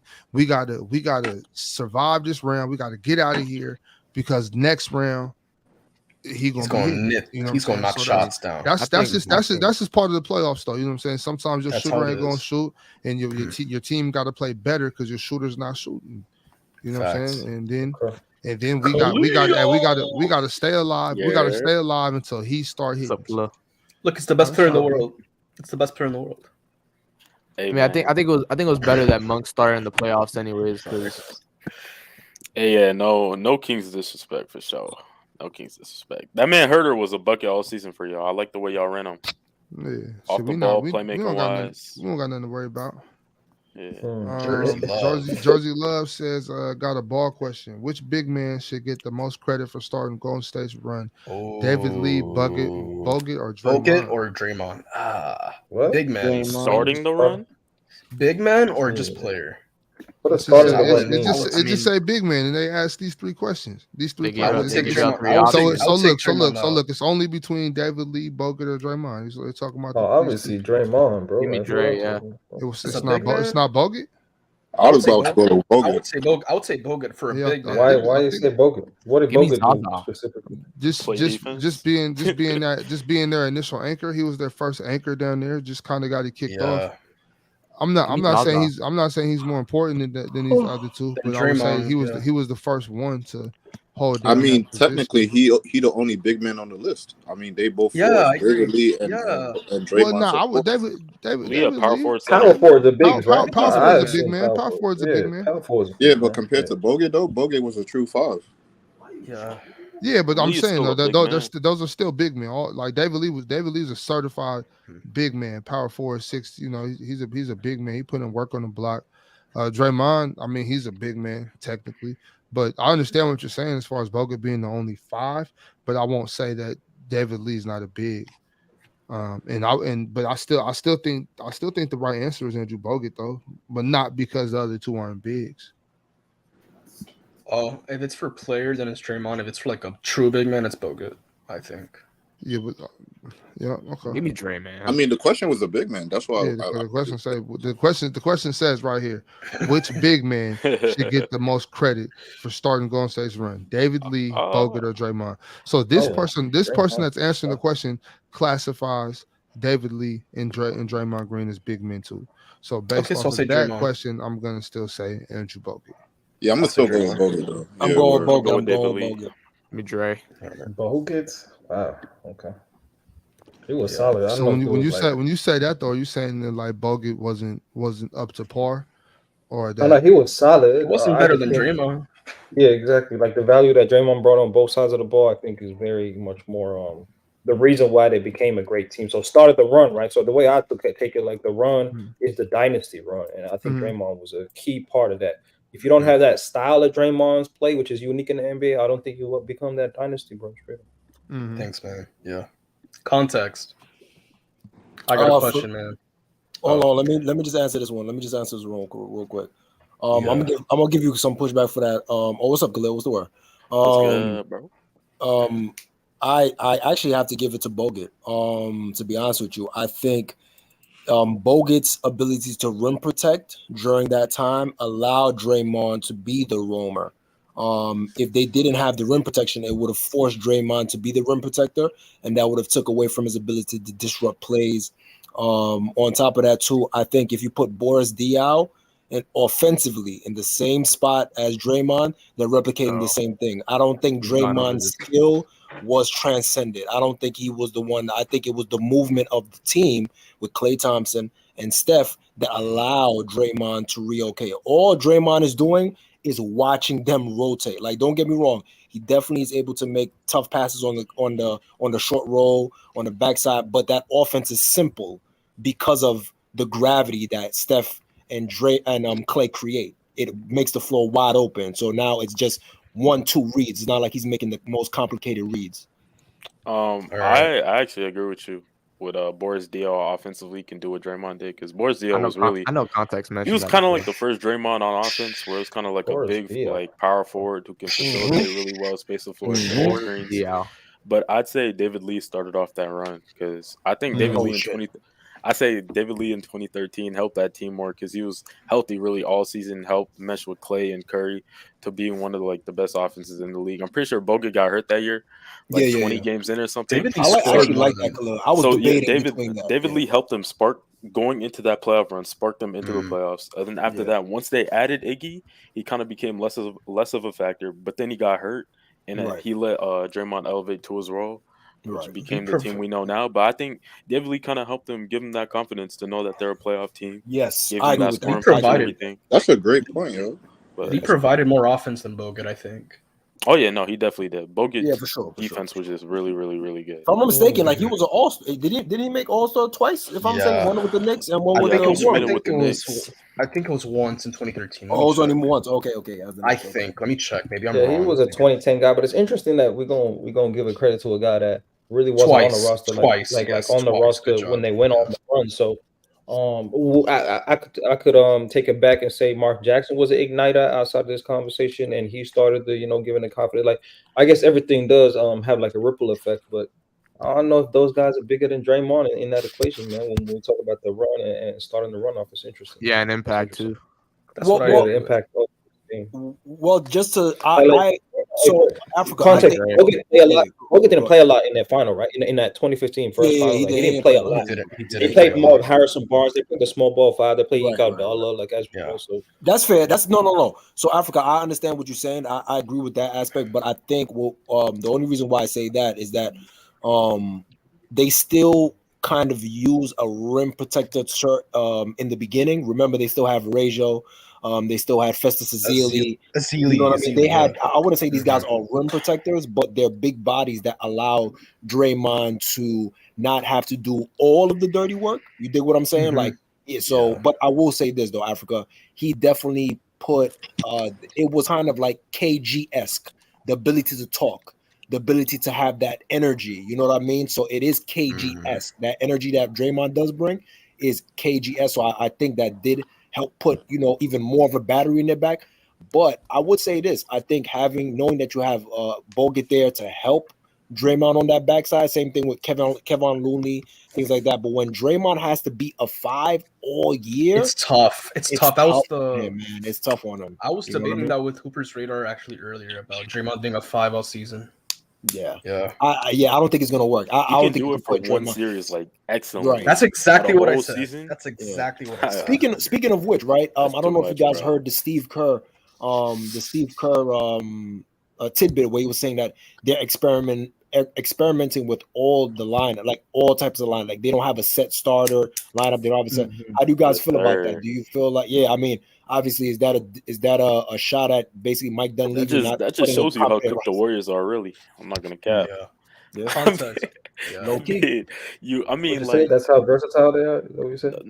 That's how cooked they are. They really don't got They're cooked. They don't. Bro, context. You're right. Context. Yo, right, chill, context. bro. They don't have like really. They don't really have a good front. They don't really. This don't have to turn to Warriors hate streak. They don't have good big man depth at all, bro. Round of applause to Mike Dunleavy, Khalil. We're gonna start it off right They now. got like no identity. We'll be fine. We'll be fine. Context. You're right. David Lee The was Wolves an are All-Star better than y'all. I'm not gonna cap. Shit, hell no. He was an All-Star in 2010 and 2013. Oh, so he made one as the Warriors and one as the Knicks, right?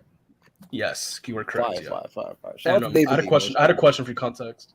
Yeah. You know the Pacific Division, how like stacked it is. It's wild. Yeah.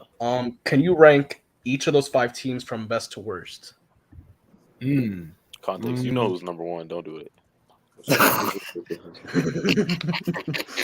Hold on. Who's in the Pacific Division again? Don't be weird. Phoenix, Golden State, Los Angeles, and who am I forgetting? And Sacramento. Sacramento. Oh, that's the best division in the NBA, bro. That's it is. Yeah, It's stacked. So all right. I'm not gonna be nasty. I gotta ask someone who's not biased because I know I'm not gonna be nasty. I'm gonna be nasty.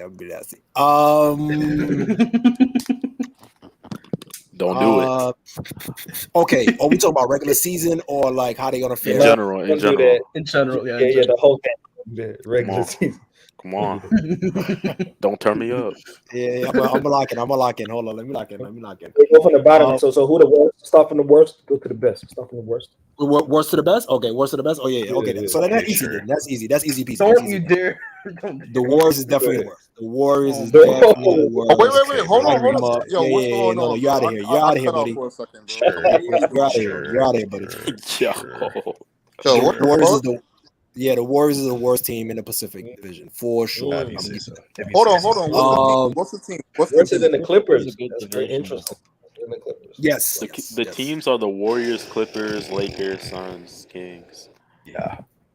Africa actually have the Clippers right after them as the second worst team.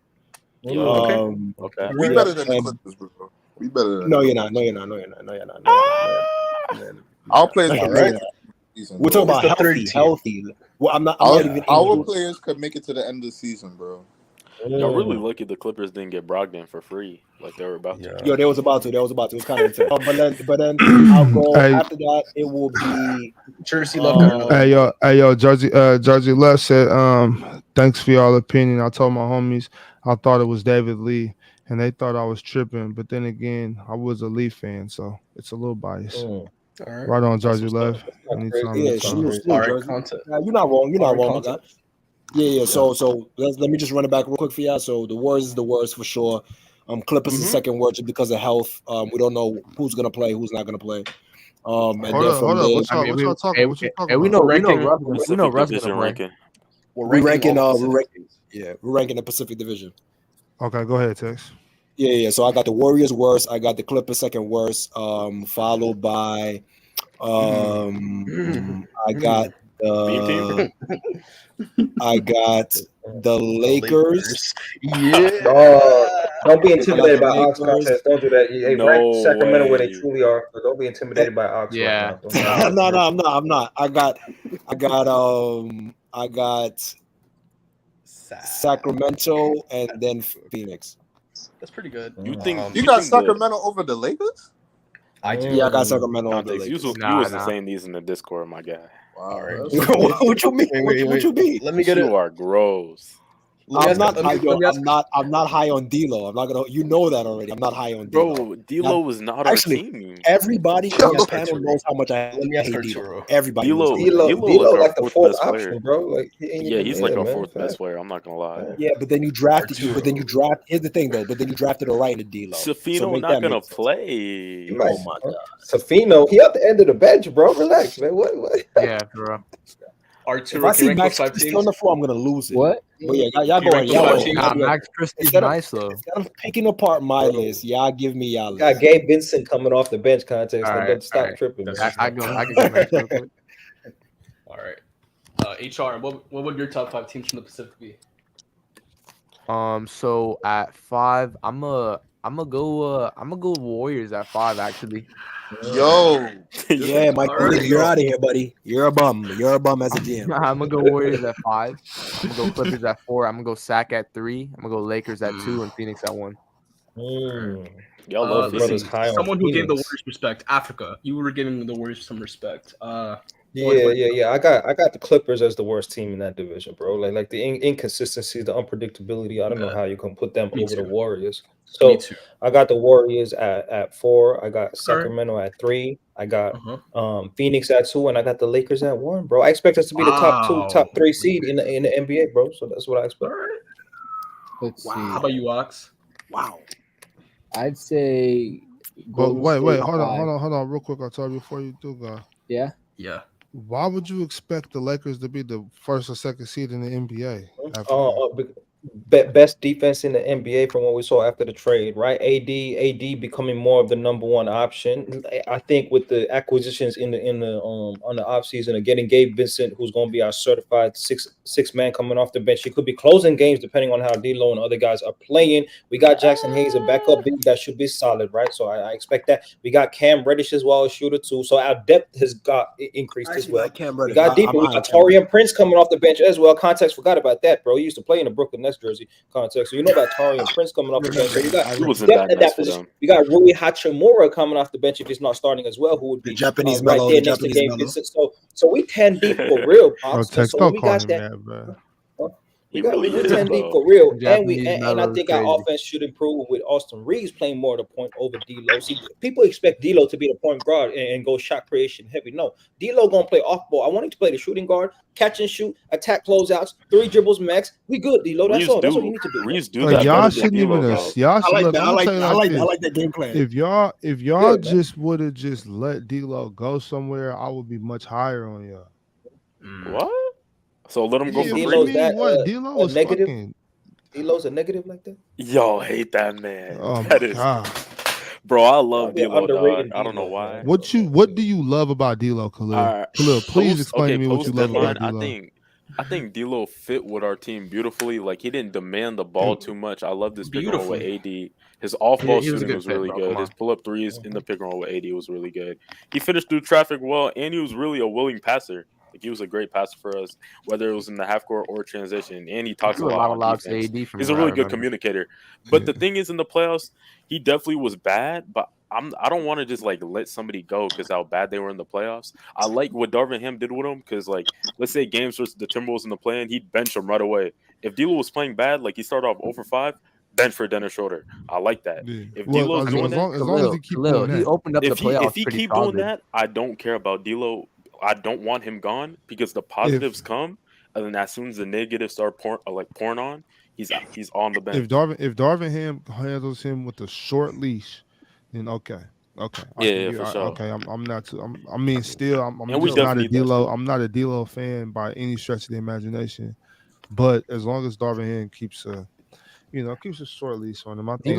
D'Lo opened the playoffs good. It was just as it gone on, he got worse. I mean, D'Lo clearly has playoffs. the ability. I would never question D'Lo's ability. I've seen it before. I've seen his bag. I've seen what he can do. It's just about you can be good. I don't know how to say it. Like you can have good basketball skills and just not be good at basketball. Though. That's a good point. Would you guys rather have Jordan Poole or D'Lo? D'Lo.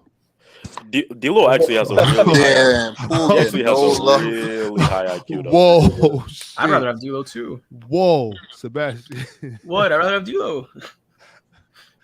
But now, hold on. I said that too fast. Yeah, way too fast. Look, I said that too fast, bro. Because Jordan Poole, I don't know why I be doing that to Jordan Poole. Poole get no love, bro. Damn, bro. I would say Poole this. gonna put up some amazing empty stats though. Poole about to get love from the president in Washington.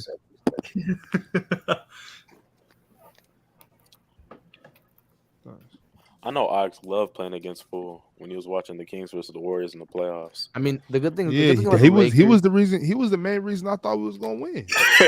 Me too, bro. When he was playing the Lakers, bro, as soon as he checked in, I was like, "Thank God." Oh my God! I was like, every time I'm just like, yes. Yeah, yo, Ox. Every time he hops in, I'm like, oh, this is easy money. Bro, why does nobody talk about his fouling issue? I feel like he's always in foul trouble as soon as he checks in. I'm not gonna lie. Because his shot selection is worse. That's why. It's worse than his fouling issues. Like, bro, you know what I mean? I feel bad for Tyus Jones. He's in Washington. Yeah, you got Kuzma on one side and Jordan Poole on the other. Oh, GG's. Yeah, and they're both gonna be screaming, Tyus, give me the ball.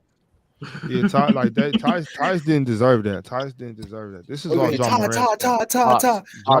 Morant. John Morant is gonna. Pass the ball. Yeah, Tyus Jones better start. So that means Poole would be at the 2. Yeah, Poole at the 2. Yeah. Mm-hmm. Yeah. I mean, that's a small ass backcourt. Yeah, it is, but it's kind of like that's their best backcourt though. The thing with Jordan Poole, right? Beal and John Wall were small. Oh, they're gonna be the worst defensive team in the NBA, bro. Hands down. Yeah. The thing with Jordan Poole, right? They got Daniel Gafford. He can help out a little bit. Same with Denny. Yeah, and they got Bilal. Bilal, Denny. Koulibaly. Yeah. Delon, Shout out right? to Koulibaly, bro. Shout out to Denny. They got solid wing guys. They just won't have a good team defense, but Denny Advia. I mean, the Wizards got Denny Advia. I'm not high on Bilal yet because he's I wish the Kings could get Gafford, yo. I think I should make a move for Gafford, yo. I think we got Norris Cole. That would be some great defense for them. Wait, what? Not Norris Cole. Norris Noel. Damn, Norris Cole. I forgot. My bad. How you say his name? Norris Noel. Yeah, Norris Noel. We got Noel. He's like he's better than Gafford. Oh, to replace Metal? Yeah, to replace Metal. Not better than Gafford. He's one of the most underrated shot blocking bigs in the league, so that's a good pickup. I'm happy with New Orleans. I'm just really upset. I'm really upset that we lost Chemezi, but. We got Savin, you know. You guys lost Rashawn Holmes too to the Mavericks. But that's not no big deal because Rashawn wasn't he wasn't playing. If we didn't really lose nothing, we lost something last season by not playing him. You know what I'm saying? So right. Yeah, wasn't he really solid at one point? Because I remember his minutes. He was very solid. I think 2020. I'm actually happy that he went to Dallas. Like I think he'll be able to play over there. He was averaging a double when he was a starter. Thing about him is he's real like aggressive. He got a high motor and he has deceptively soft hands and a nice touch around the rim. You know what I'm saying? It don't look like it because it's just kind of funny looking, but he got a nice touch.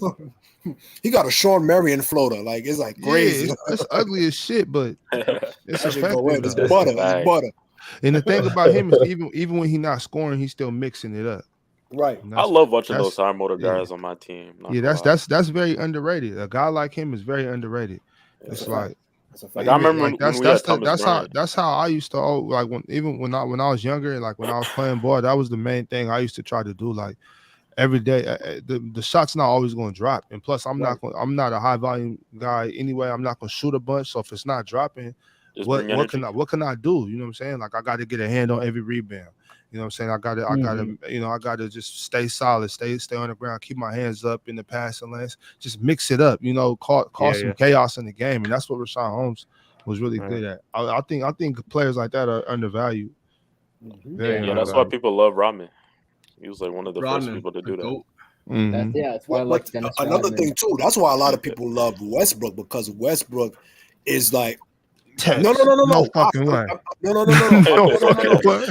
No. No. Not me personally. I'm not talking about for me, but I'm saying why people gravitate to him is because he has the motor of a guy that can't. You know what I'm saying? Like he don't Nah, got the for skills, sure. but he had the ball in his head. You know what I'm saying? He still kind of plays with that. Yeah, and he wants to And play that's 82 effective. games. Yo, Ox, that's infectious. You know what I'm saying? I'm pretty sure you It would love is. to play with It Westbrook. is. I mean, Doesn't matter. from an energy standpoint. Lose You or know what draw, I'm just saying? have fun. It is. I would. Let's What? just have fun. Every player who I've heard No, talk about no, him as a no. teammate have always Yo, complimented him as a teammate. Yo, that shit was so. I hated when he that was so crazy when he said that shit. Like, yo, that was yo. Doesn't That matter. was LeBron looked at him and said, crazy. Just have fun. yo, Ox. LeBron looked at him and said, "Yeah, you're out of here."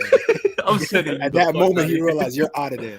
What are you guys talking about when he was like, "It don't matter win, lose or draw"? Yeah. Yeah, just have fun. Just have fun. Yeah, that was crazy. We are fighting for our playoff lives. What are you talking That about? sounds like my He brother? someone was who hasn't won a he chip. did that on purpose. He was trolling. to troll. He Yeah, was got to. trolling.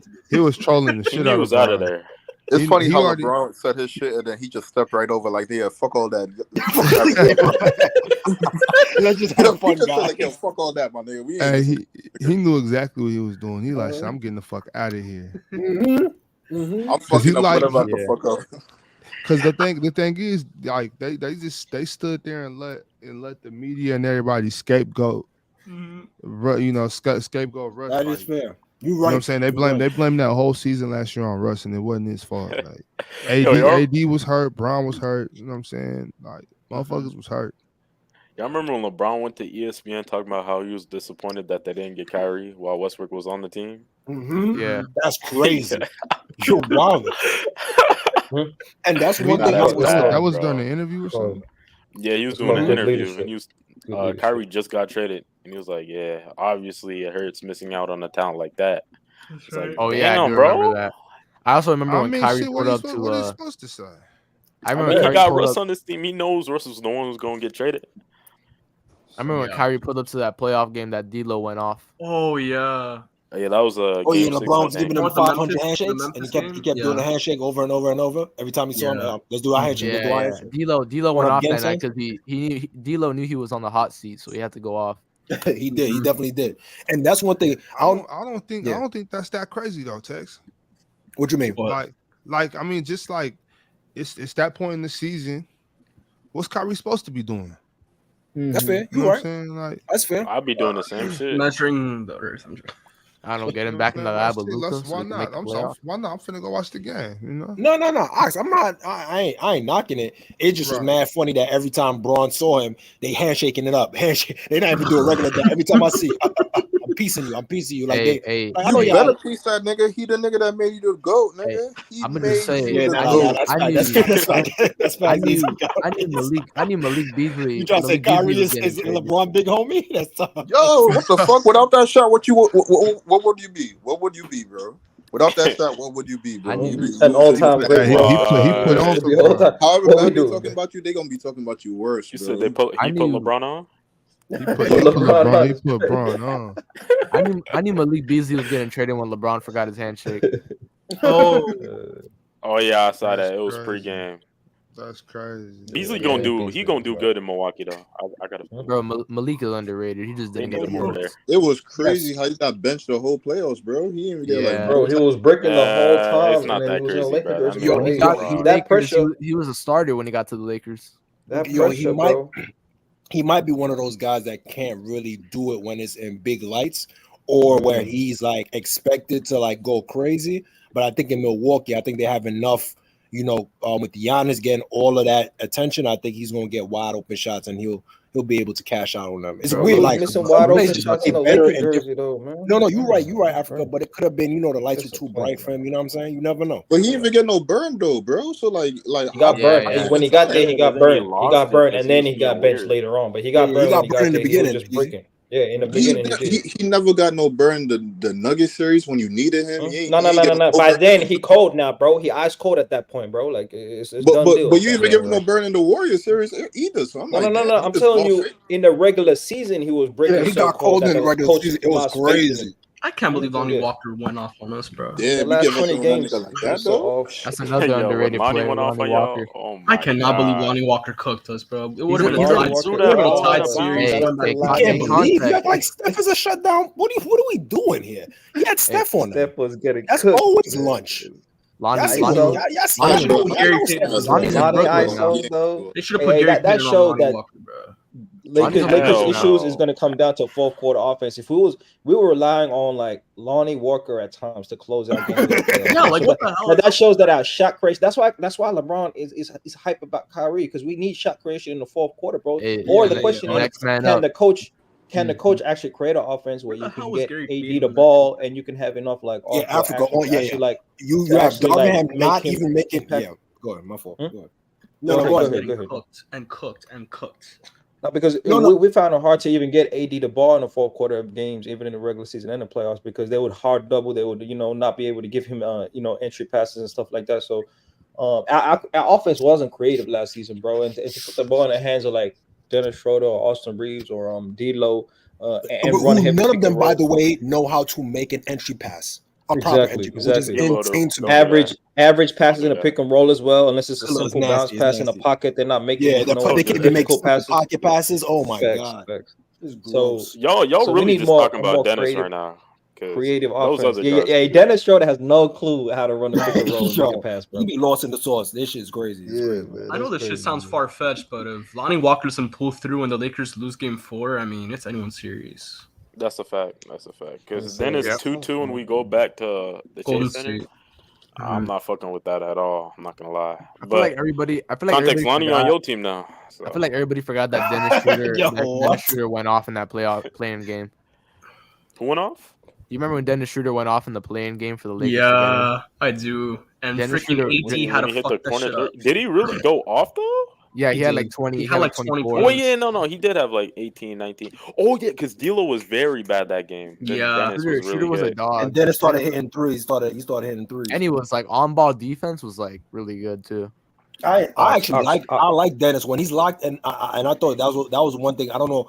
We actually talked about this during the playoff run, and I was saying like, yo, if I'm LeBron, I'm talking to Dennis Schroeder in his ear, and I'm saying, yo, listen, whenever Vando's not on him, that's your time to shine. Go on Steph, make it hard for him, make it difficult. You know what I mean? Kind of be like Davion Mitchell, the way Davion Mitchell was trying to, show some, so because honestly, I was so mad when Mike Milkdud had asked.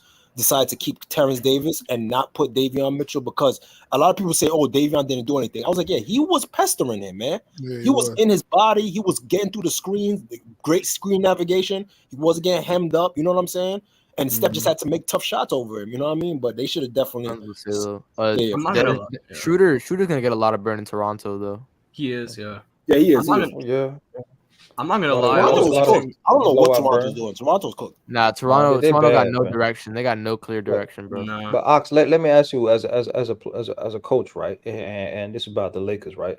You got a big, right? And you're the coach of the Lakers, right? And you got a big in Anthony Davis, right? And you need to create an offense in which you can go to your big man late in games and let him cook. So how are you maximizing that when they're gonna double AD, they're gonna front AD, they're not really gonna give him easy touches in the post. So how would you maximize that offense and maximize Anthony Davis, as opposed to the narrative is he don't want the ball, right? Or he don't want that number one status, he don't want the keys. But I feel like the system not really even giving him the keys when you got dudes that are it's really a guard dominant offense in terms of perimeter. So how would you maximize AD as a post player, as a big, to get the ball and cook in the fourth quarter? What's that look like in the half court? Man, it's really, you just got to have some shooters, bro. Like at first, it depends. It depends on how Anthony Davis is, though. When it depends on what version of Anthony Davis we're getting. If we got the version of Anthony Davis that wants to shoot mid-range jump shots and shoot fadeaways from 17 feet, then you're in trouble. But if you got a Anthony Davis that's gonna get big on the block and play physical, attacking the rim, then the only thing that really matters at that point is if my shooters can knock down open looks. If my shooters can knock down open looks, then I can open up the floor and we're at our mercy. We can run whatever we want just based on the versatility of Anthony Davis. So really it's really a coach's dream. You know what I'm saying? Like I look at it like a coach's dream because I'm in the NBA in 2023, so I'm assuming I got at least 2 or 3 shooters on my roster that can open up the floor for us. 2 or 3 we do, but we also got LeBron James. We might have Vanderbilt on the court too, and so niggas gonna be sagging. You know what I'm saying? Vando don't play in the clutch though. Yeah, and on top of that, bro. With that being said, Vando? I'll potentially run Bron at the point. You know what I'm saying? Yeah, Bron, Vando got benched for Rui late in the playoffs, so He was getting benched in the clutch in the regular season too. What's called Vando can't create offense. He's very like limited on the offense. He don't need to create. He just gotta so Africa. Let's say the lineup. Let's say I got AD and I got Rui in. I got Bron. I got Austin Reeves. Who will be the 5th? Torian, probably. That's the question. If what you're saying is true, we need floor spacing. We need a shooter. We gotta have D'Lo in that corner, bro. Straight up. Yeah. No, because Bron got to run points, so it'd have to be Torian as a spacer. Huh? Torian. And for more defense. I don't know about that. Yeah, Torian's a really good shooter, but I don't know if he's better than D'Lo. He's not better at basketball than D'Lo. I'm just saying, if you're running LeBron at point, you probably want to have one other guard in Reeves, and then have Rui and Torian as the wings and 80 at the 5. So that way LeBron doesn't have to play that much on the perimeter in terms of defense. He could roam, things of that nature. What about Gabe? Is Gabe sufficient right Gabe could be that guy too, no doubt. Yeah, Gabe. Yeah, I guess he can. I'm not mad at that. I'm not mad at that lineup because I really got Bron pushing the ball up as opposed to Gabe. You know what I'm saying? Just because that's how we'll space the floor with Bron. Bron's bringing the ball up, so you got to stop the ball early. So I'm having Bron bringing the rock up, spacing out with Austin and Gabe. You know, Rui's got short corners. He got better. 3. Yeah, he got better. He could play out there. So I mean that leaves a ton of space for Anthony Davis. You're not really sagging off in that. Japanese in that situation when you got him. Go ahead. I just had a question. So you got AD isoing in the post or the mid post or even the mid range facing up a bigger. You trust his passing if they still collapse off of let's say Rui or somebody. You trust the pass out the post. He got that. I mean, he got to work on it. But my thing is, I might not just post AD up right there. I might really be running a high pick and roll with AD and Bron. You know what I'm saying? Or you can even run deep pick and rolls. You can run. You can always run AD down at the low block, and if they in that man straight up from the short corner, I could send the down screen from Rui. Like Rui, you go get AD off the baseline. AD, you catch the ball kind of curling at the free throw line. You know what I'm saying? They didn't do none of that last season, bro. That off-ball motion was not active last season for the Lakers, bro. But that's a fact. I agree with that. But that wasn't happening. That's what I'm saying. They need to put me on that fucking bench. Yeah, facts. Yo, listen, I was going to actually give you another. Oh, go ahead. I was gonna say real quick. Salute everyone. I'm gonna head out. All right. All right, HR. Appreciate you pulling up, bro. Salute, appreciate you, Locks. Appreciate your contacts, all y'all. See you soon. Yes, sir. Salute. One thing I did want to put this in the air too. Another tactic that I would have tried, and Darvingham, I know you're gonna listen to this, so try it out, buddy. If you do run the lineup with Gabe Vincent and you have LeBron pushing it, if you want LeBron off the ball, and you want to, I would then do the same thing like I was talking about. I have LeBron coming curling off of a pin down, get him into that soft spot of by the free throw line, and then go high low. Because obviously LeBron's going to draw attention. You know what I mean? The same way Jokic kind of does it with Aaron Gordon. I'm doing the same thing with LeBron because if you really think about it, LeBron and Jokic at this point in their career, as far as production-wise or stylistic-wise, it's kind of similar in the half-court offense, right?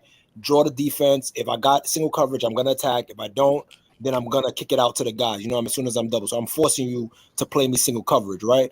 But they didn't do a lot of high-low stuff. And LeBron is your best passer. So but they didn't trust their guards to make those necessary reads. You dig what I'm saying? They didn't trust D'Lo to do that. They didn't trust Dennis Schroeder to do that. You know what I mean? They just had them spamming pick and roll where they couldn't even really be that effective in certain passing the ball. They was effective scoring the ball, but they was ineffective passing the ball. So what I would do is have Gabe Vincent there who understands playing with Bam, how to get guys in certain spots, right?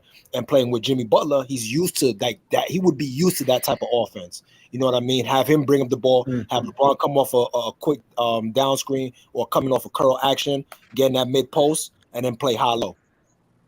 Hey guys, I'm gonna head out. All right. All right, bet. Have a good night, Peace out, guys. Sebastian. So look. So this what you got to run right here. I'm gonna show you what you run. Oh shit! Oh, my boy got the fucking chart out.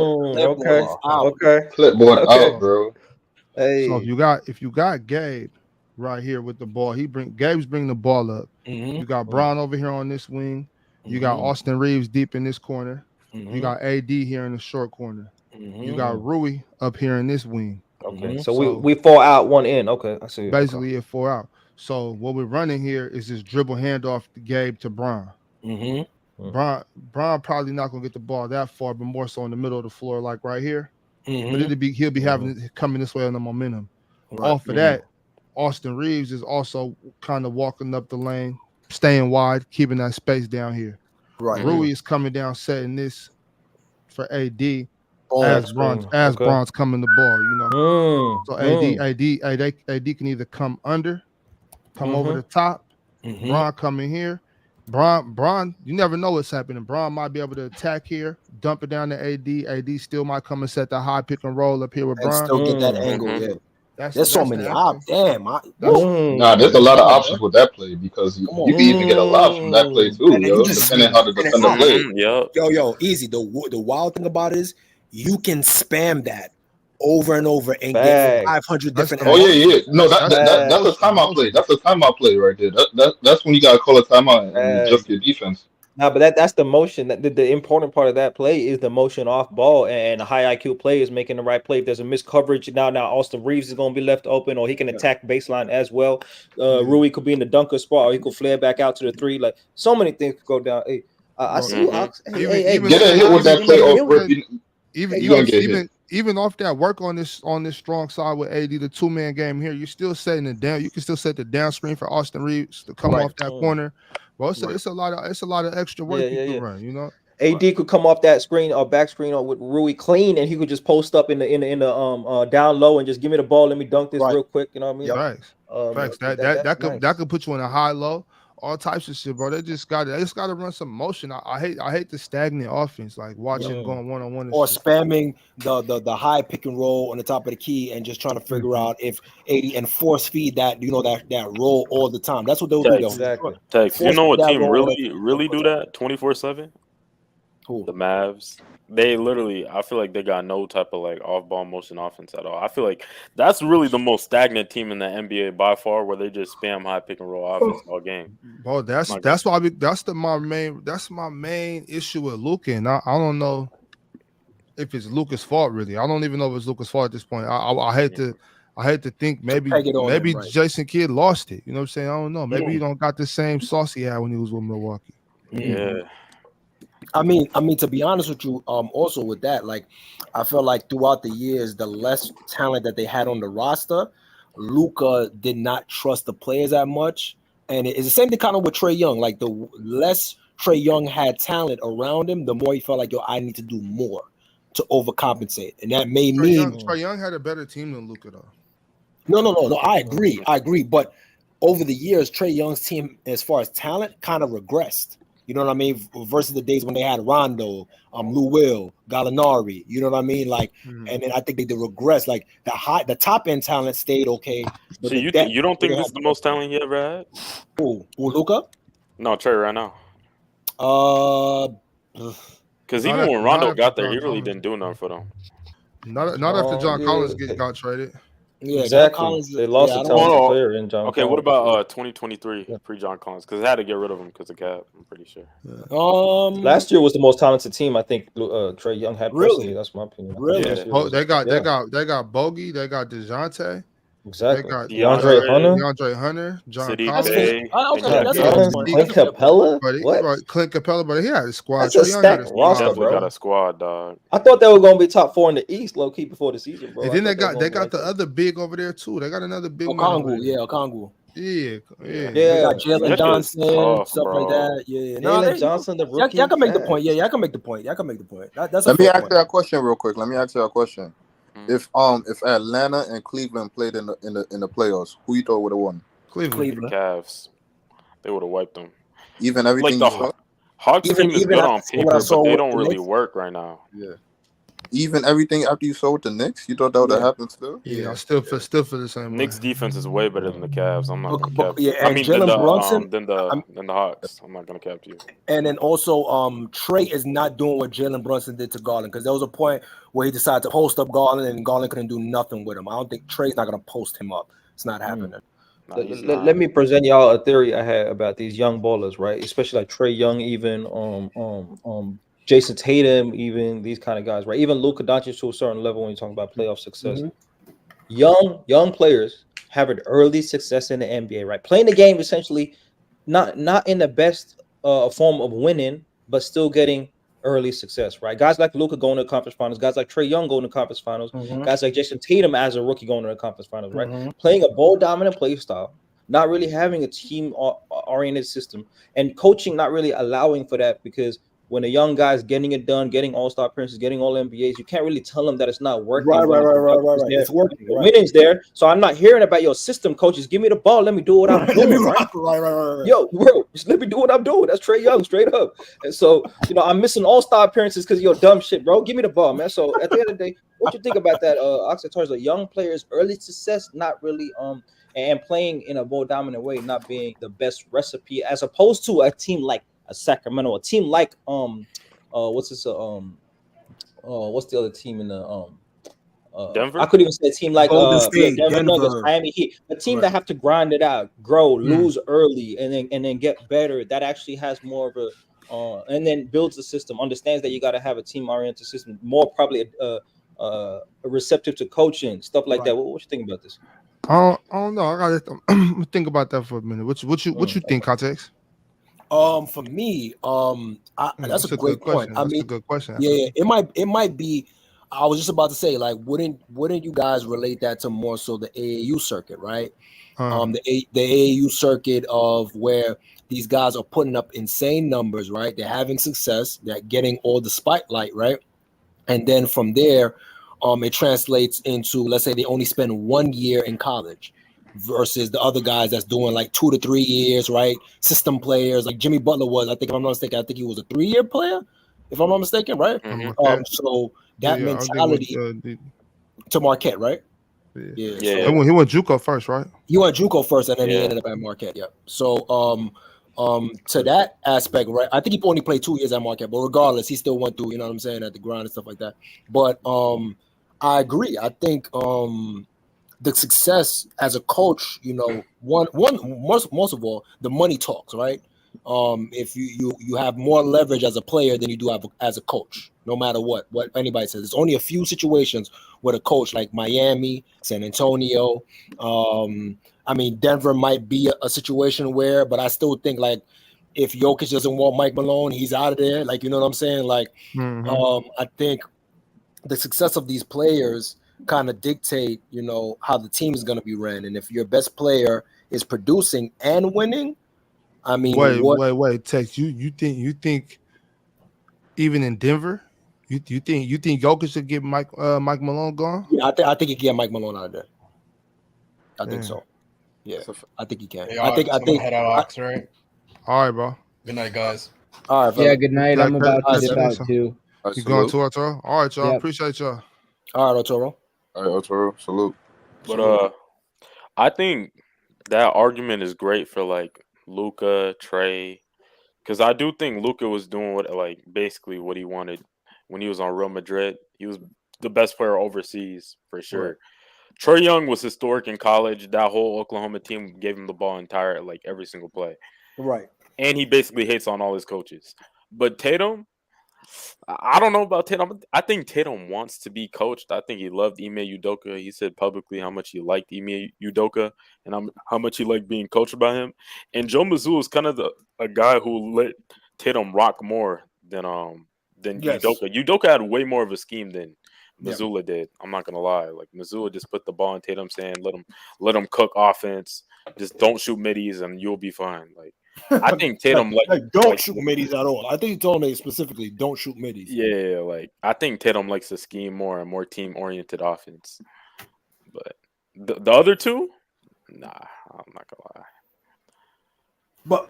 But to get to the point that Africa was making, I think there is kind of like there is a big divide in terms of how players absorb the game, how players look at their success.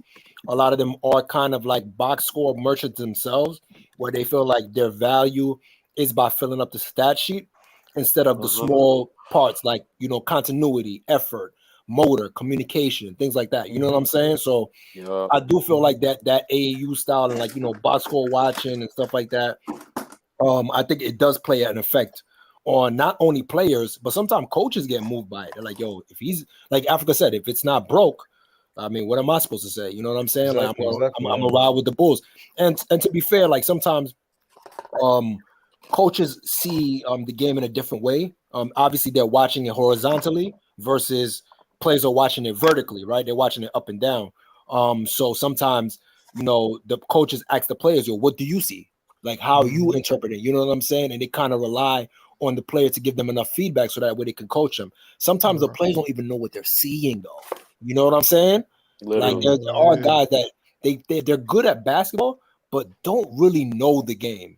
You dig what I'm saying? All 5 parts of the game. More so, just like they're playing patterns, bro. Like the game's a rhythm game, right? And so there's patterns in the game. You go to the pocket, you go to the pattern that you're used to. If you add a rhythm and then someone takes you out of your pattern, bro, you ain't got nothing to react to that, right? And so you're gonna look off like a Jaylen Brown, for example, in the playoffs. So that's why I say these systems, right? Like that's why I say Boston, right? I don't think they have really a fundamental like offensive system, bro. Like they run off the talent. We go high pick and roll. We play 5 out sometimes. We play 4 out one, and sometimes maybe we'll have a lob thread to Robert Williams. But really, we going off pick and roll, and our best player just cooking and creating mismatches. And if we do that, we will score the ball. We actually have one of the most elite offenses in the NBA doing that. And so you're looking at that as a coach, and you can't really say that ain't gonna cut it. But you see in the playoffs, when it comes to fourth quarter offense, you're not really closing games, so you're not efficient doing that. And so that's why I say teams like that, Dallas doesn't really have a system. At that point, you're placeholding. My fault. I don't want to cut you off, but at that point, then you're not coaching. The same thing with Doc Rivers. I think we all said that Doc Rivers did not challenge Joel Embiid enough for him to be a better player, because it was prominent throughout his time there already that he wasn't good at reading the double defense from the low post. He's not active in the low post enough. He wasn't taking advantage of certain situations in the low post, and it reared its ugly head. You can use the injuries all you want, but Joel Embiid was not prepared for that situation, and it showed. And that also comes from coaching. And don't get me wrong, Joel Embiid should have the recognition and say, yo, give me the ball in low block. I got Marcus Smart on me. Get him out of here. I'm about to put him in the rim, right? But at the same token, Doc Rivers didn't reinforce that throughout the year. So Embiid is not going to feel comfortable. You know what I mean? It's all about comfort for the players. Some guys don't want to get out of their comfort zone. But like the recent teams that won a championship, right? Systems, right? Like the Denver Nuggets system on offense, like the Golden State Warriors system on offense, like even the Milwaukee Bucks to a certain level, elite rim pressure, which is a system of its own. Just put pressure on the rim and kick that shit out, right? But and even the LeBron James, like the Lakers, like that's the LeBron system at the end of the day, performing at a high level. But I would say like these young teams playing like that and playing these type of, like Dallas doesn't really have a system. High pick and roll it, Luka Cook. Ball dominant, collapse the paint, driving kick, and dudes are just standing around. We see that with the Boston Celtics too, I would say. So it's interesting. I don't know how, if you got a top 5 offense, how's the coach gonna let them know and say, hey, we gotta revolutionize our offense, bro? It ain't gonna cut it. It's kind of tough thing to do, man. That's kind of crazy. Because the players got to realize how different the regular season is to the playoffs. Facts. You can have a basic offense and have statistically a top 5 offense in the NBA. Facts. But in the playoffs, the teams who actually have nuanced offensive schemes that are ranked lower than you in offensive efficiency or whatever in the regular season are going to be better offenses than you in the playoffs, because they are less easy to scheme and there's less defensive personnel that can stop them. When they're frequently moving, they have multiple players in their bag to use at all times, and they have high IQ players on the court to know what to do in every single situation. And let's even use. Go ahead. No, I see. Oh, now I was gonna say, like, look at Denver, right? Denver did have their bread and butter, which was Jamal Murray dribble handoff with Jokic, right? Bread and butter, high pick and roll in certain situations. That was their bread and butter. Like, there's certain times where you gotta unload, you gotta scrap out all the playbooks and just go, yo, carry us, go to your superstar, yo, figure it out, right? And they can do that. But within that time, they're still running motion sets. They're still getting other guys open. They're getting like how they start the game, bro. Yeah, you know what facts. I'm Aaron saying? Gordon cutting post ups Right. for Aaron Gordon and shit straight out the Yes. gate. Like, yeah, Yes. facts. And what that does, it keeps Aaron Gordon engaged on the defensive end. You dig what I'm saying? He's giving him free, like he gets free 4 buckets, right? He's dunking on Max Strus, he's dunking on Duncan Robinson, and now he's hyped. You know what I mean? So now he's more engaged on the defensive end. So now you got them for the whole time. You know what I'm saying? So in that plays context, a part. Yeah. Those teams don't just have schemes to have schemes. They use those schemes because of the Fact. players they have. Like their Yes, scheme fits that's their fair. personnel That's fair. perfectly. Personnel does definitely helps for sure. Exactly. It's like a like- boxing match. It's a boxing match, right? You have a jab. You have certain things to even counters, feints. You know, Yeah, where like you the dip way your the shoulder. Kings Yeah, found a way to maximize Sabonis and Herter, dribble Right. handoffs, whatever. Right. De'Aaron Fox mid-range game to not Right. just strictly be a transition finisher. Right. Keegan Murray movement shooting, like that's beautiful basketball, bro. Right. Like the way the Nuggets know that the Heat are little, so they immediately throw the ball to Aaron Oh, Gordon in the man. Oh post yeah. We're as soon as gonna the game starts. yeah. We're regardless gonna that get Jokic is down screens. We're gonna get Aaron Gordon in these positions where he's high level situation. Where high efficiency situations where he could just turn over his right shoulder and dunk on somebody. You know what I mean? So whatever is the most efficient offense possible at the time is what those teams do. 100%, 100%. And I'm gonna say this though. I'm gonna say this just to give a little pushback for the Mavs thing. I disagree. I agree with the Luka part. I feel like when Kyrie was with them, I did see a lot of creativity. And it might have just been on Kyrie's part, just moving without the ball. He wasn't the offense was not as stagnant when it was just Kyrie running that offense. Yeah, It's because just once they got Kyrie, because Kyrie's like one of the best off-ball players in the NBA as a guard. Right. Yeah, I mean, like I said, in his mind, I mean, everybody says this. I don't know. I've been saying this. Everybody always be like, "Yo, I'm bugging out." In his mind, he is 6'2" Kobe. Like I move like him. I play off ball like him. I can post up. I'm a 3-level scorer. Like I'm just 6'2" or 6'1", whatever the case may be. But I mean, the guy is just as talented as Kobe when it's come to putting that ball in the rim in different spots on the floor. Tough shot maker. You know what I mean? Efficient. Like I don't know, man. Like a lot of people, a lot of people think I have a vanity thing. And like, yo, I like the way it looks. But nah, if you just, regardless of like the fancy stuff of it, if you just watch his skill set, the guy is like he's a bucket, man. Like amazing. He's still 50, 40, 90 at the end of the day. Like, Come on, man. There's been multiple times in his career where I'll be with somebody and Kyrie's going crazy, and we kind of get to looking at each other like, yo, he really is you know, like, yo, we asking each other them questions like, yo, what have we seen like this before? Thank and you. The only thing we can ever come to is Kobe, nigga. You know, yeah, Kobe. Yo, just be like, Facts. I ain't gonna, you know, it's crazy. Kyrie really like that. And see, you're right. Context. A lot of people call it vanity, right? Like the aesthetics of how a scorer looks, right? And they say that production over aesthetics, right? And what it looked like, but then that's true for the most part. But like when you're on the level of a Kyrie, a certain anomaly type of guy who has so much skill, that skill is actually like so valuable in the playoffs. That's why Kobe Bryant was so amazing in the playoffs as well. He taking tough shots in the regular season, but the playoffs too. The counters in the playoffs is what he does regularly. So that tough shot that the defense is trying to make you shoot is what I do anyway, Phoenix Suns. So I take those shots. I'm hitting these shots in the fourth quarter, right, against the That's Phoenix what I try Suns. to say all the time. Yes, exactly. So that's the benefit of those kind of players, those high skillful players. Yeah, they can like- bail you out of a lot of tough situations. Sure. Yeah, I always say you can go. I was just saying, I just said that the other day in the battle I had, a debate I had, because it was talking about who's the better scorer between Kobe and Bron, and he was like, "Oh, well, Kobe took hard shots." I'm like, those aren't hard shots. Those are shots that he was getting to his spot and pulled up right there. Exactly. The goal of a playoff defense is to try to make the stars take the worst looks possible that they can. Right. But when you already do that frequently, bro, you're gonna do the exact same shit you did you in are November 16th practicing that you those are in the like finals. yeah.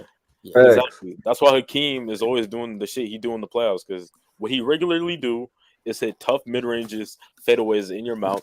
And in the playoffs, he's gonna do the exact same shit when you give him as tough of a coverage as you possibly can, because he just do 100%. that on the regular.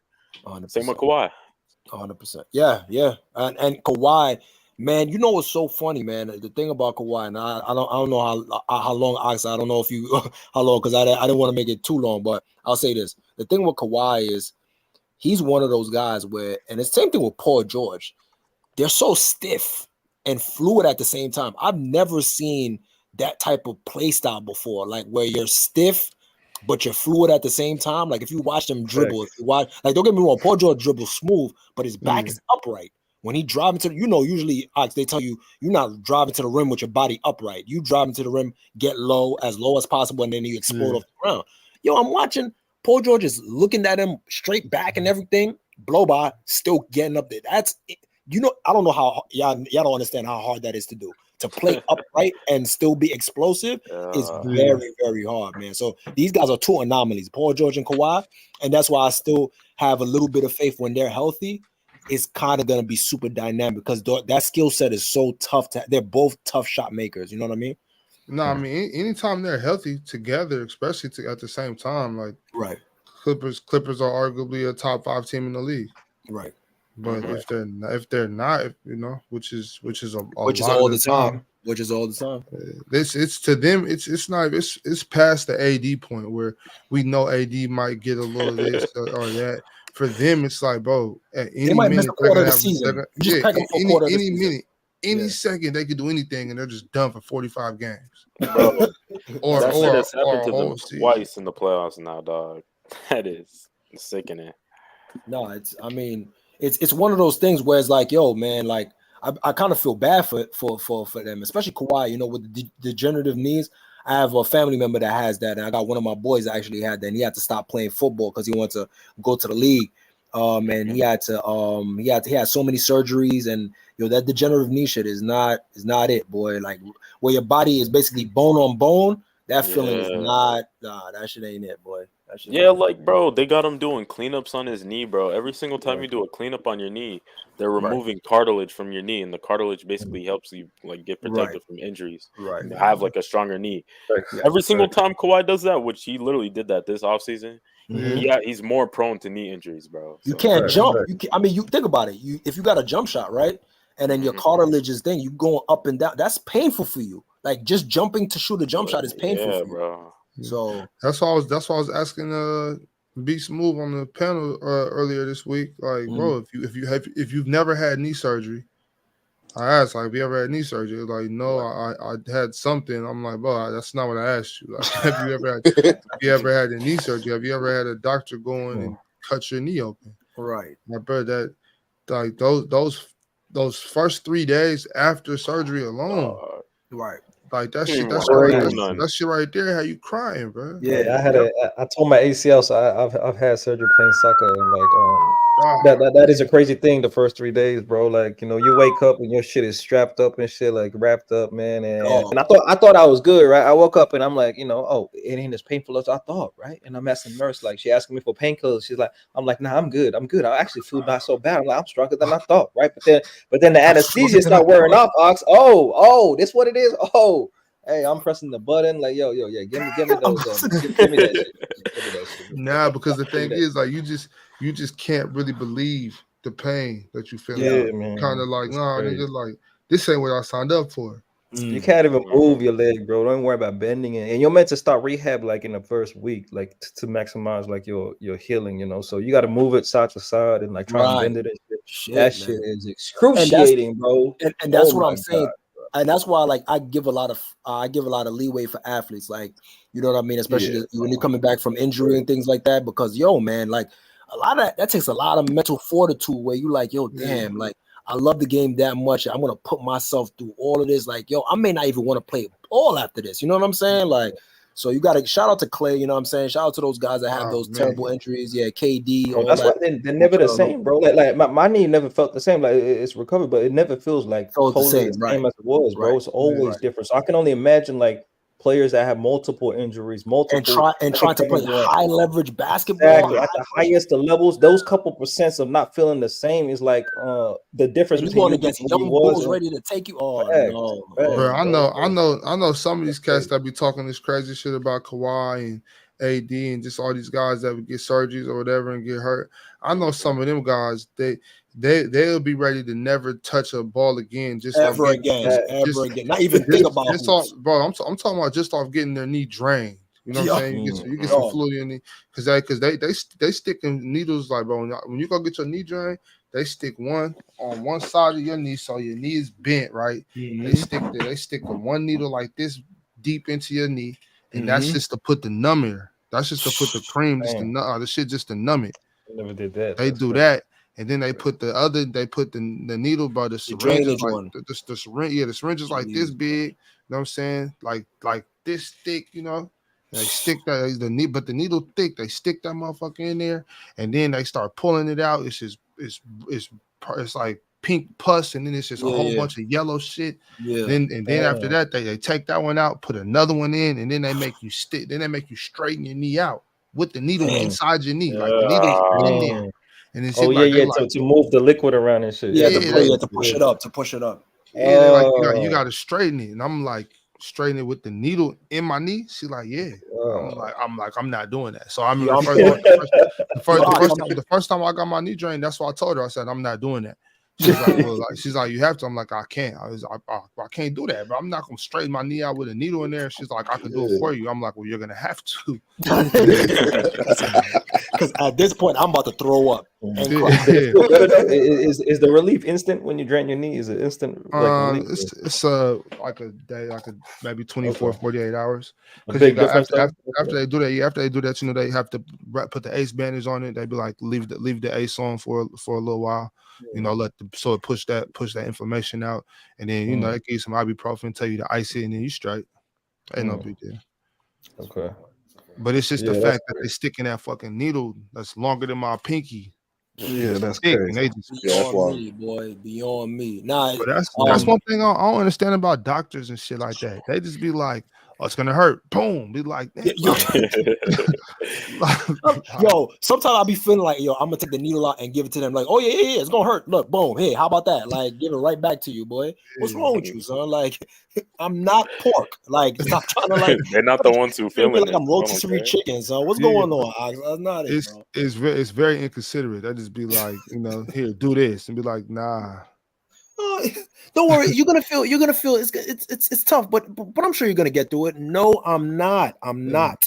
And then the physical therapists, I think they just be numb from dealing with people. Yeah, all those people, they just be twisting your body around. Yeah, the physical therapists, they just be numb from, because you know that there are some people that that be exaggerating shit. Yeah, you know, and I think the physical therapists, I think they just be tired of it. They be over it. They be like, man, do this, like, you know. Yo, it don't even be the therapist. It really be the assistants, because you know they be having to handle a lot of that situation too. So they be like, yo, just move your leg. Yo, bro, you tell me move my leg one more time, I'm gonna punch you in your face. You tell me again, I'm not doing that. Actually, I had a dope experience when I messed up my shoulder. I had to get a little bit of surgery. It's like when I was like 15, 16.